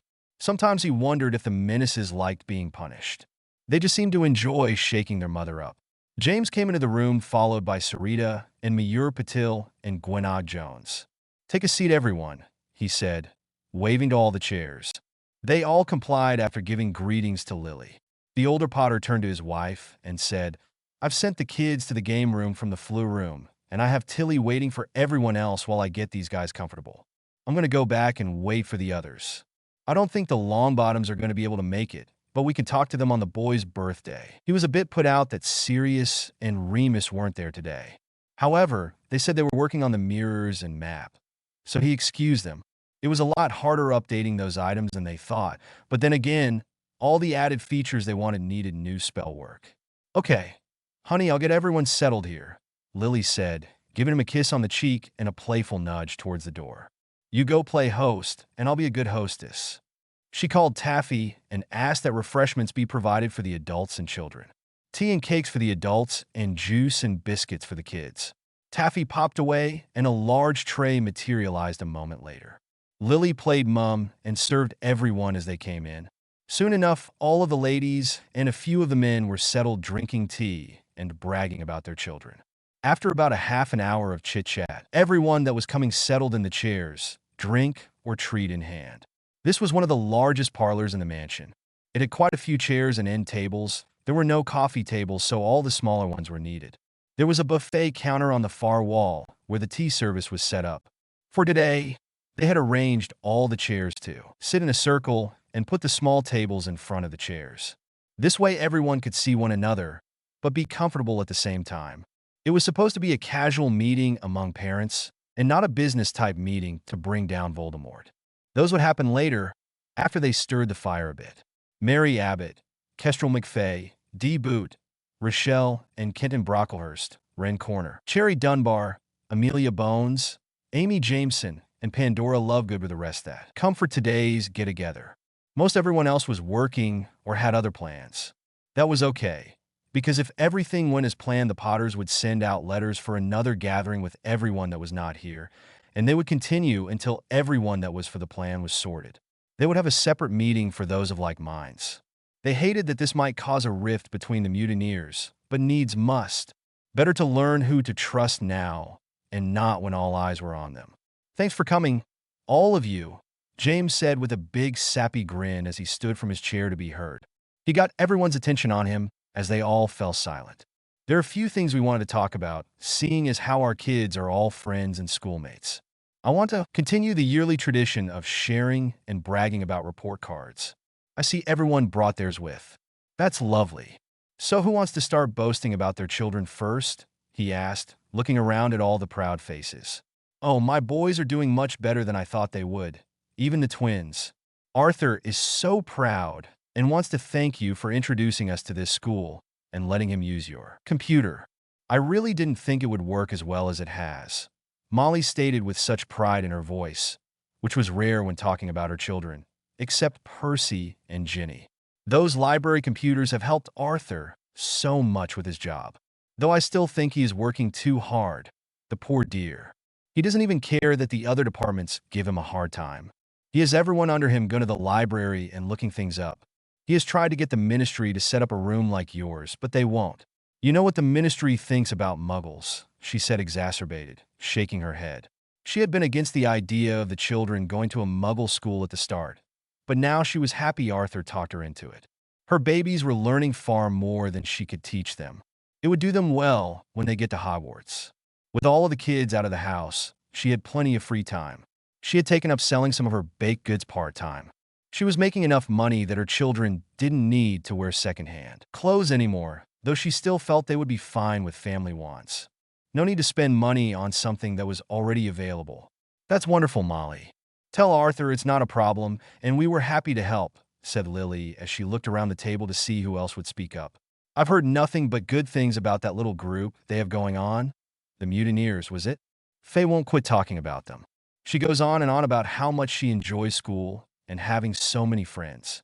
She was a little lonely before you came and explained to us what you were doing and asked us to join.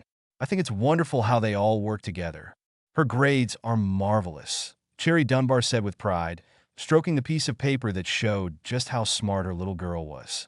We have a computer room just like yours, only smaller. I can't get Lewin off that blasted machine. All he wants to do is look at what sports teams are doing what. He never knew Muggles played so many different games. Sometimes I curse you Potters for getting us into those contraptions, she said with a smile, showing she was just kidding mostly. Then her face got serious. I know when we all agreed to send our kids to your home after school, we said that we wouldn't tell anyone what you were teaching them. However, I feel it is time we tell Dumbledore what the kids are learning so he can adjust the syllabus accordingly. Amelia Bones, Amy Jameson, and Molly Weasley nodded their heads in agreement. The rest of the group snorted. They didn't really like the headmaster and didn't trust him, mostly because of his politics and his hypocrisy.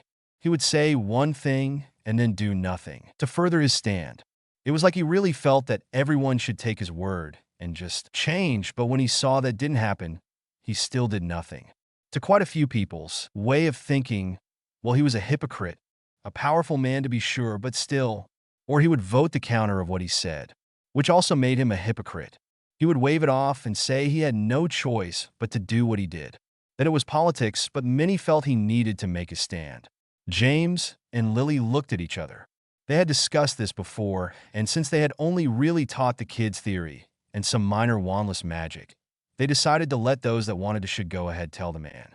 The plan was to get everyone else together on the sly and talk about teaching the mutineers more magic in secret, mostly defensive stuff. Nothing like they were teaching their own twins. They had been hoping not to go with Plan B, but they knew they were only being optimistic. Lily nodded her head.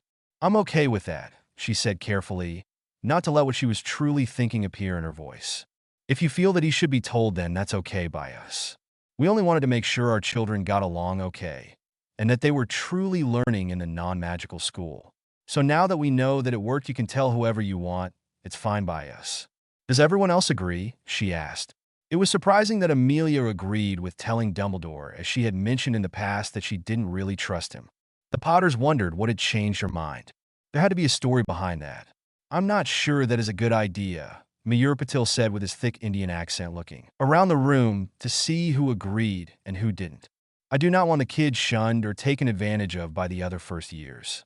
Children can be cruel to those who are smarter than their age group.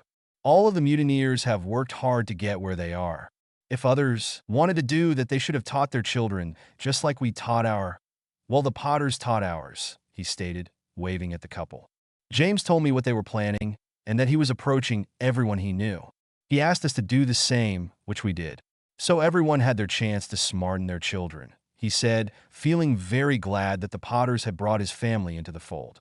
His girls were closer than they had ever been before, and he knew he had the Potter boys to thank for that. When they had first come into this country, Dumbledore had had the opportunity to help them. He did not. Now he and his wife were in complete agreement. If the Potters wanted to keep secrets, they would back them any way they could. The rest of the parents, besides the four, agreed with Mayur. They didn't want Dumbledore to know about what they had been up to. Lily and James had told everyone that Voldemort might not be dead. The press and the ministry disagreed with them, but they wanted to give their children every advantage. The four women that wanted to tell Dumbledore also felt that he who must not be named could come back. The headmaster confirmed that. However, they didn't want their children to think about wars. All of them had lost someone in the last conflict, and they wanted to believe that peace would last past their grandchildren. No, really, if you want to tell Dumbledore, then that is your right. If you don't, well, that is okay too, Raincorner said, trying to get everyone calm. "I don't think Lily and James are saying that you should keep it secret. They both said if you wanted to then to go ahead. It was others that protested. We only agreed at the beginning because we didn't know if this was going to work, and we didn't want to get anyone's hopes up. Really, no one should tell you who to tell and who not to," he said, sending a covert look at all the parents. He had a feeling that there was more going on than what was being said. So he was playing devil's advocate and taking a wait-and-see approach. "I want to say that Michael has done really well. His grades are wonderful, and I'd like to be able to brag about him." And with that statement, he brought the talk back to the original reason for them being there and boasted about his son. The group broke up after about 2 hours. The kids were brought from the game room by Taffy, with much noise and complaining. James had slips of paper in his pocket, and while shaking their hands as he said goodbye, he palmed them to the people who disagreed with telling Dumbledore. On it was a date that they were going to try and get everyone with like minds together. In the game room, while the adults were talking, some of the kids were sitting down cross-legged in the middle of the room and enjoying going through their chocolate frog cards. They were having a trading session. If they didn't want one, or had a double, they discarded it in the middle of the circle, and whoever wanted it would pick it up. The pictures were frozen as they were in the magic null room. "So, what do you think our parents are talking about?" George said as he threw down Albert Grunion, the guy who had invented the dumb bomb. Padma Patil picked it up, but didn't replace it. She didn't have that many, having only just started her collection a year ago. Well, Mom said they're going to celebrate most of us doing well on our report cards. You know, bragging and stuff. And then they're going to talk about if we should get more magic in our after-school education.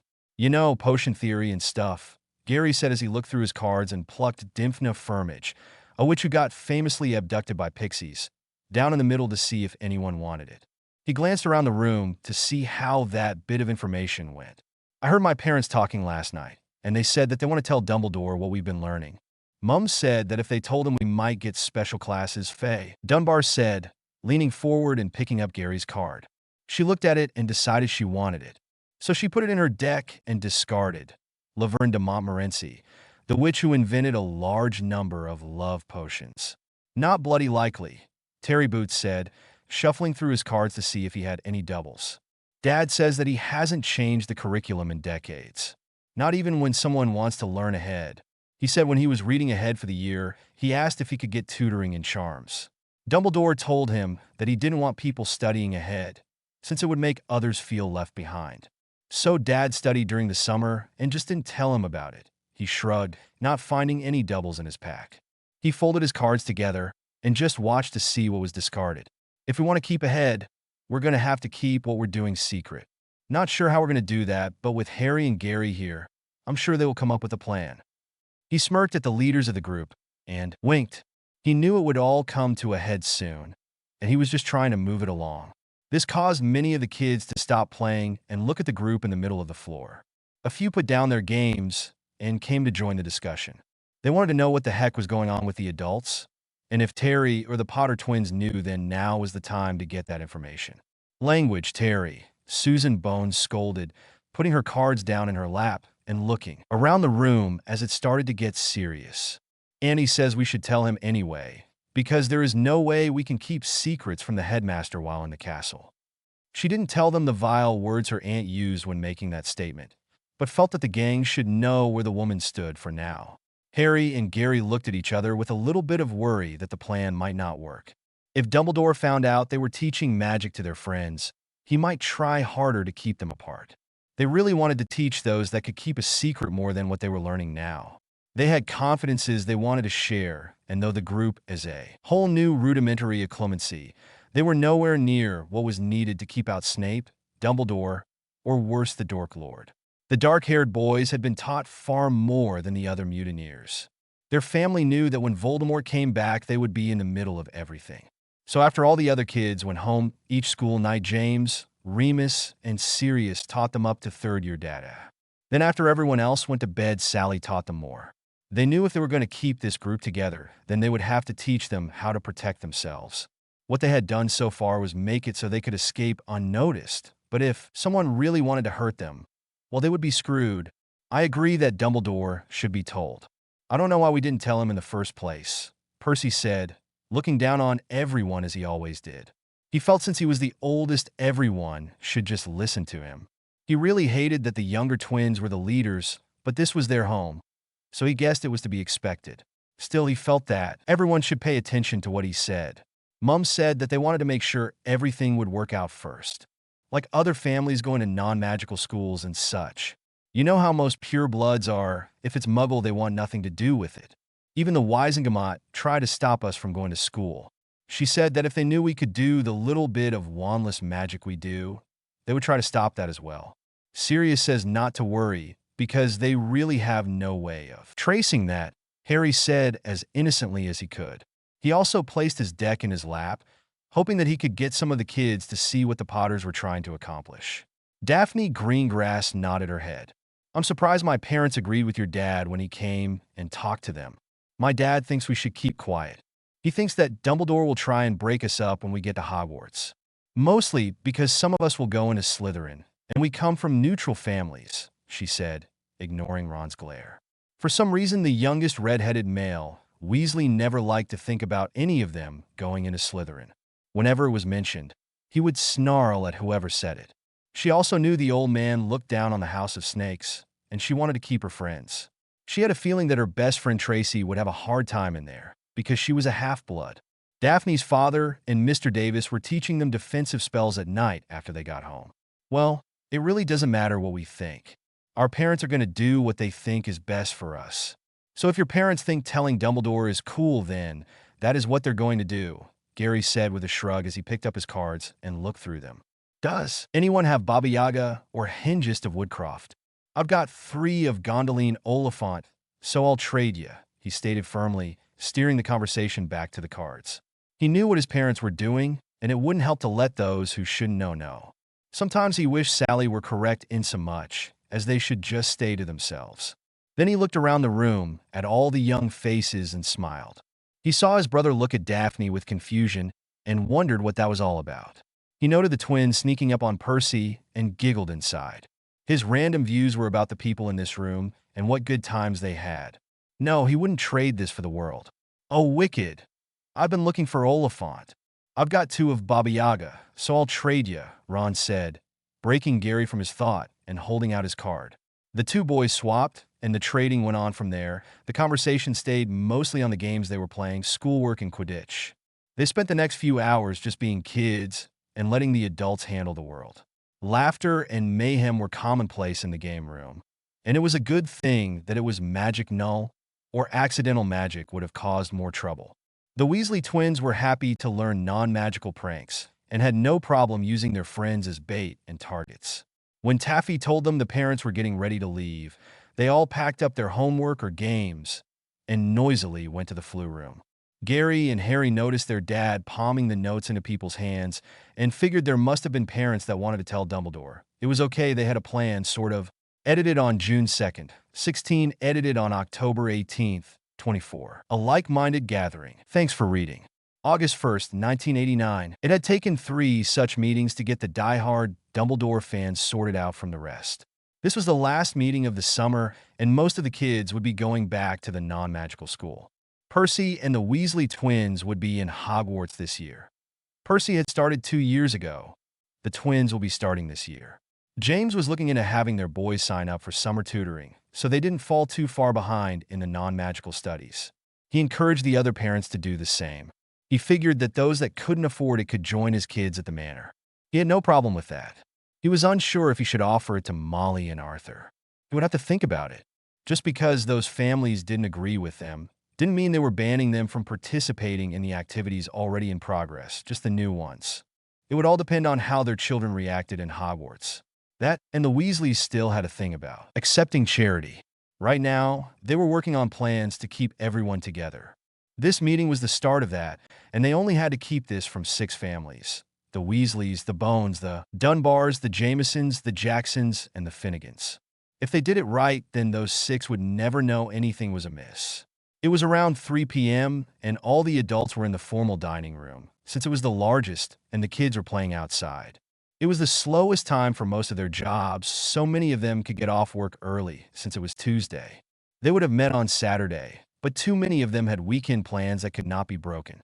Seated around the table were the Davises, the Brocklehursts, the Abbotts, the Maffays, the Boots, the Corners, the Godfreys, the Greengrasses, the Hopkins, the Joneses, the Longbottoms, the Patills, and the Lovegoods.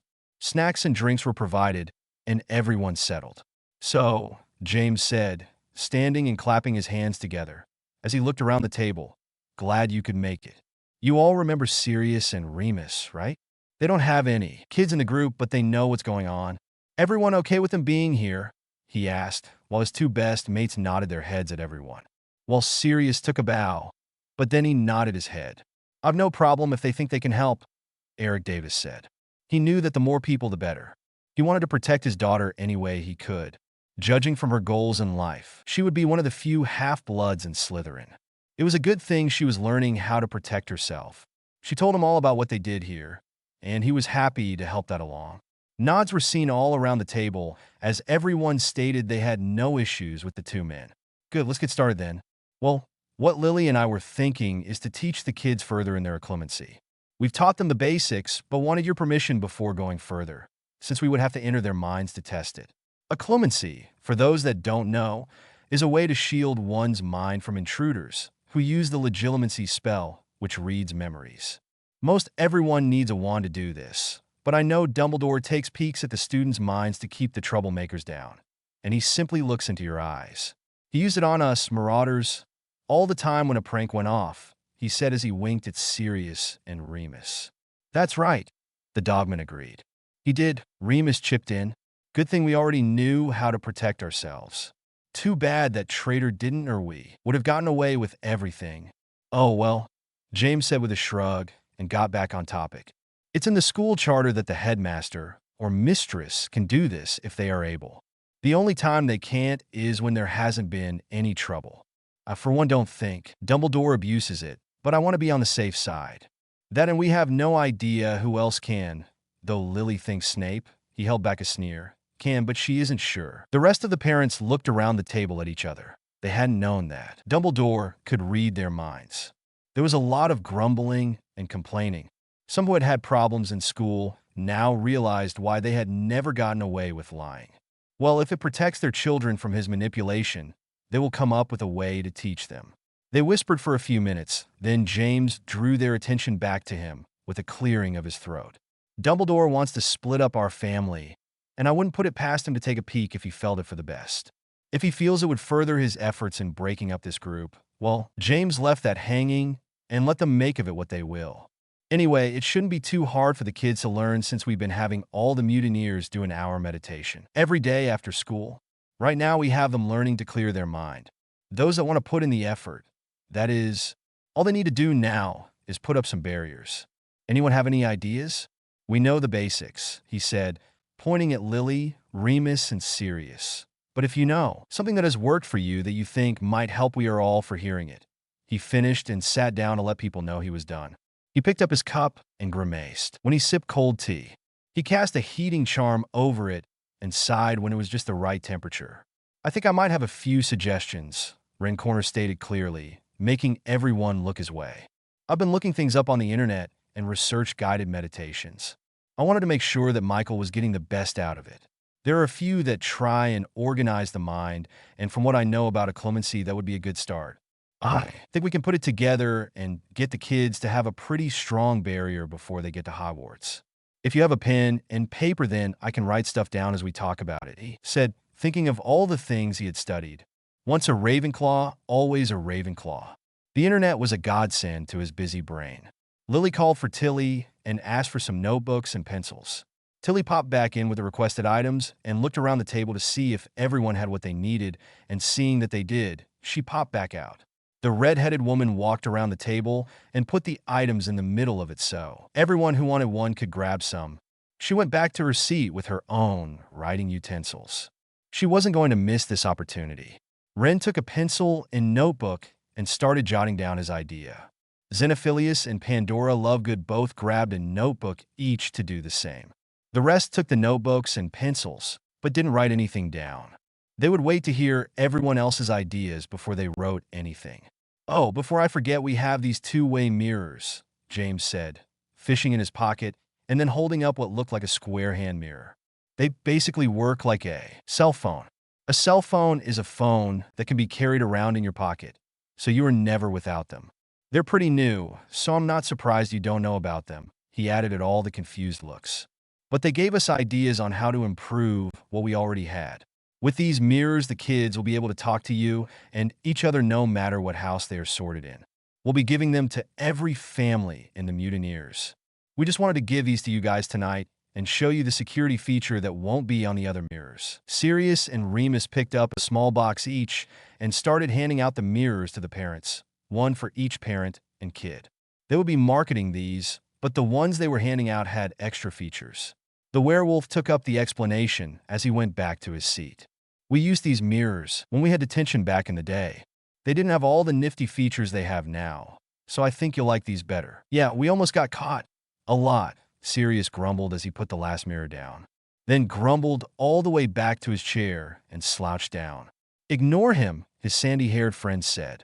Now, if you tap the fourth rune on the back, that will silence the call. It is a modified muffliato. There's a Notice Me Not charm on the mirror itself. Only those who know about the mirror will see them. There is another Notice Me Not charm on the security rune.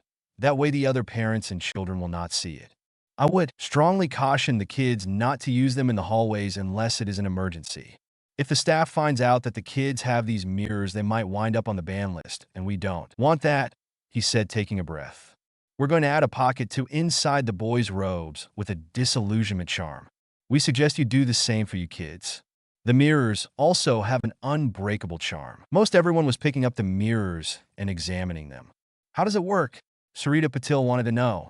If you look on the back, you will see some runes, Sirius said, perking up now that it was his turn. He grabbed a mirror and flipped it around and showing everyone the 4 runes on the back. The first one is to keep the mirror in normal mode. The second to keep it in silence mode. They should use this in class and in the Great Hall. It will make it so if someone calls, no one will hear a name called out. Don't worry. The third rune is to see if anyone called while in silence mode. The fourth one is to put it into security mode. That is the one that will muffle the mirror. It is only on these mirrors and can't be seen by anyone who doesn't have the same type, he explained, pointing to each rune. How are the kids supposed to use them in school and not get caught? Came a question from down the table. The kids can duck into an empty classroom between classes to check to see if anyone needs anything. The fourth rune will be what they would use when they are in bed or something, the dogman answered. He was about to put the mirror down when he got a thought. He shook his head and snickered as he said, "Now I know we can tell them not to use them in detention, but I also know that that didn't work for us. So you all can do the parent thing and tell them what you will." He snickered again, remembering all the times he and James used them in school. They had only used them in Binz's detention. McGonagall would have had their guts for garters. Like Remus said, ignore him. James chuckled, even though he knew his friend was speaking the truth. Now, if they want to talk to someone, they only have to say that person's name into the mirror and wait for them to answer. We're still working on a way that they can talk to more than one person at a time. Here, let me show you, Remus said. Picking up a mirror, he tapped the first rune. Grace Davis, he said into the mirror. The mirrors in front of Grace whispered her name, so she picked one up. She could see Remus's name in the mirror. What do I do to answer it? She asked as she bit her lip. Just say the name that shows up in the mirror, the Wolfman explained gently. Remus Lupin, she said tentatively, holding the glass object like it would break. Hi, Grace, Remus said as he waved at her from the mirror. Okay, now tap the fourth rune. She did as bid, and suddenly no one saw the mirror, nor could they hear the conversation. They saw Grace make a motion with her finger and heard Remus say, "To end the calls, just say done." Done, Grace said, and the mirror went blank. Oh, this will come in handy. We can always talk to our little girl, she said, getting excited. She hated the thought that her baby would be going away for almost 10 months out of the year. Now, she could talk to her nightly. There were excited whispers around the table as everyone not writing picked up a mirror to look at them, some trying them out by calling someone at the table.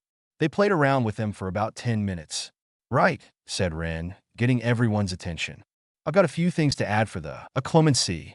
I think the love goods do too. What I've researched on the internet tells that an impenetrable bubble would be best to use for a shield. It is said they would be harder to break through because they flex. If we add this into the meditation the kids do each night, then that should, in theory, give them a good shield before they go to Hogwarts. Sounds good so far. Lily agreed, thinking that would work well. A flexible shield would work best for children. What else have you 3 written? Ren looked down at what he had jotted down. Well, we also might want to add organizing one's mind in there. That helped me a lot. Being a Ravenclaw, I have a lot of useless knowledge cluttering up my brain, so I used it to clear my head.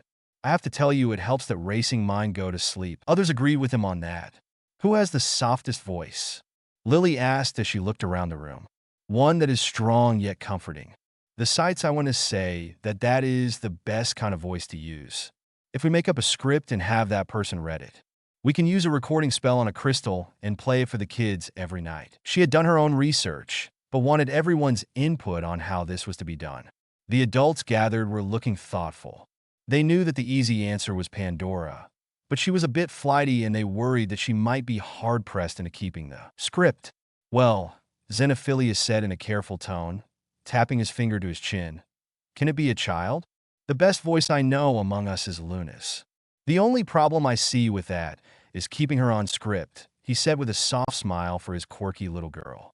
Not that he had room to talk, but Luna was usually in a world of her own, much like her mother. He shared a look with his lovely wife, who just smiled at him. Yes, your daughter's voice will be best, but I think in order for this to work, we will need a stronger, more adult voice. Maybe Pandora can do it. Her voice is almost as dreamy as Luna's, and I think she will stay on script, Rochelle Brocklehurst said, making a note in her pad. If she could put a little more softness in her voice, I think that it would be perfect. She knew that Pandora's voice could lull her to sleep. Everyone conceded the point. Say what you will about the Love Goods, they had relaxing voices. Even Zeno. I would be happy to help keep the Rackspruts from infecting the children, Pandora said in her smoky voice, looking at everyone with her large blue-gray eyes. Many people shook their head in amusement. They were quite used to Pandora by now. Being supportive friends they all had subscriptions to the Quibbler. It was quite amusing, and they liked the conspiracy theories that the magazine subscribed to. They weren't quite sure where Zeno and Pandora got their information from, but their stories were entertaining at best. Are you sure, Pandora? I mean, can you stick to the script? Lily questioned, voicing everyone's concern, yet in such a way as to not offend the woman. Oh, don't fret so. I am sure I can put the children in a meditative state. If you write up what you want me to say, then I'll follow it. We, pointing to herself and her husband, also think that we should add creatures outside and inside the bubble. The children can pick what creature they think will best keep people out. We could say something along the lines of, now that you have your bubble, think of the scariest creature you can and have them patrol your mind, or something like that. Lily gave a slight smile. That would be lovely, Pandora. I'm sure you'll do well, she said sincerely. She loved the Love Goods, but sometimes their creatures would grate on her scholar-like mind. When she first heard of the Nargles and Rackspruts, she looked everywhere for information on them, but other than the family's magazine, there was nothing. Now, when they were mentioned, it took all the patience that she had not to snap that there was no such thing. Shaking her head over those thoughts, she got back into the discussion over meditation. The adults talked about this for about 45 minutes, and they came up with a workable script. Now all we need is a quiet room with some soft music in the background, D-Boot said after they had a workable script. I've heard that that is the best type of situation for recording these types of meditations. Do you have a room that is quiet? A music room will work. Does the manor have one? She asked Lily. Lily thought for a moment. The house was pretty big, but she wanted to make sure that no outside noise was heard and that the room had good acoustics. She looked at James with an arched eyebrow. After all, he grew up here. James thought about it and decided that the room on the top floor in the back would be a good place. It had been a music room before. His mom used it so she wouldn't be disturbed by James when she practiced. The music room was moved to the first floor after his parents died. Both the boys liked to play a large variety of instruments. Not that they were very good, but they had fun. I've got a room in mind, but how are we going to get the music to play there? He questioned, more to himself. There is no wireless up there, and for some strange reason the stations don't come in right. Well, Hollis Maffei said, you can always record the music to a crystal and then play it back while Pandora records her part. He tapped his finger on the table thoughtfully. That's a great idea. Not sure why I didn't think of it, Lily said, shaking her head. Recording charms won't work in the game room, so we are going to have to find a wireless and see if they have a classical station or soft natural music to record. Why don't I do that while you guys talk about the defensive spells we want to teach the kids, she said as she got up from the table. Okay, Lils, we will write it all down so you know what we decided, James said as he warmed his tea again and took a sip. He grabbed one of the small cakes and pushed it in his mouth, and then took up one of the pads and started talking to the other parents. They all put their heads together and made up a plan. It would be 2 years before the kids went to Hogwarts, but they wanted them to be prepared. After an hour of talking, they decided on Expelliarmus, which causes whatever the enemy was holding to fly away. Petrificus Totalis, this is a temporary bind for the victim. Protego is a shield that protects the caster. Stupefy knocks the opponent out. Finite cancels most other spells. Muffliato, a spell Snape invented that muffles sound so people can't hear you. Jelly Leg Curse, which causes the victim's legs to be jelly-like.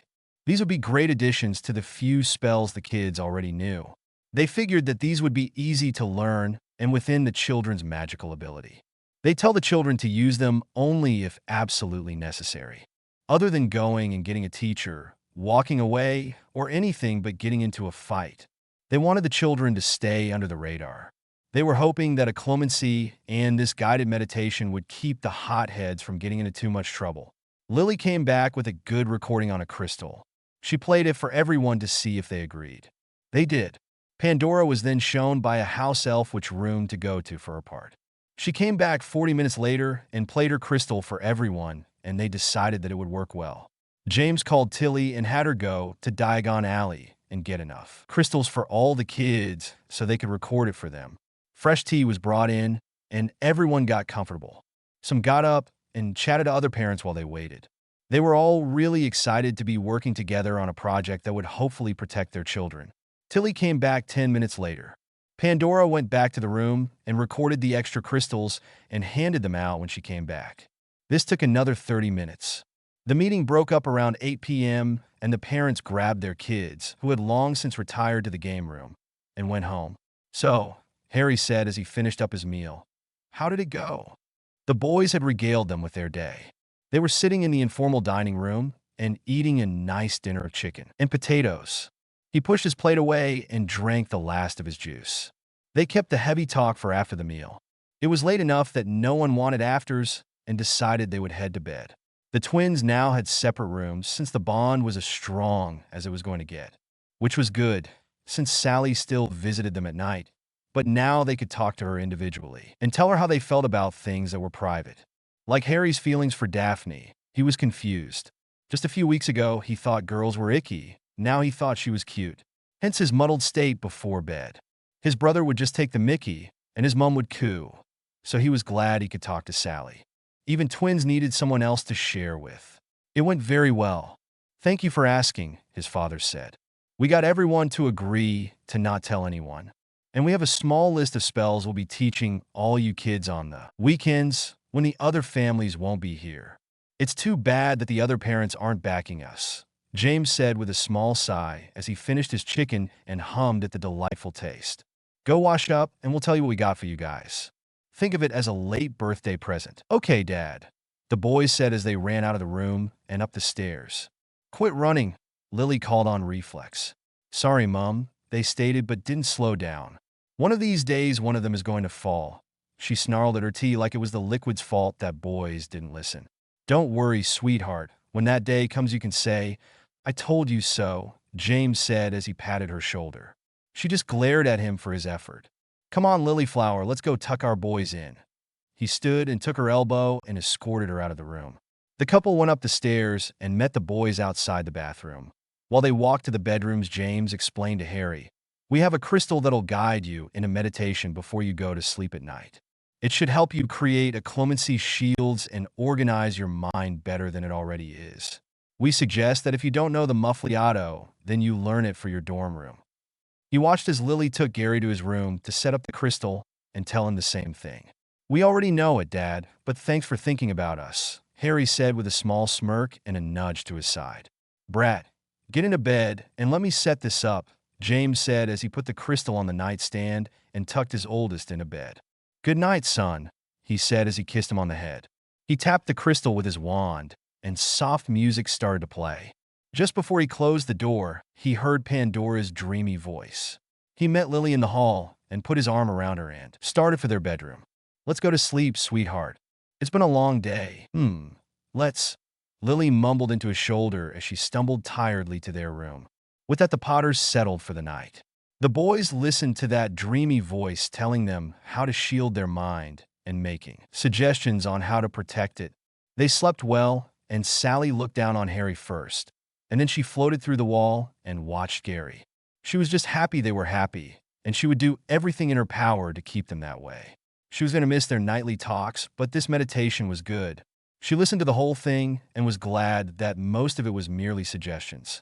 It simply guided you into building a barrier around your mind and adding any protection you thought would work best for you. She approved. With a kiss on the forehead to each boy, she went about her duty to see all her charges that night. Her boys were in good hands. Edited on June 2nd. 16 edited on October 19th, 24. The Kids Talk. Thanks for reading and reviewing. August 7th, 1989. It had been a week, and everyone in the pro-security group, as they called themselves, gathered to see how the crystals were working. While the parents were again in the formal dining room chatting, the kids were gathered outside. The adults and the kids that were pro-Dumbledore were not invited that day. They still met with them after school since they didn't want to ostracize them. They just didn't tell them about the crystals or spells. It was Saturday, and they were meeting in secret from those that supported the headmaster. The gang was playing in the backyard to the Potter Manor. It was huge, with sprawling greens that seemed to go on for miles, though the kids were only allowed to go to the first set of windbreak trees. It was still warm out, but not as hot as it had been earlier that summer. Some of the children were flying their brooms, for those so inclined. The others were running in the tree line. After playing a rounding game of hide-and-go-seek, which was more fun with brooms, the kids gathered in a circle. That was great. It is so nice to play outside. Too bad we'll be going back to school soon. Not that I don't like school, but I'll miss these fun days, Harry said as they all flopped down on the ground, dropping their brooms next to them and all hot and sweating from flying around. Taffy, Gary called the unofficial mutineer elf. Can we get some juice and biscuits? He asked her when she popped in. Of course, Master Gary, the tiny being said, and with a snap of her long fingers, there was glasses and plates in front of everyone. Thanks, Taffy, came the chorus response from everyone. The group was very thankful that he asked. They were all hungry and thirsty from playing their game. They all took up the drinks and treats and started to relax on the warm grass. So, the older Potter twins said after they all settled, "How are the crystals working for you guys? I know I wake up calmer and I'm starting to think straighter. Since we don't know anyone who knows legilimency, we can't really test our bubbles." Mummy's voice is very soothing. She keeps the holographs away with just her talking, Luna said in her dreamy, vacant voice, so much like her mother's. Her wide gray eyes wandered around the group. I've added so many interesting creatures in my mind. I'm sure that the Rackspruts will not be making my mind cloudy, and the added bonus of keeping the holographs and nargles away. They all affect your mind, you know. I felt ever so much calmer and my mind is much clearer. I feel that all of you will benefit from these crystals. She looked into the sky and watched things that only she could see. Okay, Luna, what's a holograph? Harry took the bait, making a few people groan, but to him her explanations were so much fun. A holograph is a tiny creature that looks like a silver crab. It crawls into your bed at night and whispers facts in your ear, making you think too hard to go to sleep. Usually, I drink a cup of nettle tea before bed to keep them away, but this is so much better and I don't have used the loo quite as often, the blonde explained with a great deal of seriousness. She truly believed every word she spoke. Many of the kids smiled at the eccentric girl. They had long gotten used to her. She was one of the ones that most everyone vowed to protect in Hogwarts. They knew that her quirkiness would cause people to hate her. They already protected her in the non-magical school, where the kids said some pretty hateful things to the little blonde. Sometimes it was a good thing that it was out on the playground when there were no teachers about, because then the older mutineers could use small bits of magic to make the bullies back off. Simple stuff like tripping jinxes or knockback jinxes. Ellie Godfrey and Astoria Greengrass were her most fierce protectors since they were in her class. The two girls tried to get Luna to stand up for herself, but she would just wave it off and say it was not the bullies' fault, that they were infected with some bizarre creature or other. They did finally get her to dress more appropriate for the school and less like a flower child. That went a long way in making the snarky girls back off. The Patil twins squealed at her dreamy expression and hugged her tight. "You are so cute," they said as one, and then settled back down. I like the line that tells us to treat everyone the same. Well, suggest I should say, Parvati said with a thoughtful expression, bringing the subject back to the crystals. She took a sip from her glass and held it in her hands while she continued, I think it is a good idea to have that in our subconscious. We're going to run into some pretty snobbish children. If we keep our cool, then we might not make enemies. She looked around and bit her lip. I know our parents are worried that we will be separated when we get to Hogwarts, but we are very tightly knitted and I'm sure that we won't. At least I hope not. I mean, I'm a bit concerned too, but with the organizing of my mind, well, I think we will stand up to pretty much anything, said Padma, keeping her arm around Luna. She was almost positive this quirky girl would be in Ravenclaw, because for all her vacantness, this was one smart young lady. Luna was top of the class, and if they were in the same house, she'd watch out for her. I'm sure we won't, Luna said. hugging the girl back. We just have to trust ourselves, she stated, looking at everyone with a dreamy smile. Then that's what we'll do, Harry said, smiling back at the girl. What does everyone else think of the crystals? He asked, wondering if they affected them the way they did him. He thought they worked great. It was a little weird at first, but after a few nights I got used to it, Terry Boots said with a shrug, throwing a small rock in the air while he talked. When you have a mind that was always thinking, it was hard to concentrate on meditation. He was one of the few that didn't pick up on the afternoon meditation very well. It took him months just to clear his mind, but he persevered and now was meditating with the best. When he found out that it would help him remember things better and that it would help him think more clearly, it got easier. Luna's right. Her mom's voice is very soothing. I've never fallen asleep so fast and slept so well. I also like the part that helps organize the mind. I got a library set up, and I'm working through all the crap that is in my head. I didn't realize I had so much useless information in there. He shrugged his shoulder like he was telling them something casual. Well, Gary said with a small smirk, like he was going to share a great secret. Padfoot gave me a bit of information that I think will help a lot of us in the long run. Not only is this setting us up for being great legilimens, but it is also giving us a path to become animagus. Gasps were heard around the group, and everyone broke out in exciting whispers. But he said, holding up his hands, he did warn me that not everyone can do this. So we need to decide if we want to, because some of us will be left out, and I don't want to alienate anyone. The last thing we need is to have jealousy in our group. He looked around to see how that bit of knowledge went down. There were thoughtful faces everywhere as the gang assimilated the info and weighed the pros and cons. Yeah, Hannah Abbott said sadly, her blonde hair falling in her face as she leaned a little forward to pick morosely at the grass around her. I already feel bad that Susan isn't part of this particular group. She's my best friend. If we decide to become animagus, then we need to bring the rest of the mutineers in on it and decide as a full group. Her friendship with Susan was strained. She knew that her best friend wanted to be part of the group that didn't support Dumbledore, but she couldn't go against her aunt.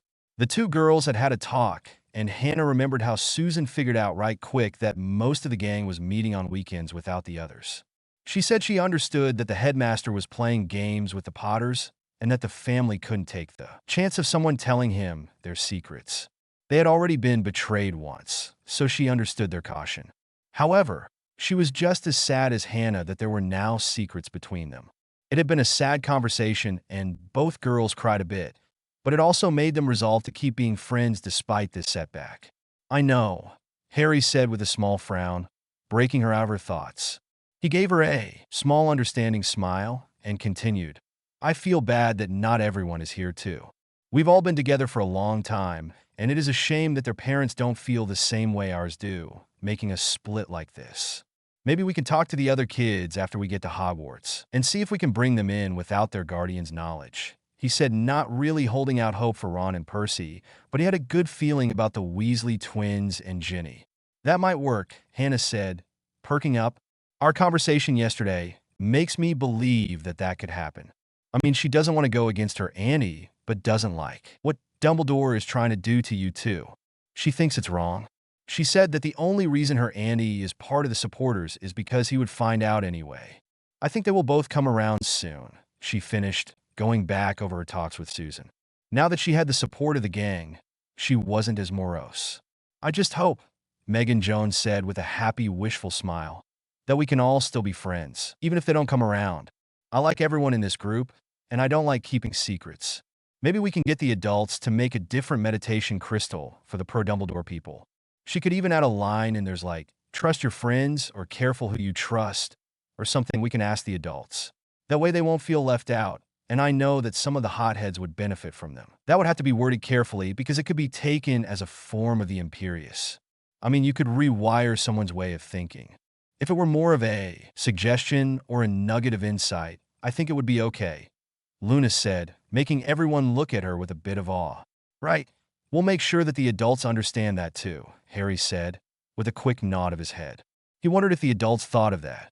I wouldn't hold up to much hope for some of those families, Michael Corner reflected, sadly, as he fiddled with the biscuit in his hand, making it crumble onto his lap. Some of the kids are too much into sports and not big on learning. They might not want to use the crystals, since it is all about organizing the mind and creating a bubble. It might be too much work for them. He swiped his hands on his pants to rid them of crumbs and continued. Besides, even with the crystals, most of the die-hard Dumbledore fans won't be swayed. He's not saying we stop being friends with them. After all, they are part of the Mutineers, Gary said, defending Michael. But he's just saying don't hold out hope that they will come to our way of thinking. Everyone here knows that Ron Weasley is a die-hard Gryffindor and that when we're sorted, he will more than likely not talk to anyone not sorted into that house.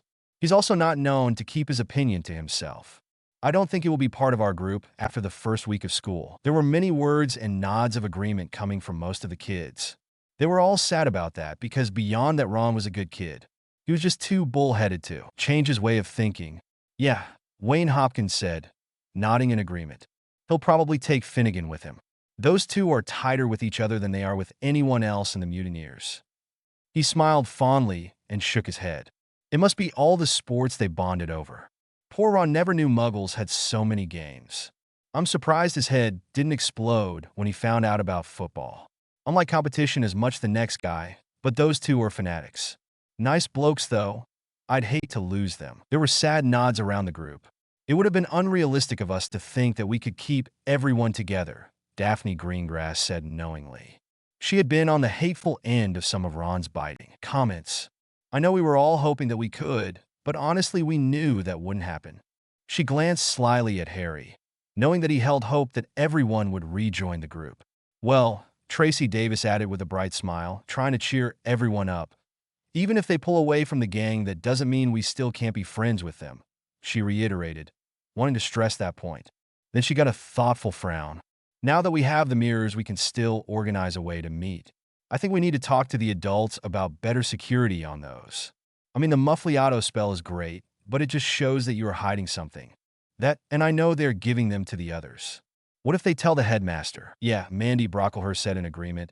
If we are going to try and hide our activities from Dumbledore and the staff, then we don't want anyone telling them about our group. Using the mirrors might tip them off. We'll need a way to keep the adults from talking as well. There were lines of concern on her face. The group talked about ways to get this accomplished and finally decided to take it to the adults. Smart as they were, they just didn't know enough. The gang got up and wiped off the grass and crumbs from their clothes. Harry and Gary cleaned the mess with a wave of their hands. All the dishes were sent to the kitchen and the food was banished. Then the gang started towards the house to talk to the parents. Harry saw Sally waving to him out of the corner of his eye and started to slow down. He bent down to give the illusion that something was wrong with his shoe. I heard what you guys were talking about, Sally said when the rest of the group was far enough ahead. I'll tell your mom a spell that will make it so no one will see you use the mirrors. Since the other mirrors don't have that security feature, I don't need to do anything about that. However, I'm going to add to the spell so that if anyone leaves the group, they won't be able to tell anyone. They will simply explain that the Mutineers are just a study group with no mischievous inclinations. I know your folks and uncles want to market the mirrors, so I can't take that knowledge from them, but I can modify what they know about the rest. She rocked back and forth on her shiny little shoes, like a kid that did a great deed. That would be great, Harry whispered so he wouldn't be heard, readying his shoe and getting up. If you can do that, it would help a lot. We'll still have to talk to the parents, though, since no one knows about you. Maybe after everyone goes home, you can join us in the game room and explain it to the adults. We'll say that Mum can't share it because it's Potter family magic, he said thoughtfully, scratching his head. He glanced at the gang that was getting further away. He bent over and fiddled with his laces. Yeah, Sally agreed with a cute nod of her head. Get the family together after everyone leaves, and I'll join you.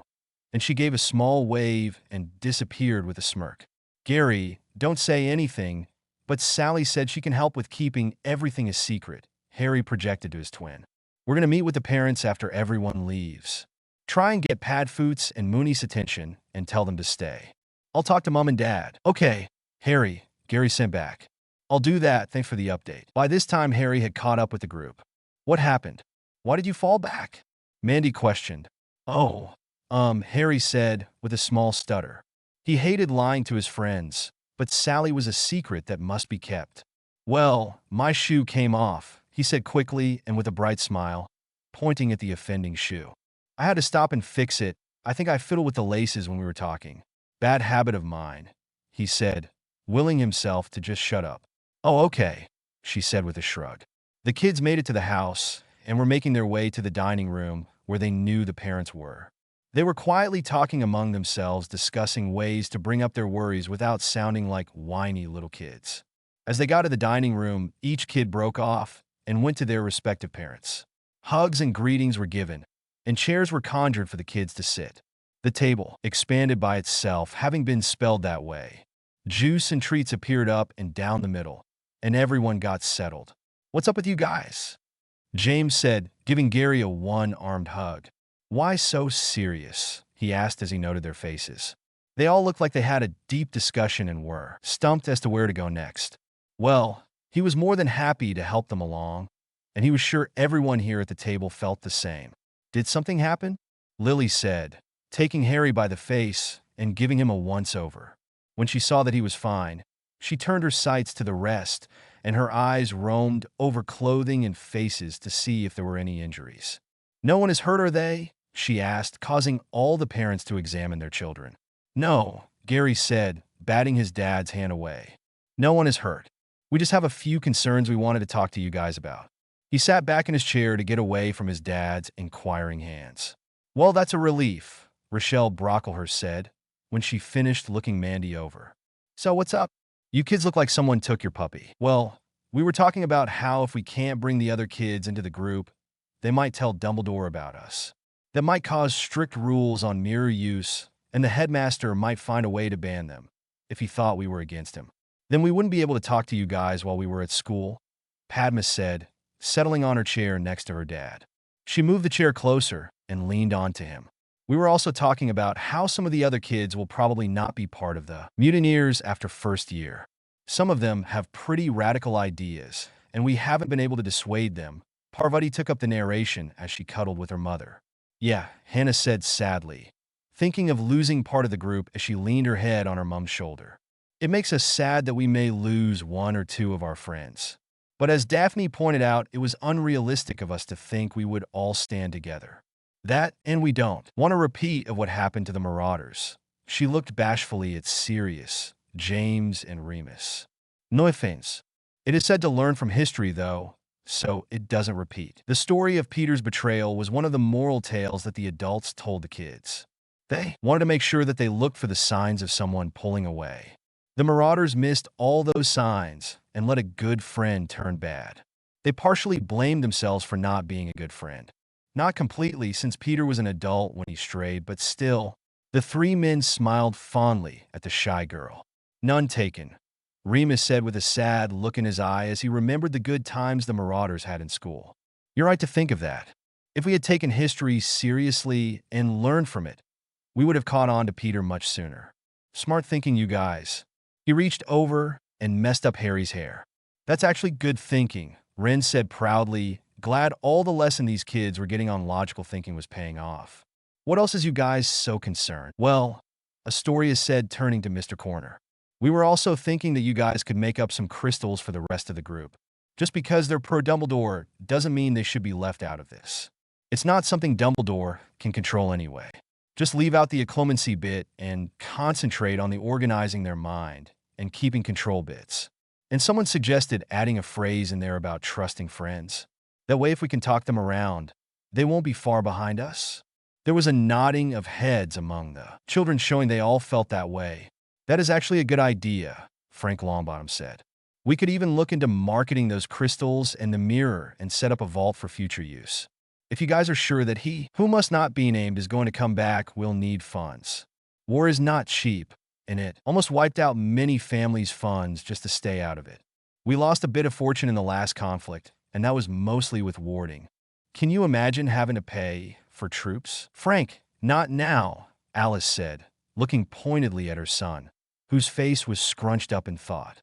"The marketing and war fund is a wonderful idea, Frank," Xenophilius said with a beaming smile. "Pandora will be more than happy to help. Won't you, my dear?" he asked as he turned to his wife and daughter. Both female Lovegoods looked vacantly at the far wall, and then smiles burst from their lips at the same time. They shared a knowing look and turned those big gray-blue eyes to the people watching them. "Yes, I think it will be a lovely idea," Pandora said dreamily, Luna nodding at her side. If Lily and James don't mind, I think we can set it up for me to record next weekend. That will give us some time to work on a script or two. We might want to make more of these crystals to cover many different things, but for now, ones for the other children will be beneficial to the rest of the group. She was almost swaying with excitement. Luna was beaming right beside her. Oh, wait, Harry said hurriedly. Luna brought up a good point. You'll need to make sure that everything is suggestive and not demanding. No one wants to be accused of trying to control the populace. I mean, that might wind you in jail, he said, biting his lip in worry. Don't worry, son. We've already thought of that.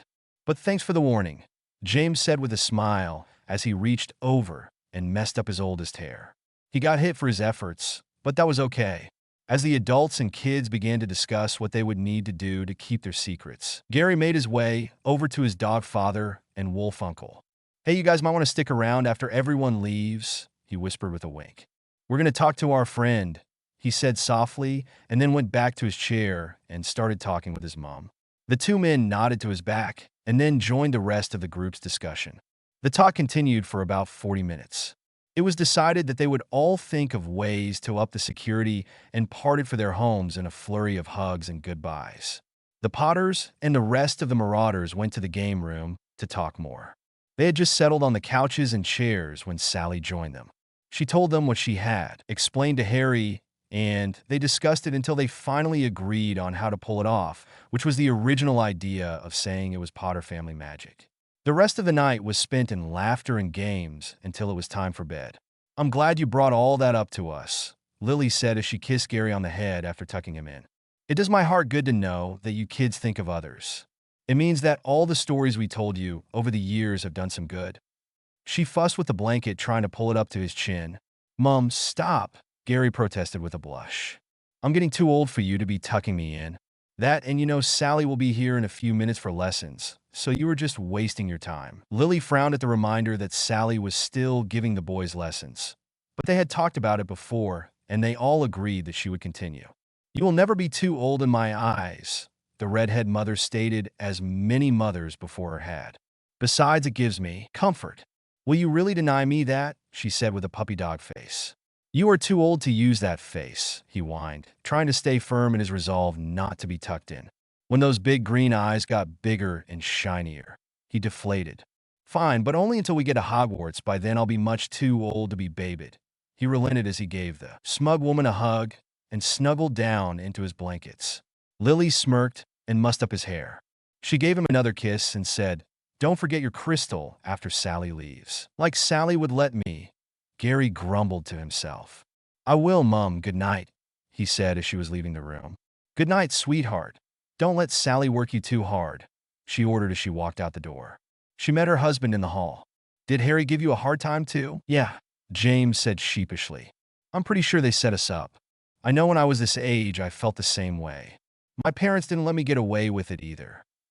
He smiled sadly, remembering the fond times. Do you want to go to bed or go back down into the game room and watch a movie? Lily asked. Well, I was hoping for some one-on-one time with my lovely wife. So why don't we go and see what treasures are to be found in the bedroom, he suggested as he snagged his wife around the waist. He kissed her full on the lips and ignored the get a room that came in stereo from the adjoining doorways. He chuckled and said, Sounds like a good plan to me. Shall we? He asked as he started down the hall. Yes, let's. She purred and then giggled at the you that came from her boys as they went off to enjoy the evening. Edited on June 3rd. 16 edited on October 19th. 24. Lessons on power and death. Angst alert. Minor character death. Thanks for reading and reviewing.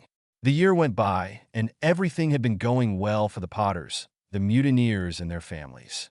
The adults had made crystals for everyone they knew. Pandora made sure to keep her voice soft and alluring. Her tone was suggestive and invited you to explore the wonders of a well-organized and protected mind. She didn't tell you what to set up for your defense, or that you had to have one, only that you could better protect yourself if you let some form of animal stand guard. Some of the mothers bristled at the idea until they were told that it would improve their children's grades, and hopefully their temper. They could see it even helped the slower people in their group. Ron and Seamus only used them because their mums made them, but their moms could see improvement in their thinking, even if it was directed at sports. Everyone else's grades were still high, and they all slept better. Communication was improved now that everyone had the mirrors. Gossip between the housewives and some of the girls made their day. Sleepovers and parties were easier to organize, and dinners went off without a hitch, since the wives could call their husbands to pick something up. That didn't mean that the men didn't use them. They gossiped just as much. They were just too manly to call it that. Sirius, Xenophilius, and Kestrel Maffei were working on ways to market the crystals and mirrors. If they became well-known items to Hogwarts teens, then hopefully no one could say that the mutineers thought of themselves as special. If enough of the children and teens had these devices, then banning them would be futile. Kestrel worked in marketing in the non-magical world, so she had some insight. She was the one who suggested that they set up a booth in Diagon Alley. Its purpose was to cater to the younger crowd. Sirius was going to finance it, and Zeno was going to advertise. Everything should be ready by March, because even with magic, paperwork had to be filed, and permits had to be given. Bank accounts needed to be set up, and loans needed to be finalized. Sirius, Remus, and James worked hard on the mirrors. Not that magic didn't make it easier, but carving those tiny runes was tedious work. They had over 1,000 done, but were going to hire a few people to make the rest if they sold. They had no doubt that they wouldn't. It was just that they thought they might get shut down by the bigoted purebloods. Pandora had already made up the crystals, and they were stored in the Potter Manor for now. Recording the crystals was much easier. They made up quite a few different ones, pulling scripts off the net and adapting them. There were many sessions like the bubble, the river, success, self-confidence, and quite a few more. She wanted to keep them at the rookery, but there were too many starlings roaming about, and they were worried that the little blighters might steal them. January 15th, 1990. For now, things were quiet, and everyone was just settling back in school after the Christmas break. It was still plenty cold out, and the kids were all gathered together outside near the playground, bundled up and waiting for the stragglers. They were all huddled together and talking about what had happened during recess. It had started as a quick game of tag, but it got out of hand and a fight broke out. Harry and the mutineers had tried to stop it, but there were too many kids involved. In the end, one of the younger students had a busted nose, and the teachers were upset that someone got hurt, and everyone was questioned. All the students who had been near the area had notes to their parents. As it was, they were all a bit mussed, and Ron and Ginny were worried that their mom was going to start yelling.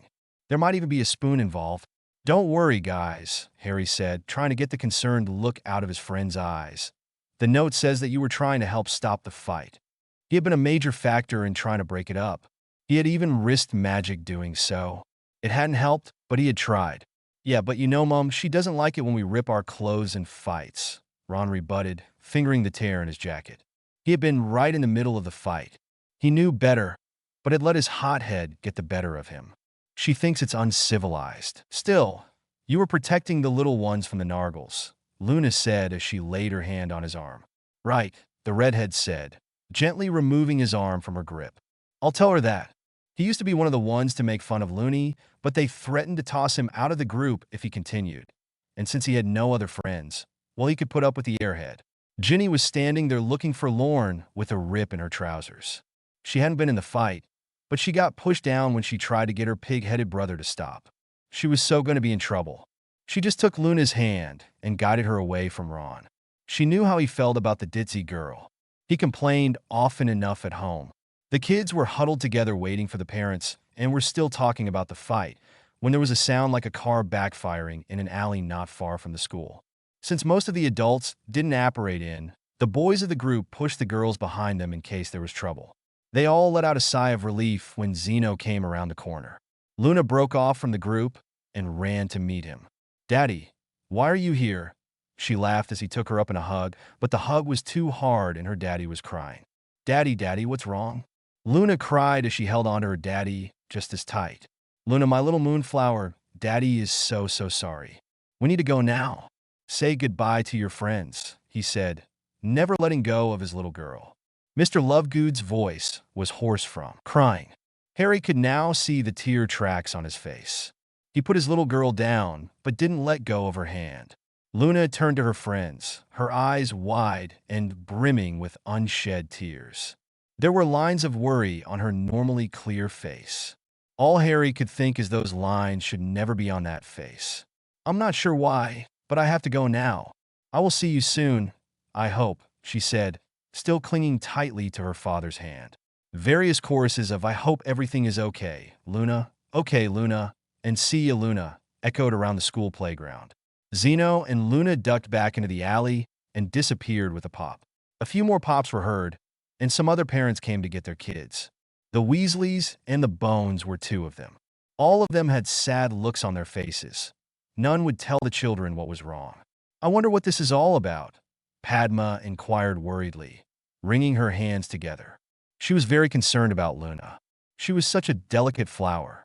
It's not like Mr. Lovegood or the other parents to come and get their kids like that. She looked around at the rest of the group hoping someone had the answers. All she got were blank faces and negative shakes of heads.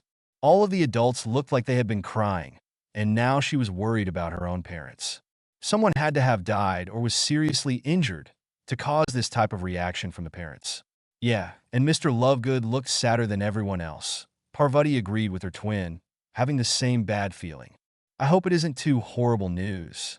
She played nervously with her backpack. The girls were sending encouraging thoughts to one another, but they were half-hearted at best.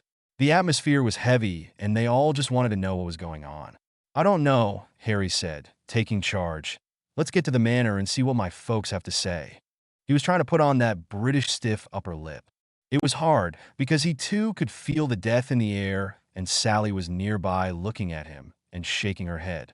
So the remaining gang made their way to Potter Manor discussing school, sports, and what could have befallen the Lovegoods.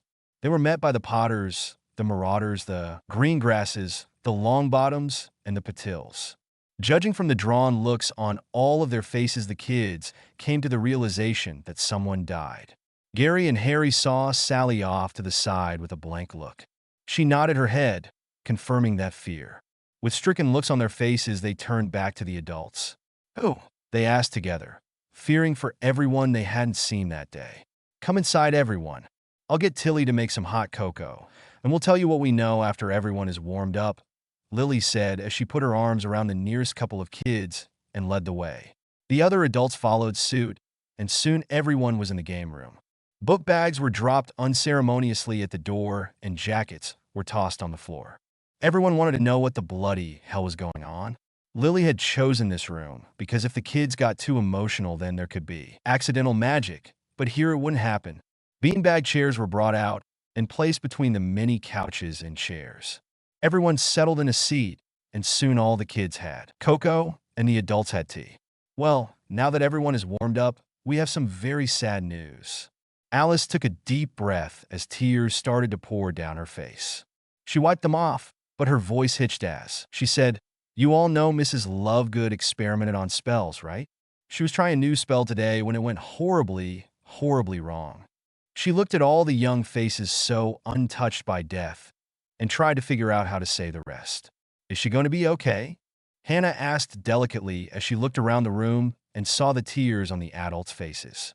Her shoulders slumped and her throat closed as she too started crying. "No, sweetie. She died before anyone found her," Frank said bluntly, not wanting to give the kids false hope. There were gasps and cries of outright denials from the children.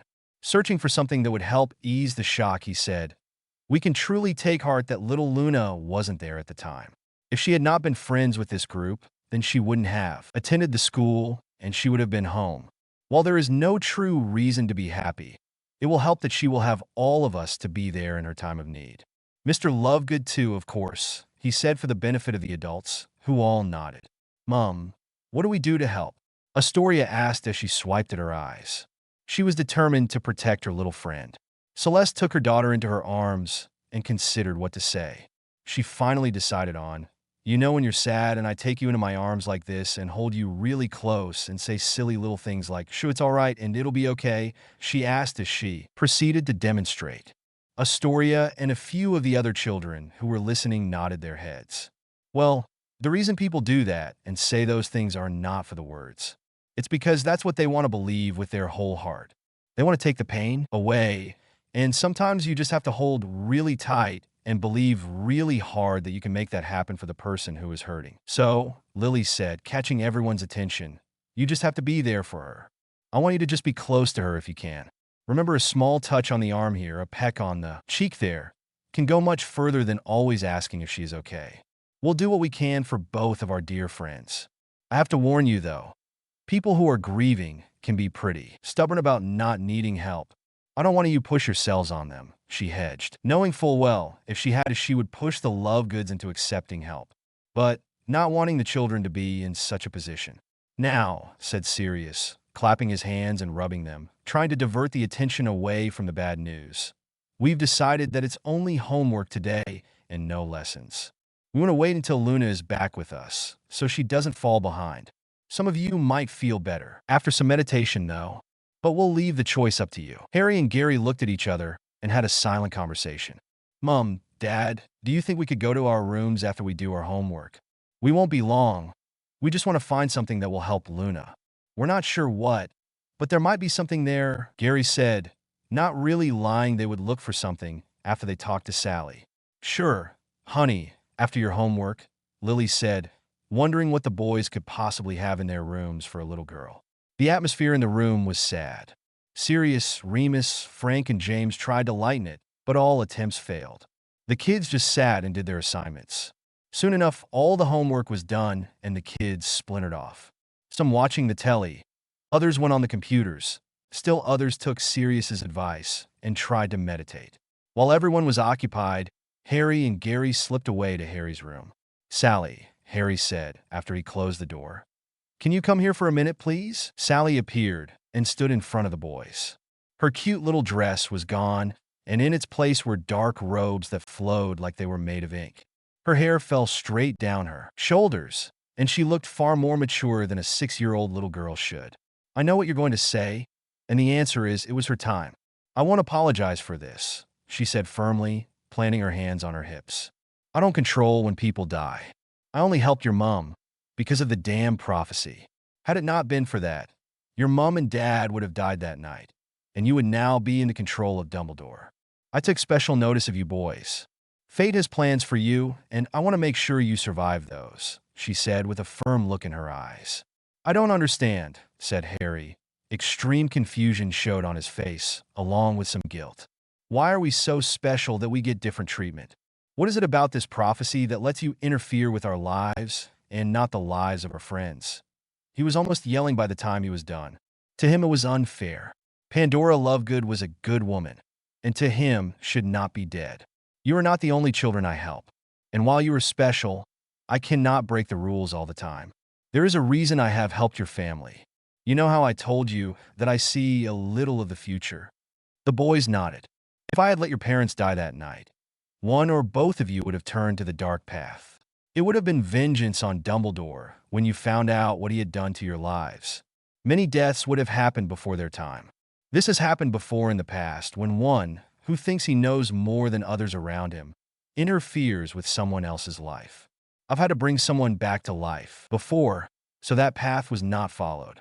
Gellert Grindelwald and Tom Riddle are tragic. However, what would have happened if the both of you turned dark would have been closer to world ending, the little girl deity said and motioned for them to sit on the bed. So there are other kids that might be bad enough to end the world? Harry asked with a tilt of his head. He was calmer now, but still confused and feeling guilty. And you are helping them like you helped us? How do you know who will turn and who won't? Either, for all he will try and kill you. The biggest opponent you have is yourselves. There are 3 factions in the world: dark, light, and gray. You've seen what happens when either the light or dark have too much power. If the light has too much power, then the world falls stagnant. If the dark had too much power, then the world falls, period. That is why there must be balance, the gray. I and your parents have raised you to be gray, and we are hoping that you will help your friends to be the same. I would never, ever tell you to stop liking someone because they are light or dark. Many of your mutineers are from all light families, and a few are from dark families. Just be wary of how much power they actually hold. Wait, are you saying that we're too powerful? That we could destroy the world? Gary asked as if what she said just hit him. He didn't want that kind of power. He wanted to be strong for his family and friends, but at the risk of the rest of the world. Well, that went against the grain. You are powerful, Sally confirmed with a nod of her head. However, you don't have it in you to destroy the world. Not anymore. You have learned to share your power with all those around you. By letting them help you make choices, and you helping them learn to be better people. Your laughter, your tears, and your affections, you share it all with your friends and family. You two are some of the most kind and caring children I know, the little girl deity said, touching each child on their cheeks. The robes vanished as she took on the role of friend. Her cute dress came back, and her hair pulled itself into pigtails. The change calmed the boys down, letting them know that their friend was there for them. Sally had never lied to them before, so they will believe her now. Okay, Sally, they said as the tension left their bodies and they visibly relaxed. Now that that worry was over, she got back to the reason they called her in the first place. Back to what started this discussion, Pandora Lovegood. It was her time. There was nothing I could do to stop that. I wouldn't even if I could. You have to realize that people you know and love will die one day. Just be there for your friends and loved ones when it happens. She knew this was going to be a harsh lesson, but it was a fact of life. One that all people must learn. But why? Harry asked with a sad voice. Harry, you have to understand that death is a part of life. Sadness is a part of growing up. If everyone lived, the world would have ended centuries ago. There is no way this planet could support an ever-growing population, she tried to explain in the simplest terms. There were many spiritual and philosophical debates, but in their grieving states, simple was better. The boys hung their heads a little. They now felt bad for all, but accusing her of doing wrong. They now understood that it was her job, and she had no part in Mrs. Lovegood dying. Sorry, Sally. We didn't mean to accuse you. We just didn't understand, Harry said sheepishly, eyes peeking from under his bangs. A blush painted his cheeks. I know, and I do understand. The one thing you have to remember about me is, I am not human. I don't feel things the way you do, and when it comes to people dying, I am completely apathetic. I do understand that humans are not, though. Go back downstairs to your friends. They need you now. She gave each a hug and shooed them away. They left forgetting they were supposed to be looking for something for Luna. When Lily asked later that night, they told her the truth and what Sally had said. She was conflicted as to whether or not to be happy that it wasn't her that taught this lesson, or mad that one more thing was taken from her. She finally settled on content that her boys understood. It had been a long few days as everyone in the group waited for Luna to show back up to school. She never did. They tried calling on the mirrors. The adults tried the flu, but no one answered. Finally, a fed-up James marched to the rookery and all, but forced the two Lovegoods back to Potter Manor. It was after he took them by the hands and left their wards that he operated them to his house. He led them into the game room and sat them on one of the couches. His family gathered around him with concern for the grieving family etched on their faces. He called Taffy for warm drinks. I know you two want to grieve, he said kindly as he tried to get them to drink some tea. And we'll let you do that. If you want to be alone, we'll let you do that too. But you are not taking care of yourselves, so you're going to let our house elves take care of you. We have guest rooms on the 3rd floor set up for you as long as you need them. Luna, your classmates have your homework, and that might help you take your mind off things for a little while. Zeno, if you need help with the magazine, there are many of the mutineers' parents that don't work that will be happy to help you, he said kindly but firmly. He looked at the two people before him that looked like they had not bathed or eaten in days. We love you both, and we love Pandora, Lily said softly, holding tightly on her own cup and trying to keep the quiver out of her voice. We just want to help. Both me and James have lost loved ones, and we do know some of what you are feeling. The boys love Luna, and they want to help also. Will you let us help? She pleaded to the two miserable people huddled on the couch. Luna, who had been scrunched up at the end of the couch looking lost and stricken, looked at two of her male friends, and as if for the first time in days the cloudiness cleared and she saw hope. She held her arms out like a 2-year-old and begged with her face for cuddles. The boys flew across the room and enveloped her in a huge hug that might not ever stop. They all started crying, and there were words of concern and gratitude coming from all three. Zeno, seeing now what he had been doing to his beloved daughter by keeping her in the rookery, finally broke. The heartbroken sobs could be heard around the manor. Lily moved to his side and gathered him up. James sat on his other side and rubbed his back. Together, the two families grieved and healed.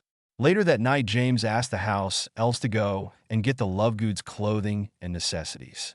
She popped away and gathered what was needed. The two blondes were in the same room, Luna on a twin bed, so that they could help each other with nightmares. Pandora's voice could be heard from one of her crystals, which ironically pertained to how to deal with grief. Lily worried that it was too soon for them, but Zeno stated that it was the closure he needed, and he felt it would help Luna as well. 2 weeks later, the Lovegoods went back to the rookery. They were both doing much better and wanted to start with their lives again. Not completely healed, but much better than before. Now that the grieving was over, the mutineer parents and partners jumped up their schedule in getting the crystals marketed. They pushed through paperwork as fast as they could, and as many crystals that could be made were. They used the ones that were stored at the Potter Manor and made more. The booth was set up, and when Pandora's dreaming voice calmed the most excitable wizard, the crystals sold rather well. 20% of the proceeds went to the Lovegoods, 10% split to the partners, and the rest went into a vault for future funds in case of a war.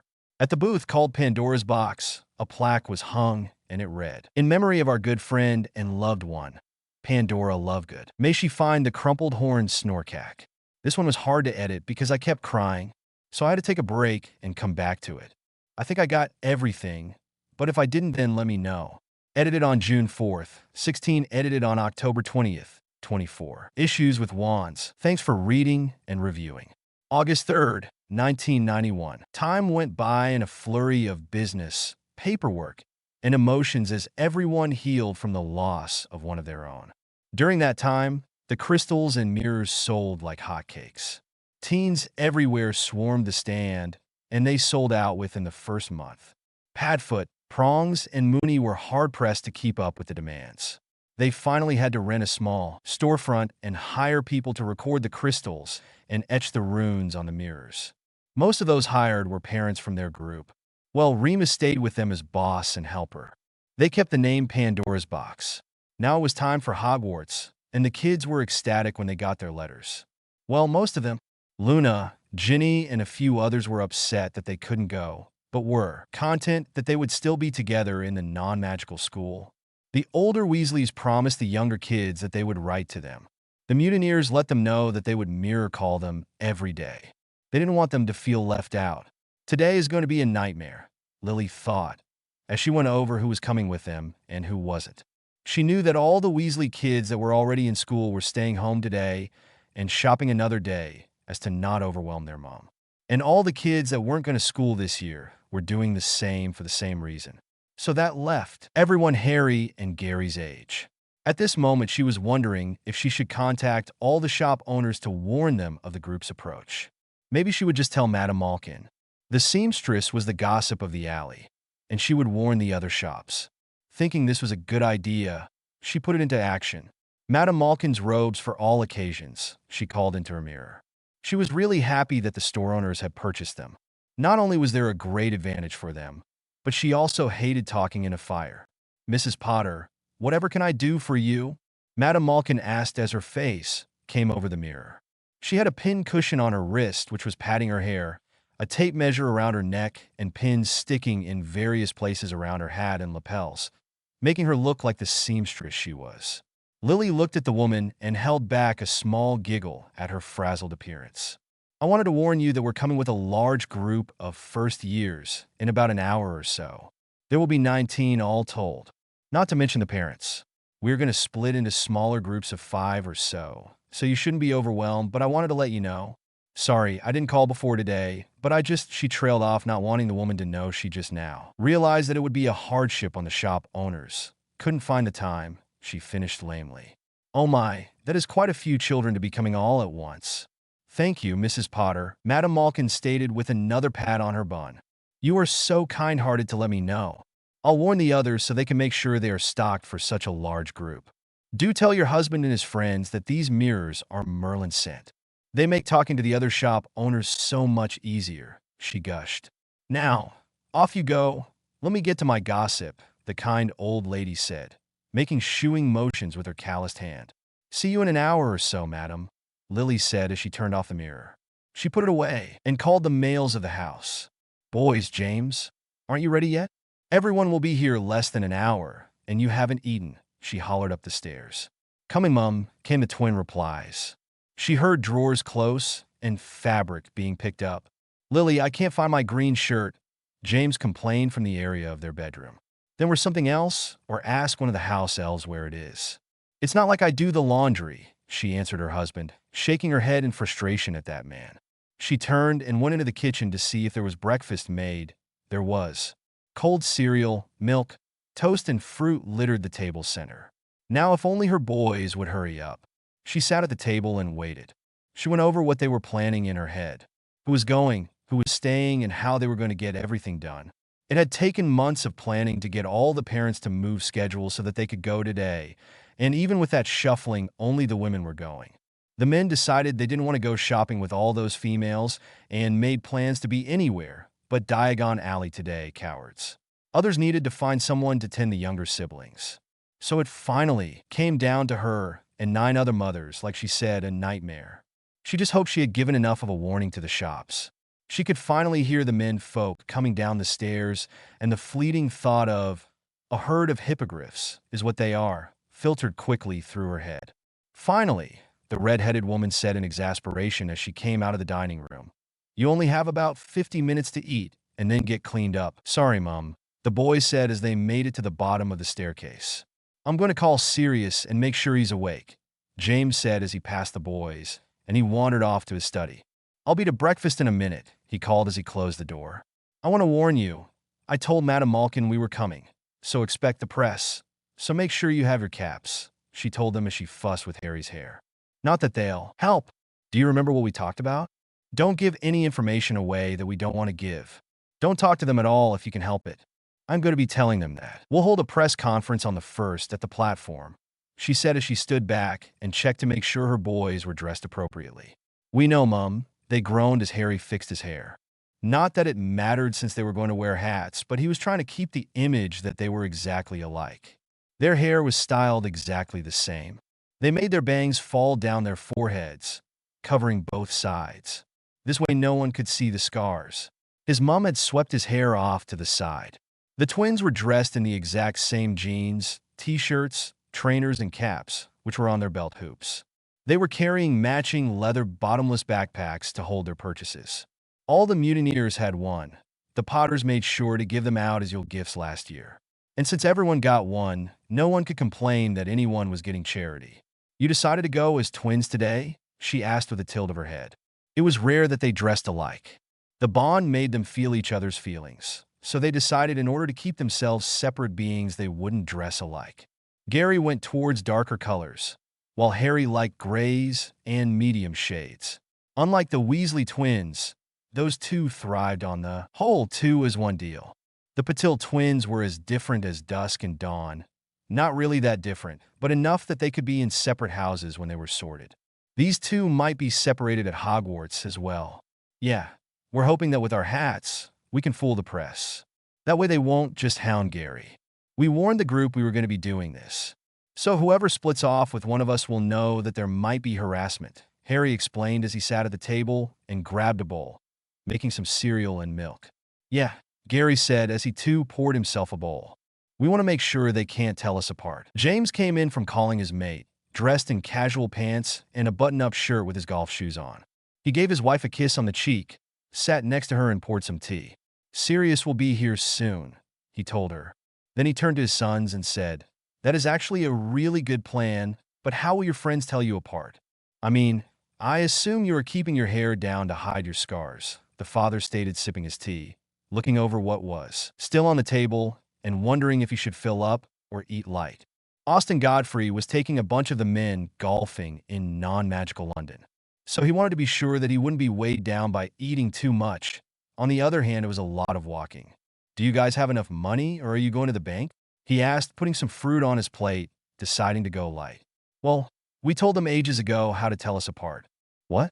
Don't you know by now? Gary replied with a smirk. He knew his father knew who was who when they wore their hair down. Mum did, but Dad not so much. It was an ongoing game the twins played with their dad and uncles. The men would make a big deal out of pulling up the hair, just to see the scars, just for laughs. Though, the boys were sure that Remus knew and just played along. "Why don't you ever tell me?" James asked in mock despair as he looked at the ceiling. He really enjoyed the game, which is why he never really bothered to learn the differences between the boys' faces, which, besides their scars, were a spattering of faded freckles across Gary's nose. Being dark-haired boys, they didn't freckle much, but there were some there nonetheless. Harry had a few, but not as many as his brother. There were other ways, but the boys would have to be shirtless for anyone to see the childhood scars like the one Harry got from falling off his broom, or the one that Gary got from a stray dog. They were on the back and stomach respectively. "You know you love it," Harry teased with the same smirk his brother sported. "And yes, we have enough money. We've been saving our allowance just for this day." He pushed his empty bowl away and started going through his bag to make sure he had everything. Gary soon was doing the same. 45 minutes later, everyone was gathered in the Flu room to greet all the kids and parents. The men, being the cowards they are, left immediately so they weren't roped into shopping.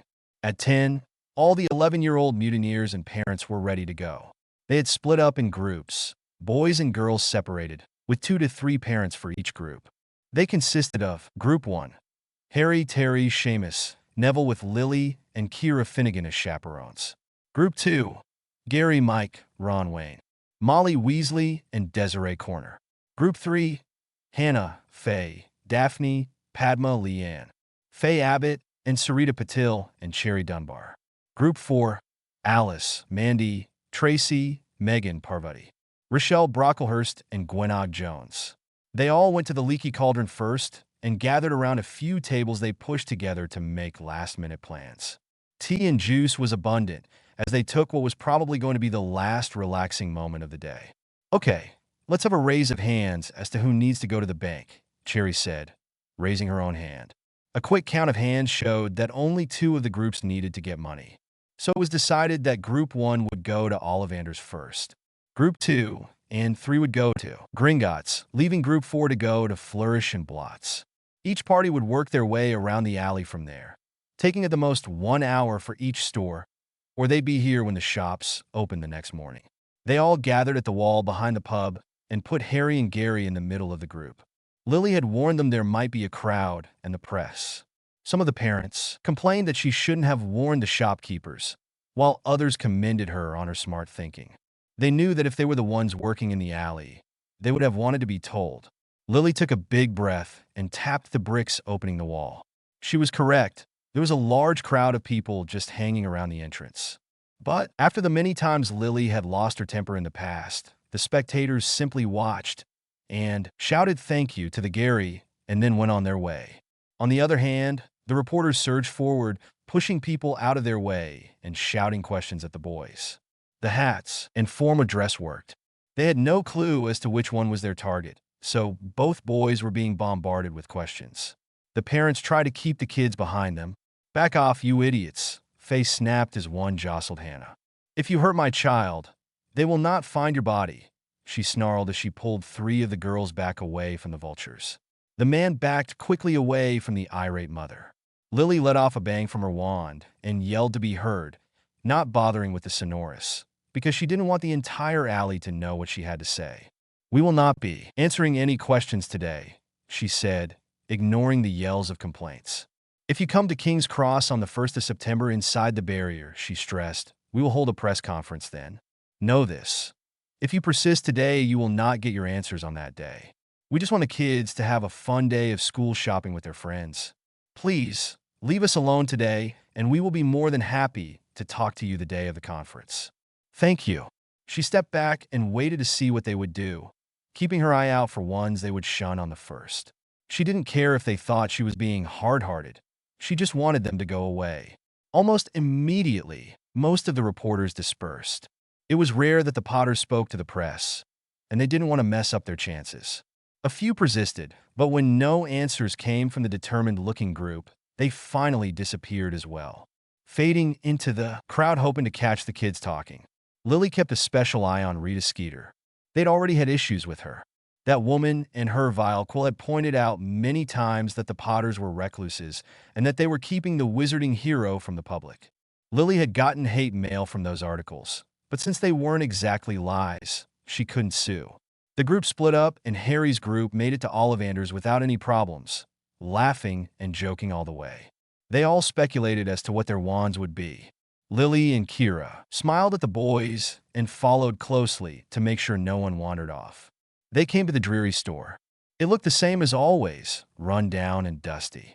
Lily never understood why Ollivander never cleaned it up. Maybe he felt it made him more mysterious, when it just made him creepy. Ah, yes, the Potters and friends, of course. Came that voice that had scared Lily when she first stepped foot in the shop with Severus oh so many years ago. Today, it made the kids jump, making the mums glare at the shadow the voice came from. Lily really didn't like this man.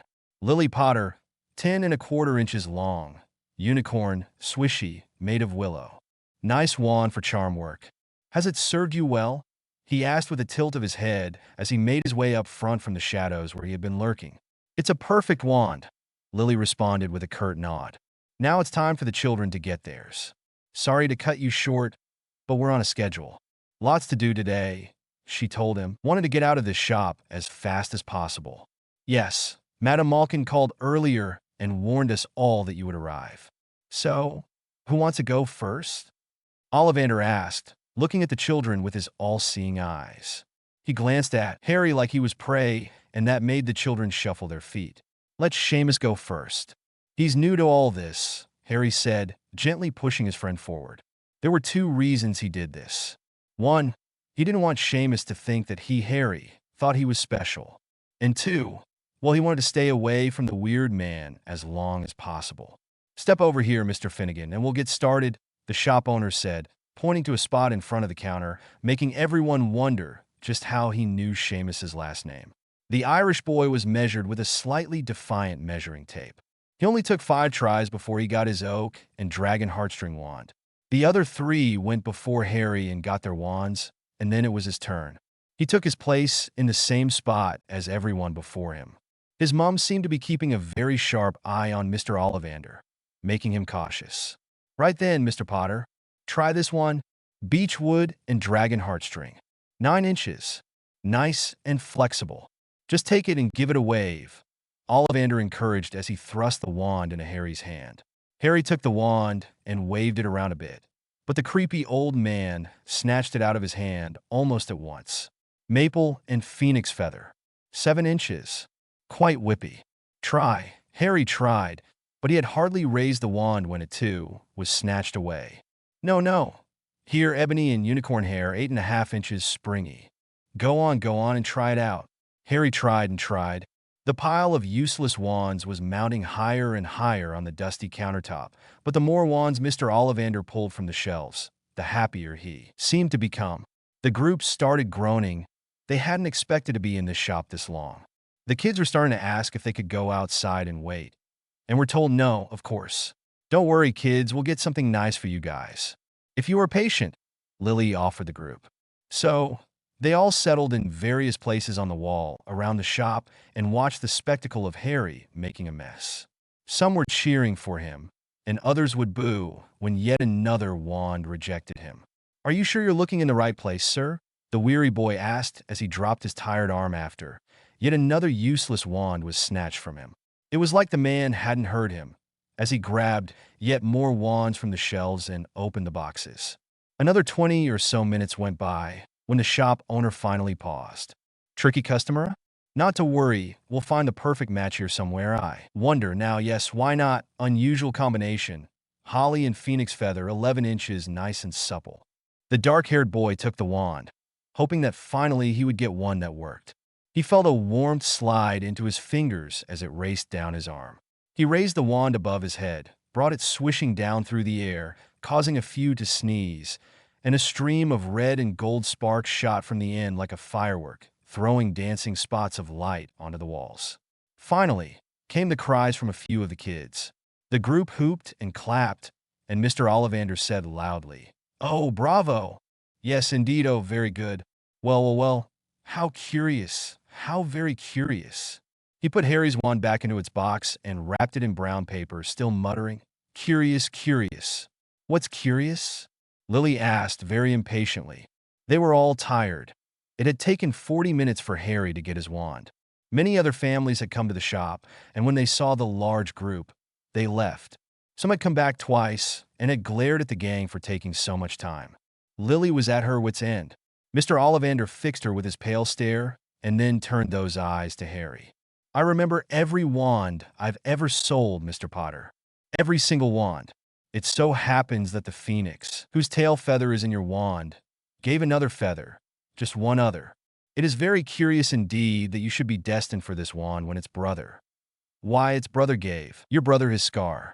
I was actually holding this one, and another back for young Gary. It is a mystery as to why it came into your possession. Harry swallowed, not liking where this was going. Yes, the brother wand was 13.5 inches. You. Curious indeed how these things happen. The wand chooses the wizard, remember? I think we must expect great things from you, Mr. Potter. Perhaps you are predestined to protect your brother from his greatest foe. After all, he who must not be named did great things. Terrible, yes, but great. I cannot wait until your brother comes in to see what wand would choose him. He turned those eerie eyes to his shelves as if he could pick the right wand for Gary before he set foot in the store. And with those foreboding words, the group paid and quickly left the shop. The other groups met up with them, and Harry and the kids told of the harrowing time they had in the wand shop. He didn't mention the brother wand, just that Ollivander was creepy, and it had taken forever to get his wand. They all commiserated, and then it was decided to have tea and split up again. This time it was Gary's turn to go and get his wand. Ah, the other Mr. Potter. I was wondering when you would come. Your brother was just here, tricky customer. Let's see if you were just as finicky, the tall man stated when the group came into the shop. Oh, I'm sure that I'll be easy, Gary said, knowing that the only reason his brother had such a hard time was because he was the boy who lived. Gary was pretty sure that he would be only a few minutes. Let Ron go first, he suggested, much for the same reasons as his brother. Oh, no, dear, Molly interrupted. Ron will be using a family wand, she said as she ran her hand down her son's hair, making the boy in question squirm. Mrs. Weasley, Ollivander said sharply. The wand chooses the wizard. Did you bring the wand in question? He asked, his eyes cut into her protest. Well, no, I didn't, she stuttered. Who carries extra wands about? She snapped, trying to get her composure back. I would very much like it if you would bring it in, so that I may examine that it will work for the child, the wand maker stated firmly. Ron just stood embarrassed and angry. He glared at Gary like it was the other boy's fault for putting him in the spotlight. Very well, Molly sighed as she took Ron to the back of the group. The other two boys went before Gary, and when it was his turn, he simply stood and waited. He really hoped that this man didn't make a spectacle out of him. Now then, Mr. Potter, let's see if you are as tricky as your brother. Shall we? Ollivander said as he swished his wand and put all the discarded wands back on the shelves. He then grabbed the same wands he had started Harry with, and one other. Gary was right, it only took a few wands, and he connected to the U and phoenix feather. Curious, curious indeed. That wood is from the same tree as one I sold many years ago. You should ask your brother what I told him. Great things, terrible, but great, the tall man mumbled as he rubbed his chin. It is also a bit of a thought that both of you obtained phoenix feathers. And while this is not from the same bird, it still shows that you are bonded very closely. His eyes looked at Gary as if they were looking into his soul. He placed the box with the wand on the counter and gestured for the boy to take it. Okay, Gary drew out as he picked the box and edged away from the man. He put 7 galleons on the counter. It was at that point in time that Molly came back with Ron's wand. She bustled in and all, but slammed the wand on the counter as if challenging the man to say it was an inappropriate fit. Ollivander declared that it would not do for the boy, and he fitted Ron with a new wand. Molly was not pleased. Remember, boys, the wand chooses the wizard, the man said, once again. Even if that wizard does dire things, he said, looking straight at Gary. Thank you, Mr. Ollivander. Well, see ya, Gary said, grabbing Mike's arm and all, but running out of the store. He didn't want any more ominous predictions coming his way. The rest of the day was spent in good fun. All the supplies were gathered into the bottomless book bags.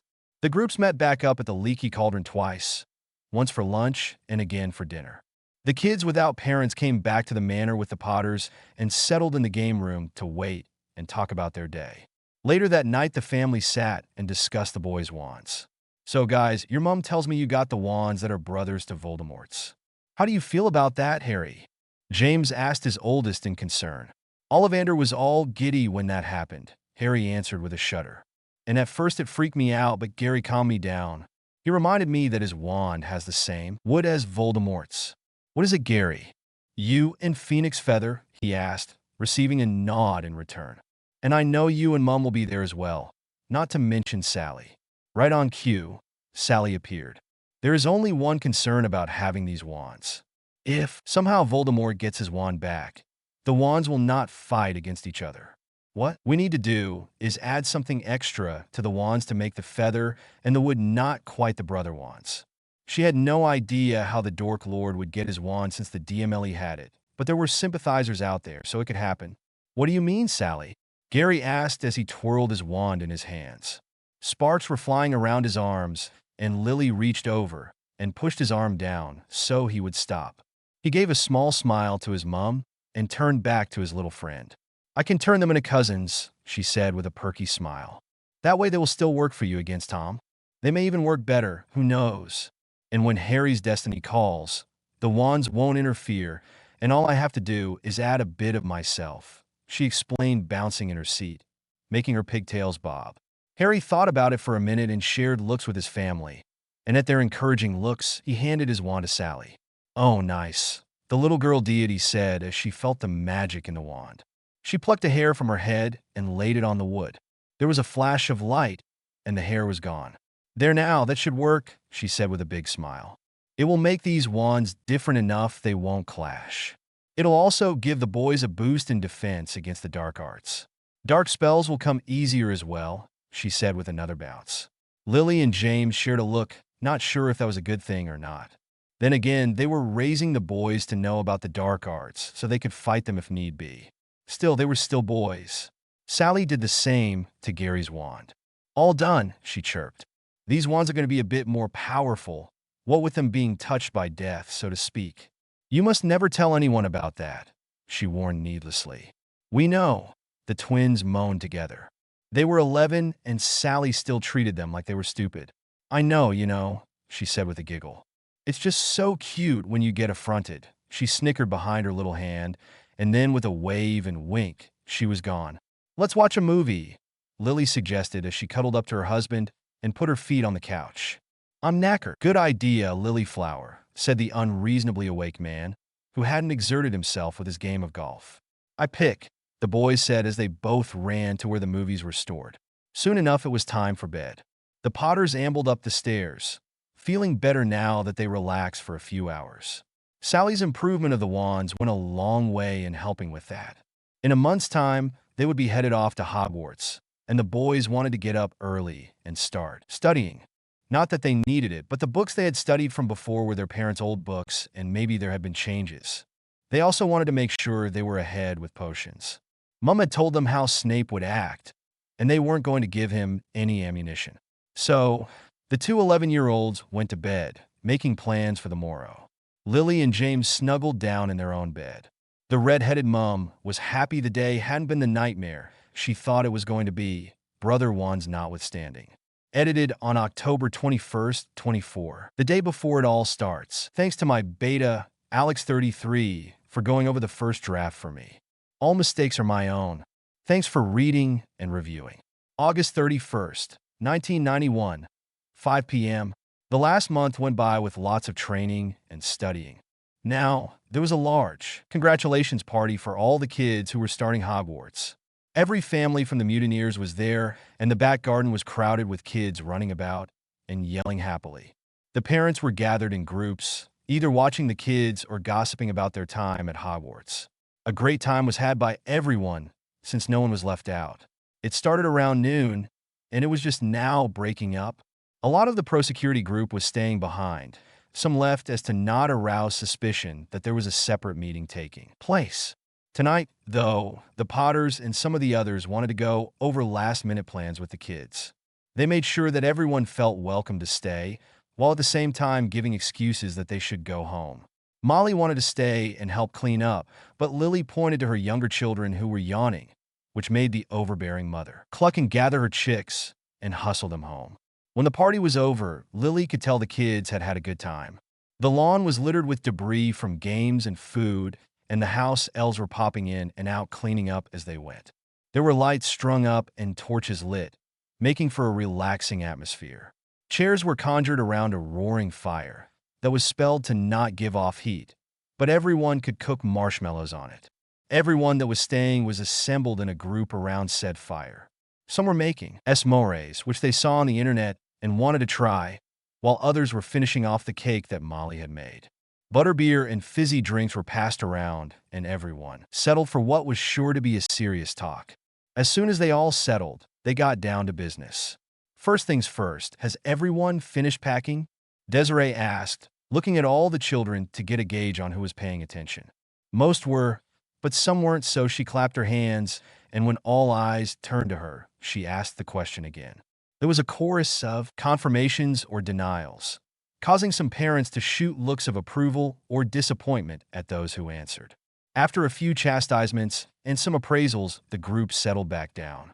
"Oh, Merlin, this is good," came the voice of Alice from the dark side of the fire. Someone hushed the s'more-eating child. "Sorry," she said, sounding not sorry at all as she licked the chocolate off her fingers and moaned. "What?" Gary asked as he too ate his melted marshmallow goodness. "They're good." He tried to give a dripping concoction to his mom, but she just smiled and pushed his sticky hand back. "No," she chuckled, trying not to touch his hand. "You eat that, and I'll stick to non-sticky treats." She conjured up a large bucket of warm, soapy water and flannels and floated them around the fire, but the kids weren't done yet. She shrugged and put the bucket on the ground and waved to it so they knew it was there. "Your loss," Harry said as he snatched the s'more out of Gary's hand and ignored the protest. The entire assembly of children broke down with laughter. Many more went to the table and picked up the making for the delightful creation. Parents groaned at all the sugar this late at night, but a few also wanted to see what the fuss was all about. Graham crackers and chocolate, along with marshmallows, were passed around, and soon everyone who wanted one was poking the fluffy sugary cubes on a stick and roasting them. "Now that that's sorted, does everyone have their crystals and mirrors?" Frank asked when the laughter died down, and those making the treat settled back by the fire. All the kids nodded or said yes, and the older Longbottom nodded in approval. "Okay, a few rules," Lily said, ignoring the groans. "While those items are not forbidden, they do now have rules." A letter was sent to each parent listing them. They are actually common sense and pretty easy to follow. First rule, no using the mirrors in class. Second rule, no using the mirrors in detention. Third rule, no using the crystals unless you, or someone you know, can cast a silencing charm on your bed so you don't disturb your roommates, she listed, counting them off on her fingers. "Those aren't hard," Harry said. Then with a thoughtful look on his face added, "But I'll add that in an emergency, don't hesitate to use your mirror." "Not that I'm saying break the rules," he stated quickly when many of the adults looked his way. "More like in case you need help right away.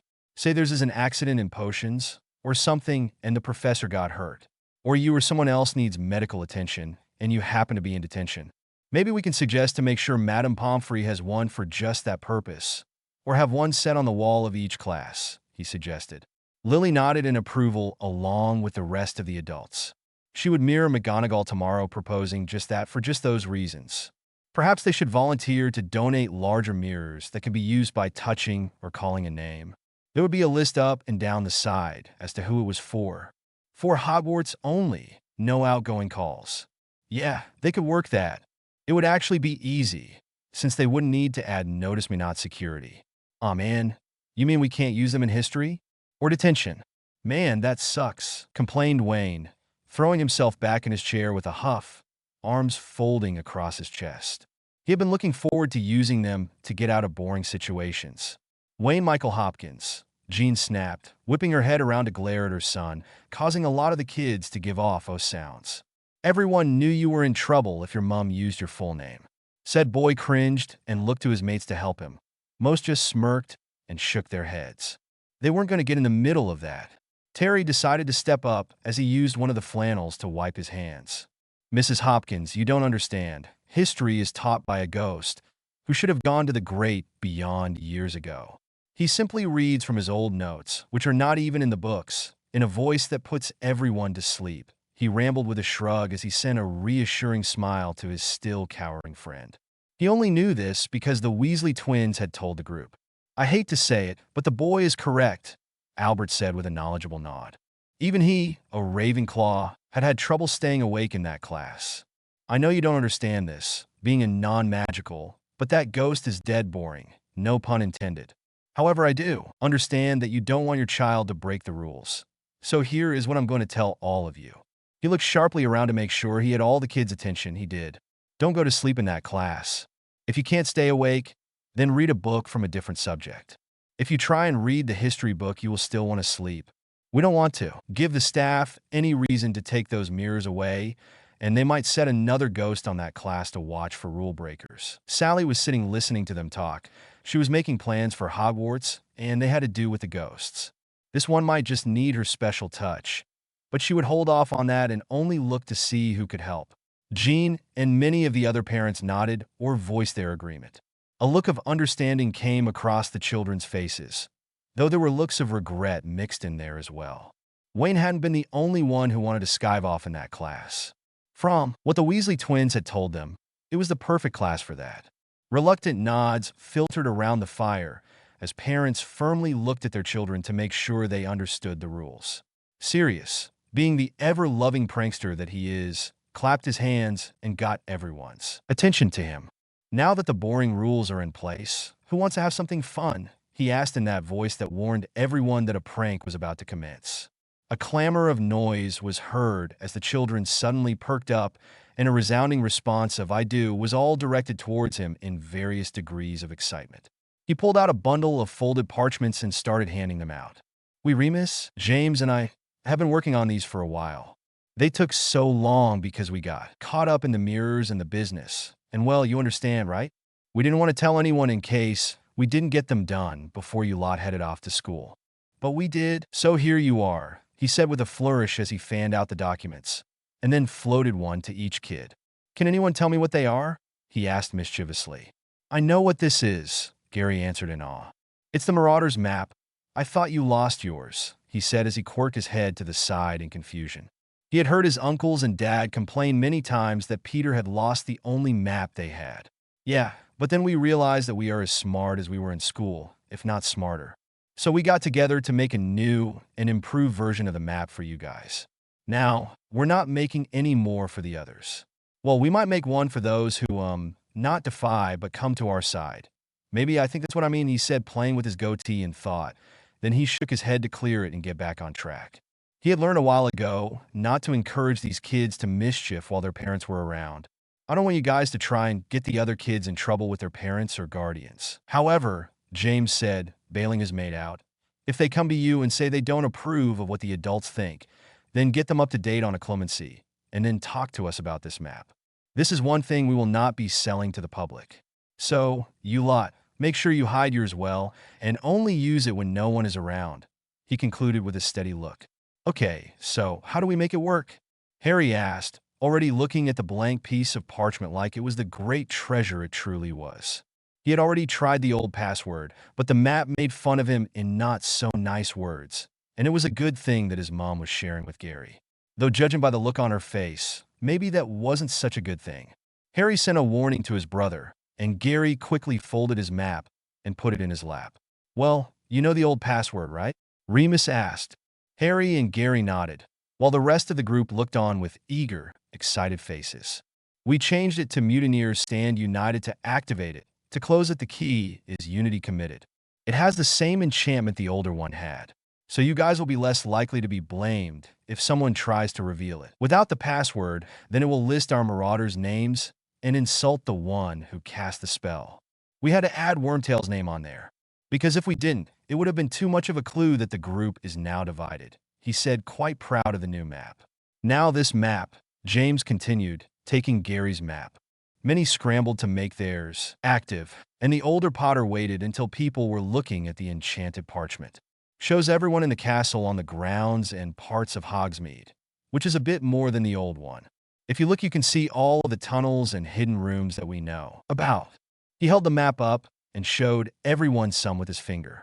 You can add any others you find by standing in said room saying, "Room acquired," or "tunnel" as the case may be, and it'll show on your map and the others. The other feature is the color coding, Sirius said, pointing out the color coding on the top.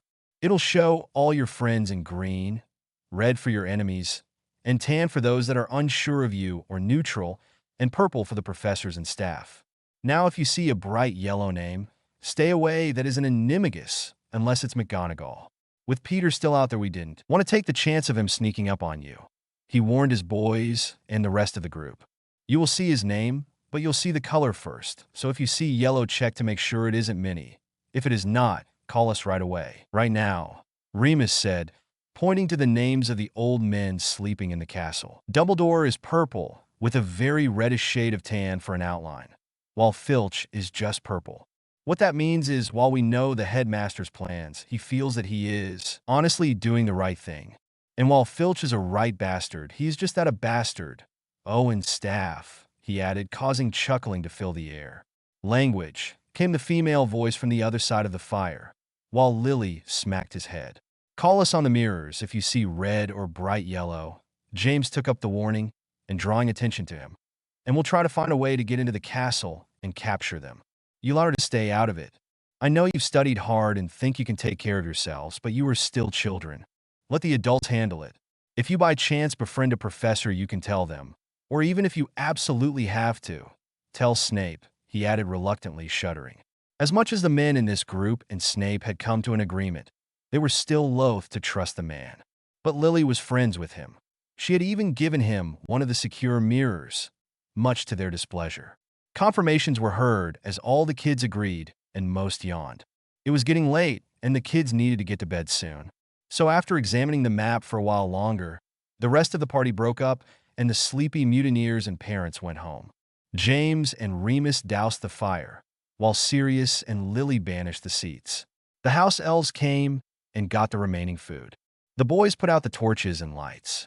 Then the Potters, Sirius, and Remus went into the game room for one last bit of instruction.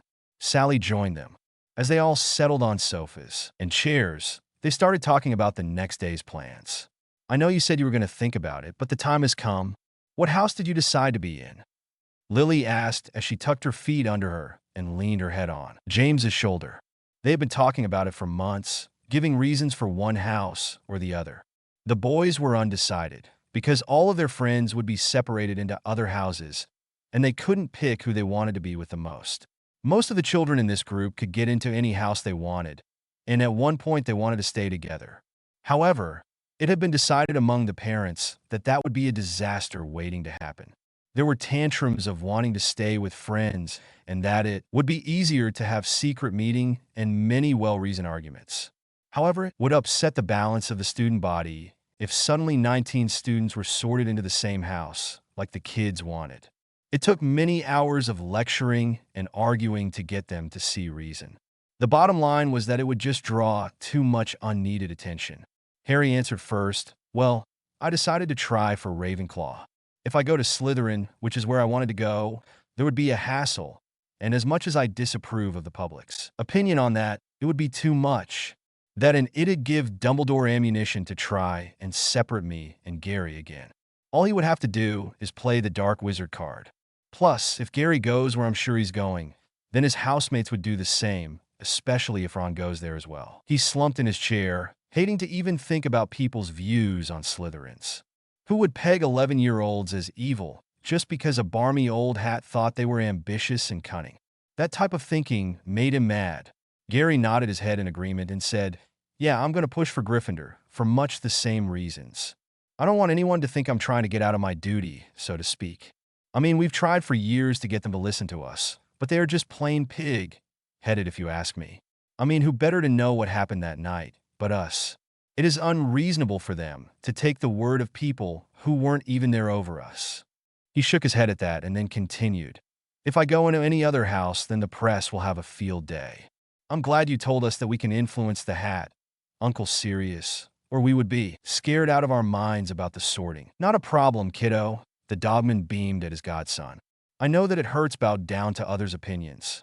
But we don't want to have to fight off the public, so I think you boys made the right choices, James said proudly, hugging his wife. Close as she nodded in his shoulder. He knew the boys were smart and fiercely loyal to most of the mutineers. I want you to remember, Sally said in her cute little girl voice. It was sometimes hard to believe that she was the most powerful person in the room, with her adorable face and doll-like dresses. I'll be with at least one of you at all times. I'll probably split half a class time between you. So if one of you is in history and the other is in potions, then I will spend the first half with Gary and the second half with Harry, she explained with a cute little bounce and perky smile. Okay, Sally, the boys said, knowing that she was going to be there was a great relief. They knew before, but hearing it now, well, one last warning, she said, firming her face. I've said it before, but I'll say it again. I cannot interfere with the living, barring small spells like notice-me-nots and sleeping spells, but stopping enemies, well, that would be up to you or your parents. We understand, the twins said, sharing a look with their parents, who nodded sharply. So, I'll only be there for moral support, training, and advice. If I see you starting to lose control, then I'll try to calm you down. That's it. If you start or finish a fight, it is all up to you. I'll try to talk you down, but the choice is yours. I want to make sure you understand that, she stated determinedly, looking both boys in the eyes, making sure that they knew that their battles were their own. We understand, the boys intoned again, with the same nods of their heads, acting like the young twins they were. Now that that is settled, was there anything you guys wanted to ask before you go to bed? Remus said. He was getting tired and wanted to make sure he was up early. The Potters had that press conference in the morning, and while he was going for moral support, he knew none of them were looking forward to it. If not, then we need to talk about what we are going to tell the press in the morning, he said, putting his thoughts to words. That's easy. Gary and I are going to agree with whatever Mum and Dad say, Harry said with a lazy wave of his hand.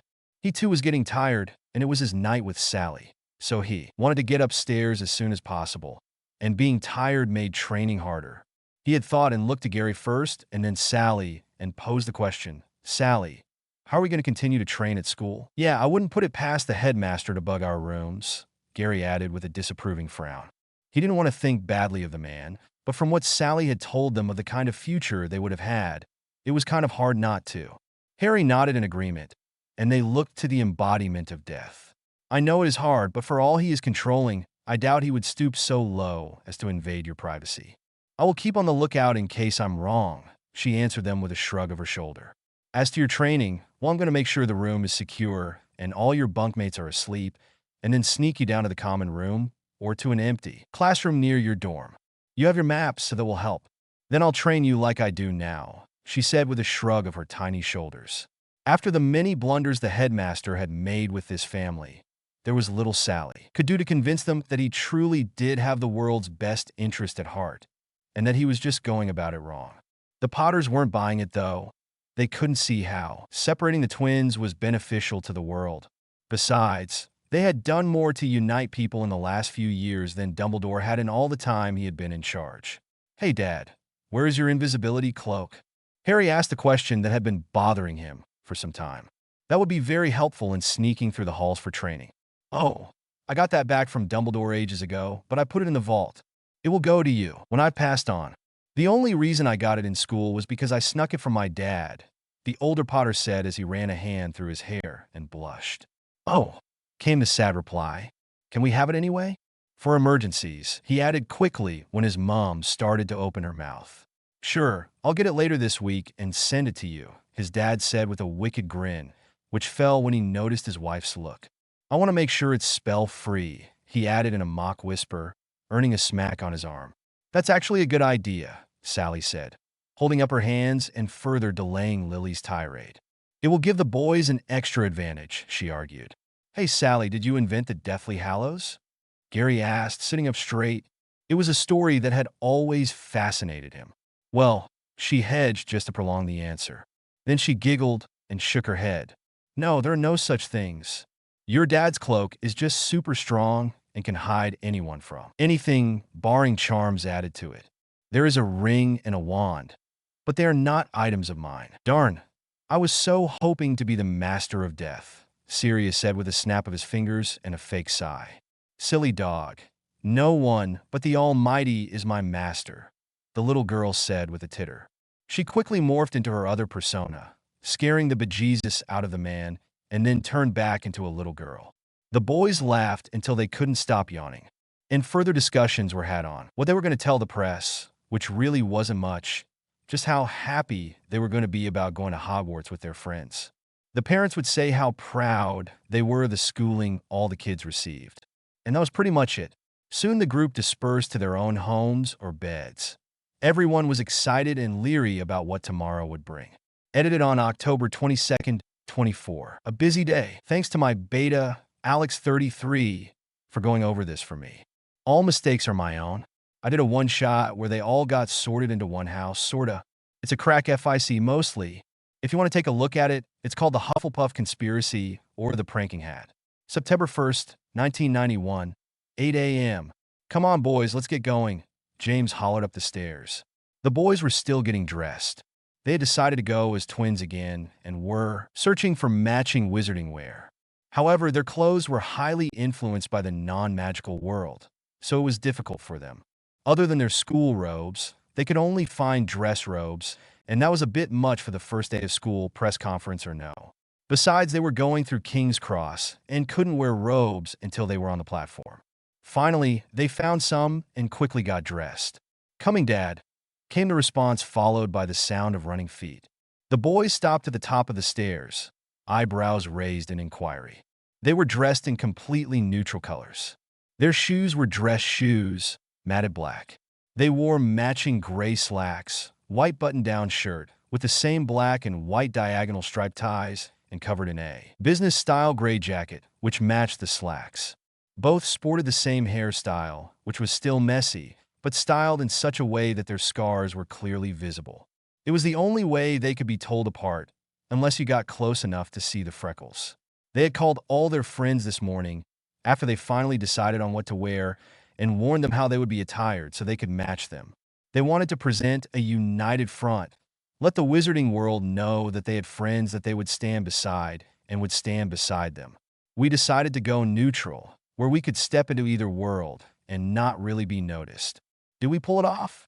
Gary asked, thinking they had done a pretty good job, but hating that they couldn't wear their jeans and t-shirts. "Well, I think you guys look adorable," Lily said with a beaming smile, coming up behind James. "Mum!" the boys exclaimed together, slight blushes painting their cheeks. "That is not what we were going for. Don't listen to your mum. You look very handsome and very impersonal. Just what you were going for," James said, impressed. "Besides, mums are supposed to talk that way." He shrugged and gestured for the boys to come down and started towards the kitchen. They all trooped to the table, while the trunks were brought down by the house elves and placed near the door. The Potters ate their breakfast of cheesy eggs and ham, toast and orange juice. They were nervous and excited, with a smidgen of sadness. Lily was sad that her babies were going away for almost 10 months, but not as upset as she would have been if they didn't have the mirrors. They discussed trivial things and gave the boys a last few pointers on what to say to the press. They gathered the trunks and fled to the train station around 9. They wanted to be early so they could gather the mutineers before the press got there. It was when they saw that the press was already on the platform that Lily realized that she hadn't specified a time. She groaned at this mistake and then squared her shoulders. She grabbed Harry's hand and made sure James also had a hold of Gary and marched down the platform.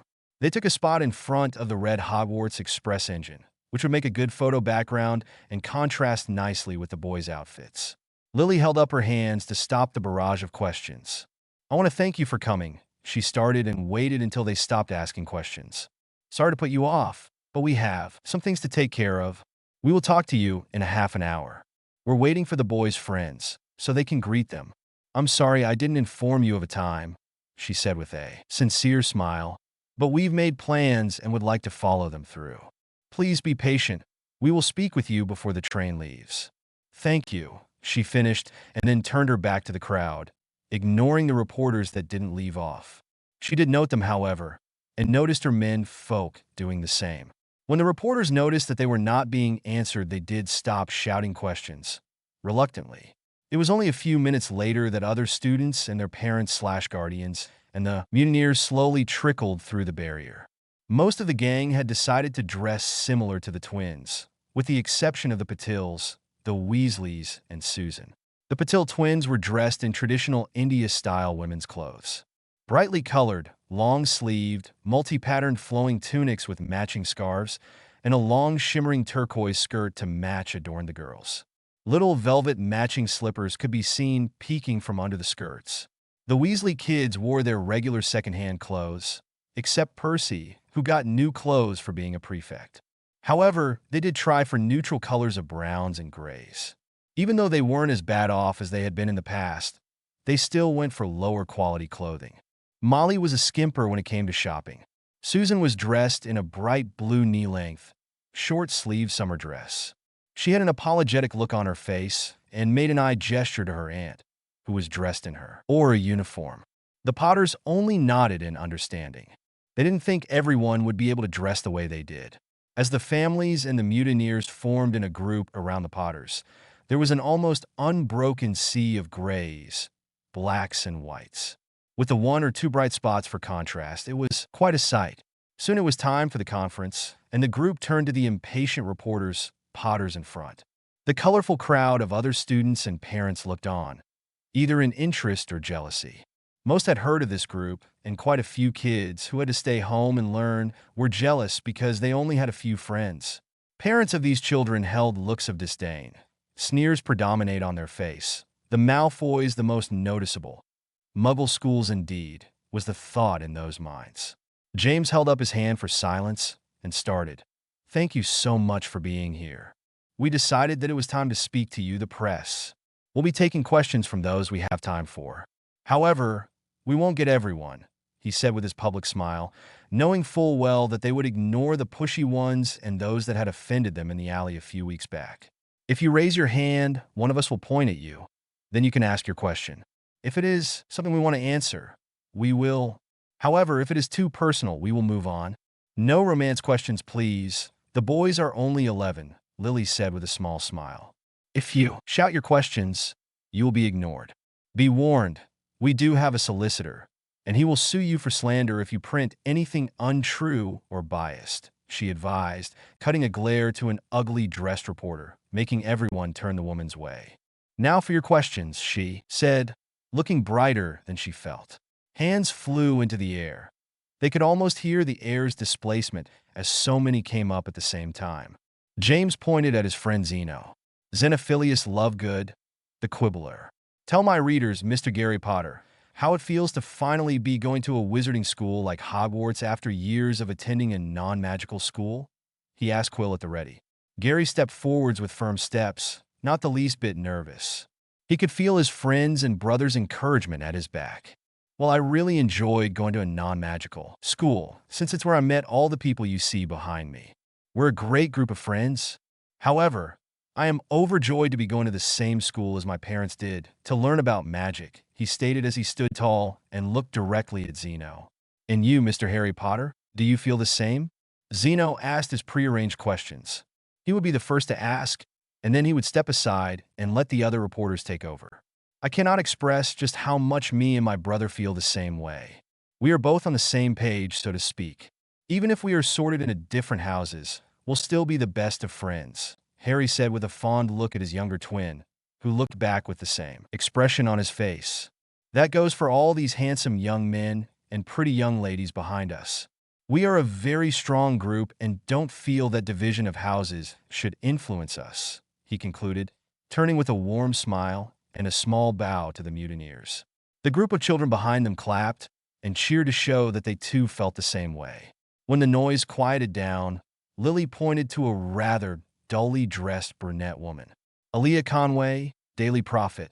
Tell me, Mr. James Potter, how do you and your wife feel about the children going to Hogwarts? She asked, a yellow quill taking down everything she said. We are so proud of Harry and Gary. They did so well in the non-magical school. They and their friends were top of the class mostly. They excelled in English and physical education, and they did pretty good in maths and science as well. We couldn't be prouder. We only hope they can continue being top of their class in Hogwarts. He finished with a mock glare at the two boys, who only smiled back. Lily was standing with a hand on each of the boys' shoulders, showing she felt the same. Bulbs flashed in the air at the wonderful family photo opportunity. The same woman Lily glared at earlier, who was sporting tight blonde curls and jeweled glasses, pushed herself to the front of the crowd. She wore a bright green business suit, which was lined with fur. Her matching crocodile handbag slung over her shoulder. Hanging in the air by her side was an acid green quill, which was only a few shades brighter than her outfit, poised over a piece of parchment. "Rita Skeeter, Daily Prophet," she said with a fake smile. "Tell me, Mrs. Potter, is it true that you're having an affair with Potion's Master Severus Snape?" That question caused an uproar of voices and protests from both crowds of students and parents. "I'm sorry, what?" Lily asked, confusion showing on her face, making most everyone believe she had no idea what the vulture was talking about. "After all you were seen with him in Diagon Alley only 2 weeks ago, and it is known that you were once close friends," the vile woman added with an arched penciled an eyebrow. Revenge was sweet, was her thought as she took pleasure in the gossip starting behind her. "Ms. Skeeter, were you not warned the last time you came around me and my family that anything you say can and will be used against you in a lawsuit?" The now fuming mother snapped. "So, are you denying the allegation?" Skeeter asked, noting what the quill just wrote. "I am not going to answer anything until you and your poison quill have left," the redhead mum snarled. "You will be hearing from my solicitor. Please remove yourself from the session before I have you arrested for violating the restraining order we have against you." Her glare could melt metal, and her family's vicious eyes weren't far behind. The group of parents and children behind them were also glaring at the hated reporter. Rita Skeeter was the reporter that they had had the major public lawsuit against when she printed that the Potters were practicing dark magic, and that is what kept baby Gary from dying. They sued the pants off her and immediately took out a restraining order so that she was not to come within 50 feet of the Potter family or their friends. It seems this woman never learned. Perhaps she thinks because she is the Prophet's #1 gossip columnist that she can get away with anything. And she had the new minister's ear. Little did she know, James had far more influence on the Wisengamot than Cornelius Fudge, even if the weasel-like man had Malfoy's money. The Potter family was well off, and he had Sirius backing him. "Are you afraid to answer a simple question, Mrs. Potter? I mean, the public has a right to know, don't you think?" Rita asked, knowing she couldn't report any of this in print. But her question was in front of the public, and tongues were already wagging. She felt that the damage was done, no matter what this woman answered. Lily looked around and noted the snide looks on the purebloods' faces. So she whipped her wand without hesitation and incanted, "I, Lily Marie Potter, née Evans, do hereby swear on my life and my magic that I am not having, nor have I ever had, any sex or any romantic relations with anyone other than my husband, James Charles Potter. So mote it be." Since James had been her only lover, she was confident that there was no way this vow would hurt her. Lumos! Her wand tip brightened with a small ball of light, proving what she swore was true, that and the fact that she was still alive. Then she canceled the spell with a nox, and the light went out. The vindicated woman then sent a smug look to the badly dressed reporter and held her head high. Skeeter's face fell, her quill dropped to the floor. Never in 1,000 years would she have thought that such a vow could be made by Lily Evans, who had been one of the most popular girls in school. No other lovers? Ever? It was unheard of. She turned to look at the crowd and saw they were all turning on her and could actually feel her numbers drop, like a stone in a well. It would take some serious damage control to get her readers back. Rita saw a red robe moving towards her and bolted as Amelia Bones made her way through the crowd towards her. As soon as she got through the barrier, she transformed in a beetle form and saw Madame Bones's very disgruntled face at missing her. She knew she would be hearing from the Potter's lawyer soon and hoped she had enough money to pay the fine. As she flew away, the only thing she could think was, well, that didn't work. The questions from the press went on for another half an hour. No more inflammatory ones were asked. It was mostly what the boys felt about such and such products, like the mirrors and crystals, which they proudly told were created by their uncles and Pandora Lovegood. May she rest in peace. Or which broom they felt were the best. The Nimbus.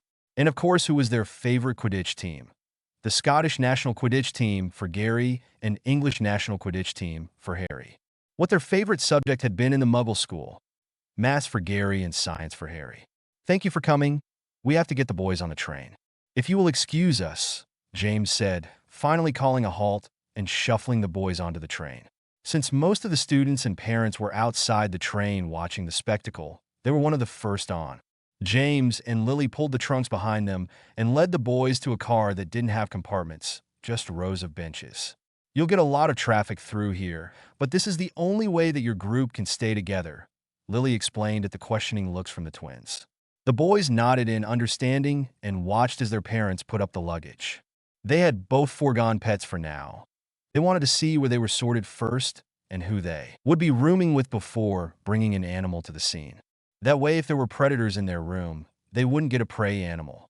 Their parents commended them for such a smart move. The rest of the mutineers filtered in, excitedly talking about the conference. They had enjoyed the way the boys brought them up in almost every answer given. That way they didn't feel left out or abandoned by the faewm. Most of them knew it would happen that way, but there were still a few that never did get over the jealousy that Gary was a celebrity. The twins took it in stride. They knew not everyone would feel the same, and as long as those few that felt that way kept it to themselves, they could overlook the small glares. The boys knew they treated everyone the same way, no matter what their status. The gang settled down for a long train ride. Everyone gathered in groups mostly separated by gender, which is usual for large groups, even ones composed of friends. Gary sat with Seamus, Ron, and the Weasley twins, and of course their friend Lee Jordan. Lee had brought his tarantula, and Ron is deathly afraid of spiders, so soon enough he and Seamus separated from them, all but running to Harry and his group. Harry just clapped him on the back and welcomed him to sit. They talked about a few things until they finally settled on sports. As the Potter parents watched the children filter onto the train, they got thoughtful looks on their faces. "Well," James said, turning to his wife after the train departed. "What now?" "We go hunting," Lily said with a deadly look in her eyes, causing her to look much like the vicious woman she could be. The two turned to go home and contact the rest of the team they had put together for this hunt. Severus had really come through with the books she needed, and Sally's telling of the Horcruxes gave them just what they needed to have a nice long hunt. The only reason they didn't start it sooner was the kids. It was something they would regret as the years went by, but they didn't want to risk the other families finding out they were delving into something so dark. So they waited until most of the children were at Hogwarts. Now, though, plans were going into action. The car was getting crowded, as all the mutineers were gathered in clutches around the seats. Animals were hooting, croaking, or meowing with the displeasure of having to be in carriers. Children were talking loudly and with excited voices. Each group was discussing different things. Harry's group was still talking sports, though he did try and change the subject a few times. Finally, he went to another crowd of more studious kids and taught classes. Gary's group was talking about the sorting. All of the mutineers had been told about the hat, but were sworn to secrecy. They could only tell other first years that it wouldn't hurt. The group was laughing about what the reaction from the staff would be if they had convinced the parents to let them all be sorted in a Hufflepuff. Others were talking about the houses or what new friends they could bring into the group during the year. They really wanted to get more Muggleborn into the group. They felt if they could unite all the so-called class of wizards, they would have a better society when they graduated Hogwarts. Some of the girls, of course, were talking about clothing or just generally gossiping. "I miss Luna," Parvati said with a wistful look on her face. "I'm sad she won't be here until next year. I hope her, Ellie, Astoria, and Ginny will be all right in the school. Not to mention poor Spencer. Being the only boy," she sighed, "she really would miss them." The rest of the girls in this group nodded. They too would miss the school and their younger friends. "It'll be all right," Padma said, patting her more emotional twin on the shoulder. "Spencer has some friends in his class, and Mr. Lovegood said he would take the kids home in the afternoons so they can still learn. Besides, they all have a mirror so you can talk to them every night and mother hen them to death," she said with a smirk, causing Parvati to mock glare at her. "Brat," Parvati said, clumsily swinging at her sister. Padma just laughed and ducked out of the way. "I wonder what the adults are going to be doing." The Potters said they couldn't take the younger ones after school anymore. They said that they were going to be busy now that the boys wouldn't be there. The twins' uncles said the same thing. What could be so important that they are bowing out like that? Alice said with a frown of consideration on her face. She knew the Potters wouldn't let the kids down unless it was something very important, but she hated not being told. I don't know, Susan said, shrugging her shoulders. Annie thinks they're up to something sinister. I tried to tell her that the Potters weren't like that, but she wasn't listening. Her aunt was very vocal about they were hiding something from her.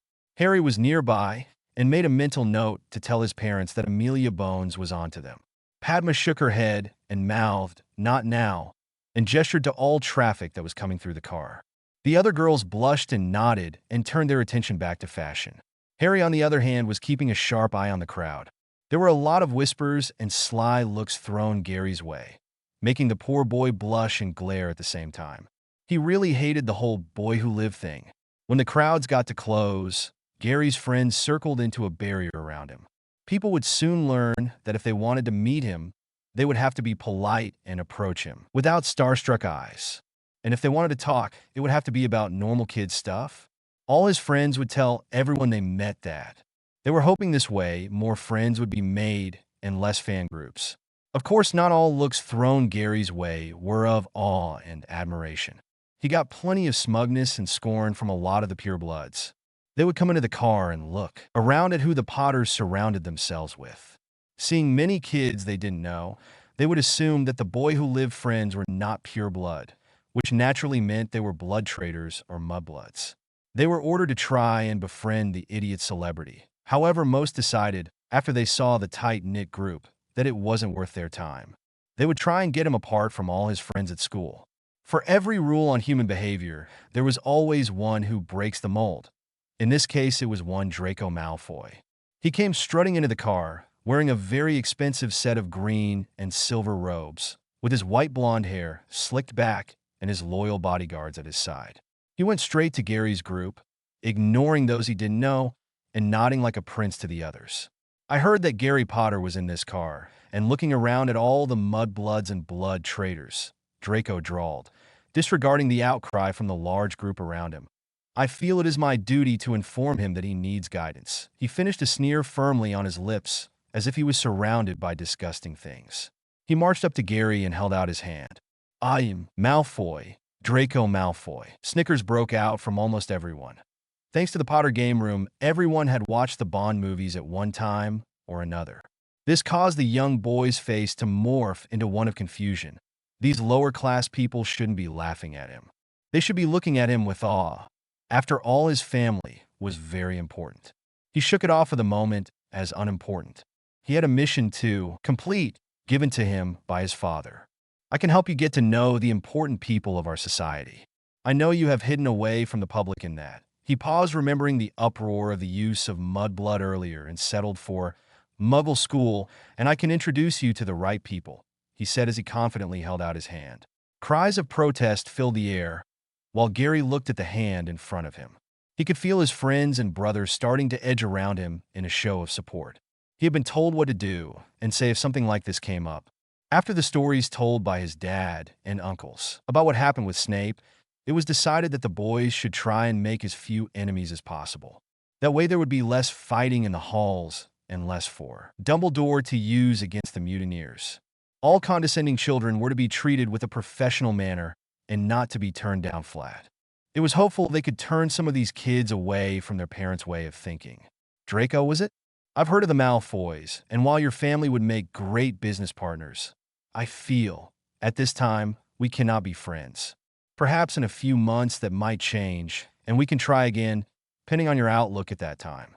However, I will not be friends with someone who feels they can guide me to making better friends than the ones I already have, or someone that insults those I care about, the youngest Potter said with a small smile as he shook the upstart's hand in a firm, businesslike manner. Draco was confused. His hand had been shaken, no insults were thrown, but his offer of friendship was rejected for now. His father had not told him what to do in this type of situation. He knew the Potter name was just as big, if not bigger, than the Malfoys, and to make an enemy of the family could be detrimental to his father's politics. After a moment's pause, he returned the handshake in the same professional way and nodded his head once. I will look forward to speaking with you in the future then, he said, and with one more nod of his head, he turned and walked out of the car. His head held high, discounting the glares of a good part of the mutineers. His bodyguards trailed behind, one on either side. All the kids were told this could happen. That didn't stop Ron and Seamus from protesting. They had no head for politics. They only understood that they had been insulted and that Gary hadn't stood up for them, not catching the subtle insult Gary had laid into Malfoy. Stupid Malfoy. I'll bet he goes into Slytherin, Ron muttered at the retreating backs, Seamus nodding in agreement. No matter what anyone told Ron, he would never trust anyone who would be sorted into that house or any other than Gryffindor, really. Sad shakes of heads were seen throughout the car. Many went back to what they had been doing, but there were a few that wanted to see what the redhead would say. Ron, Gary started to try and head off the argument he knew was coming. What the bloody hell, Gary? Why did you shake that slime's hand? He'll go into Slytherin for sure. Don't you feel the need to wash it now? Didn't you hear what he said when he came in? The stubborn boy questioned rapidly, his voice rising with each one as he turned to the de facto leader of this group. A large sigh was heard from most of the kids. To tell the truth, they were getting tired of this disagreement. Gary turned to his friend, a sad look in his eyes. Ron, we've been over this before. We can't make enemies of anyone. We want the group to remain whole, and if we're seen fighting, then the professors might use it as an excuse to separate us. Don't you want to stay with your friends? Besides, you just insulted a good quarter of the people in this car, which you've called friends for the last 6 years. There are at least 2 that we know are going to be sorted into Slytherin and many others whose parents were. Besides, do you really think that fighting should happen because of a few insults? He said, pleading with his entire face for this hot-headed friend to understand. If he didn't, and they were in the same house, it was going to be a long 7 years. Yeah, Ron, Neville added, putting his hand on the younger twin's shoulder in a show of support. I don't get why you don't understand this yet. It is for the good of the mutineers that we are seen as upstanding students, united just like our motto says. He looked at his friend and shook his head. That boy was hard-headed, and it may take more time to get him to see that Gryffindor was not the only good house. Ron looked around the car and saw that he and Seamus were the only ones that felt the way they did. He rubbed his hand through the back of his hair and tried to come up with a way to get out of the debate he had lost so many times before. Yeah, all right. Sorry, I just lost my head for a minute. He mumbled an apology and turned away to talk to Seamus and Wayne about Quidditch again, not noticing that no one believed him. After a few minutes of contemplative silence, the rest of the kids went back to cliques and started up the conversations they were having before the interruption. The rest of the train ride was fun and exciting. They had met a few more people that were in the car with them. There was a slightly bossy and inquisitive girl named Hermione Granger and a shy little girl who wanted to be around a large group of people her age for protection, Sally and Perks. Susan and Hannah took Sally and under their wing and drew her into the conversation they were having about dress robes. Harry and Terry were talking with Hermione about what house they wanted to be in, trying to get the girl to decide on getting sorted for who she was and not who had been where in the past. While the kids talked, so did the parents. At Potter Manor, there was a group of 10 people. All these particular parents didn't have jobs and had plenty of time to hunt. The team consisted of Albert Boot, Kenton Brocklehurst, Gifford Abbott, Wayne Hopkins Sr., Augusta Longbottom, who was just recently brought in, the Potters, and Sirius, and Remus. Okay, guys, settle down, James said to the excited group. They had been making plans for years now, and were all anxious to get the show on the road, so to speak. The research and inventing were done in the dark of night, when the kids were in bed. Now that our children, or grandchild, are at Hogwarts, we can get started. Everyone knows what they have to do, he asked down the table, getting everyone's attention. I'm going to be asking around about people that went to school with Tom Riddle. They're quite a bit older. However, we are mostly in the same social circles, so I should be able to get them to spill some gossip. Most don't know he is Voldemort. I know I did not know. I am hoping that if I mix it up with gossip of other alumni, then no one should be the wiser, the eldest Longbottom said with a regal nodding of her head, making the vulture on her hat bob with her. I do hope you will allow me to use your name. It would make whatever I get back that much more juicier, she added with a quirk of her gray eyebrow to Lily. Yes, the red-headed mum said with an excited nod of her head. This is the perfect job for you. I only wish we had thought of it sooner. We could be so much further than we are now. Oh, well, she waved the mistake away. Yes, use our names, but try and keep the boys out of it. You can talk about their schooling and friends, but that's it. I trust you to get the information we need, Augusta. The more we know about Tom's whereabouts after he left Hogwarts, the better we can decide where to look and what to look for, she stated, and then turned to the rest of the team. Albert and I are on research. Severus really came through for me with the books I needed. She ignored the disgruntled looks from the marauders. It was the reason she had been spotted by Skeeter in the alley. She was thankful that vile bug of a woman didn't get a close enough look at what they were doing or hear what they were discussing. Thank Merlin, Sev was a paranoid man. She would have to meet him somewhere more private in the future. Maybe the Shrieking Shack? It was closer to his work, and there were plenty of reasons Lily could be in Hogsmeade. Maybe not. Sneaking around might make them look bad if they got caught. Perhaps it would be better to meet at the Three Broomsticks. She was not ashamed that he was her friend. Something to think on. Yes, and while you ladies and gentlemen do that, we're going to take that doodad that Lily made and scout as much of Britain as possible. When the research and gossip teams come up with a location, we'll go there right away. Until then, I think we should do some visiting on our own. We'll start with Grimmauld Place. I have a feeling about it. And I want to clear it out, Sirius said with a grimace. The gizmo he was talking about was the point me crystal that found dark magic. The darker the magic, the more it vibrated. So if it wasn't vibrating hard, then they could ignore what it is pointing to. They had tested it last month in Nocturne Alley. It was a simple design, a black crystal, 5 inches long, about a finger's width. In that dark alley, the thing went off at almost every store. They had discovered that a few stores weren't as dark as they were told they were. There were even some nifty things in them, which didn't make the crystal go off at all. They had acquired a few necessities to make this hunt easier. Right now, there was a debate on selling the mirrors and crystals in those neutral stores. The bad thing was that the crystal went off near Gringotts, and they couldn't do anything about that. It's going to be a long year, the older Potter stated with a bit of a whine. Britain isn't small, and we're going about this willy-nilly. But it's the only plan we have until we get more information. That's where you three come in. Hopefully, we can find at least one of these things before the year is out, he said seriously. Now, the rest of you have the same tool James and his group does. We do know that he was raised in a non-magical orphanage. That might give you a place to start, Lily said to Kinnan. Gifford and Wayne, they nodded and got with Team A. James stood and smiled. Don't forget to go home to your family every night. I think we have some time before the Dark Wanker returns. So talk to your kids or grandkid and spouses. Don't let this hunt take up all of your time. If we hear anything that makes us believe that we need to pick up the pace, we'll let all of you and the other parents know. The team split up and went home, while Lily went to a room on the top floor that she had set up as a study.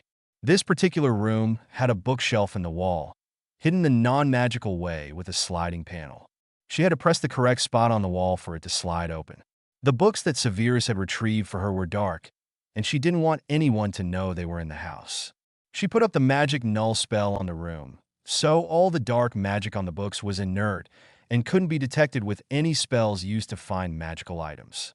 They were going to find those foul things and destroy them.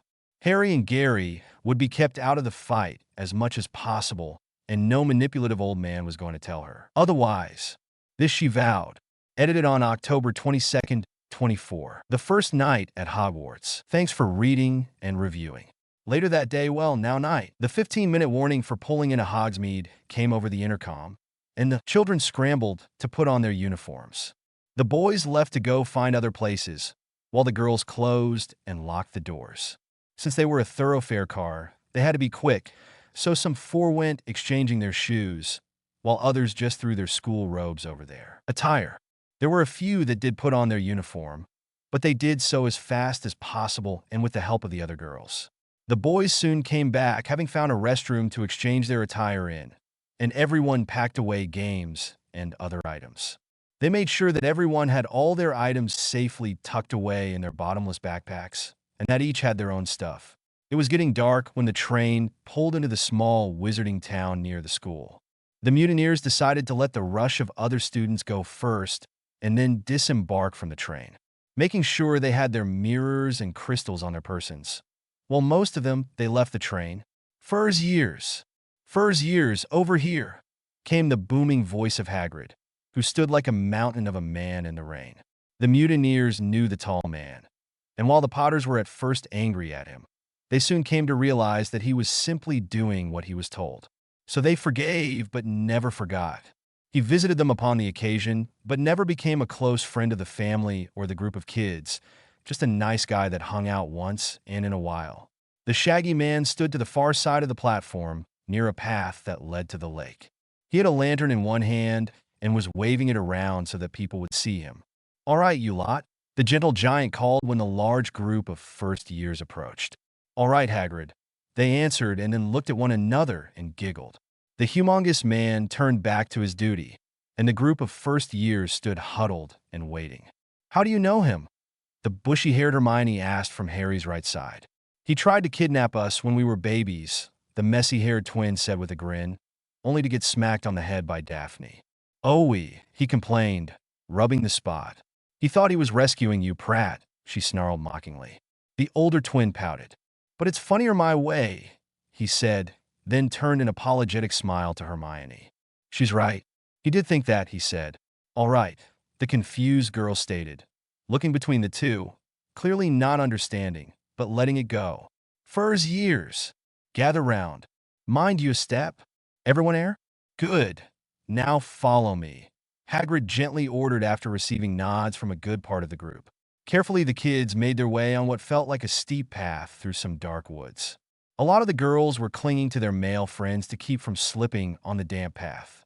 The Patil twins were having a very hard time with their cloth-covered feet. Their code of dress had made it difficult to switch to uniforms in such a short time that they only threw on their robes. After the second person fell, the mutineers, starting with Harry, whipped out their wands and cast illumos, lighting up the whole path. "Where did you learn that?" Hermione asked eagerly and a bit jealously. She seemed happy to have the light, but was miffed that she didn't know the spell. "It wasn't in her books. We studied together growing up, and my mum taught us some simple spells," Harry answered as he grabbed her elbow. "Oh," she said sadly. "I'm going to be so far behind." "You seem like a smart girl.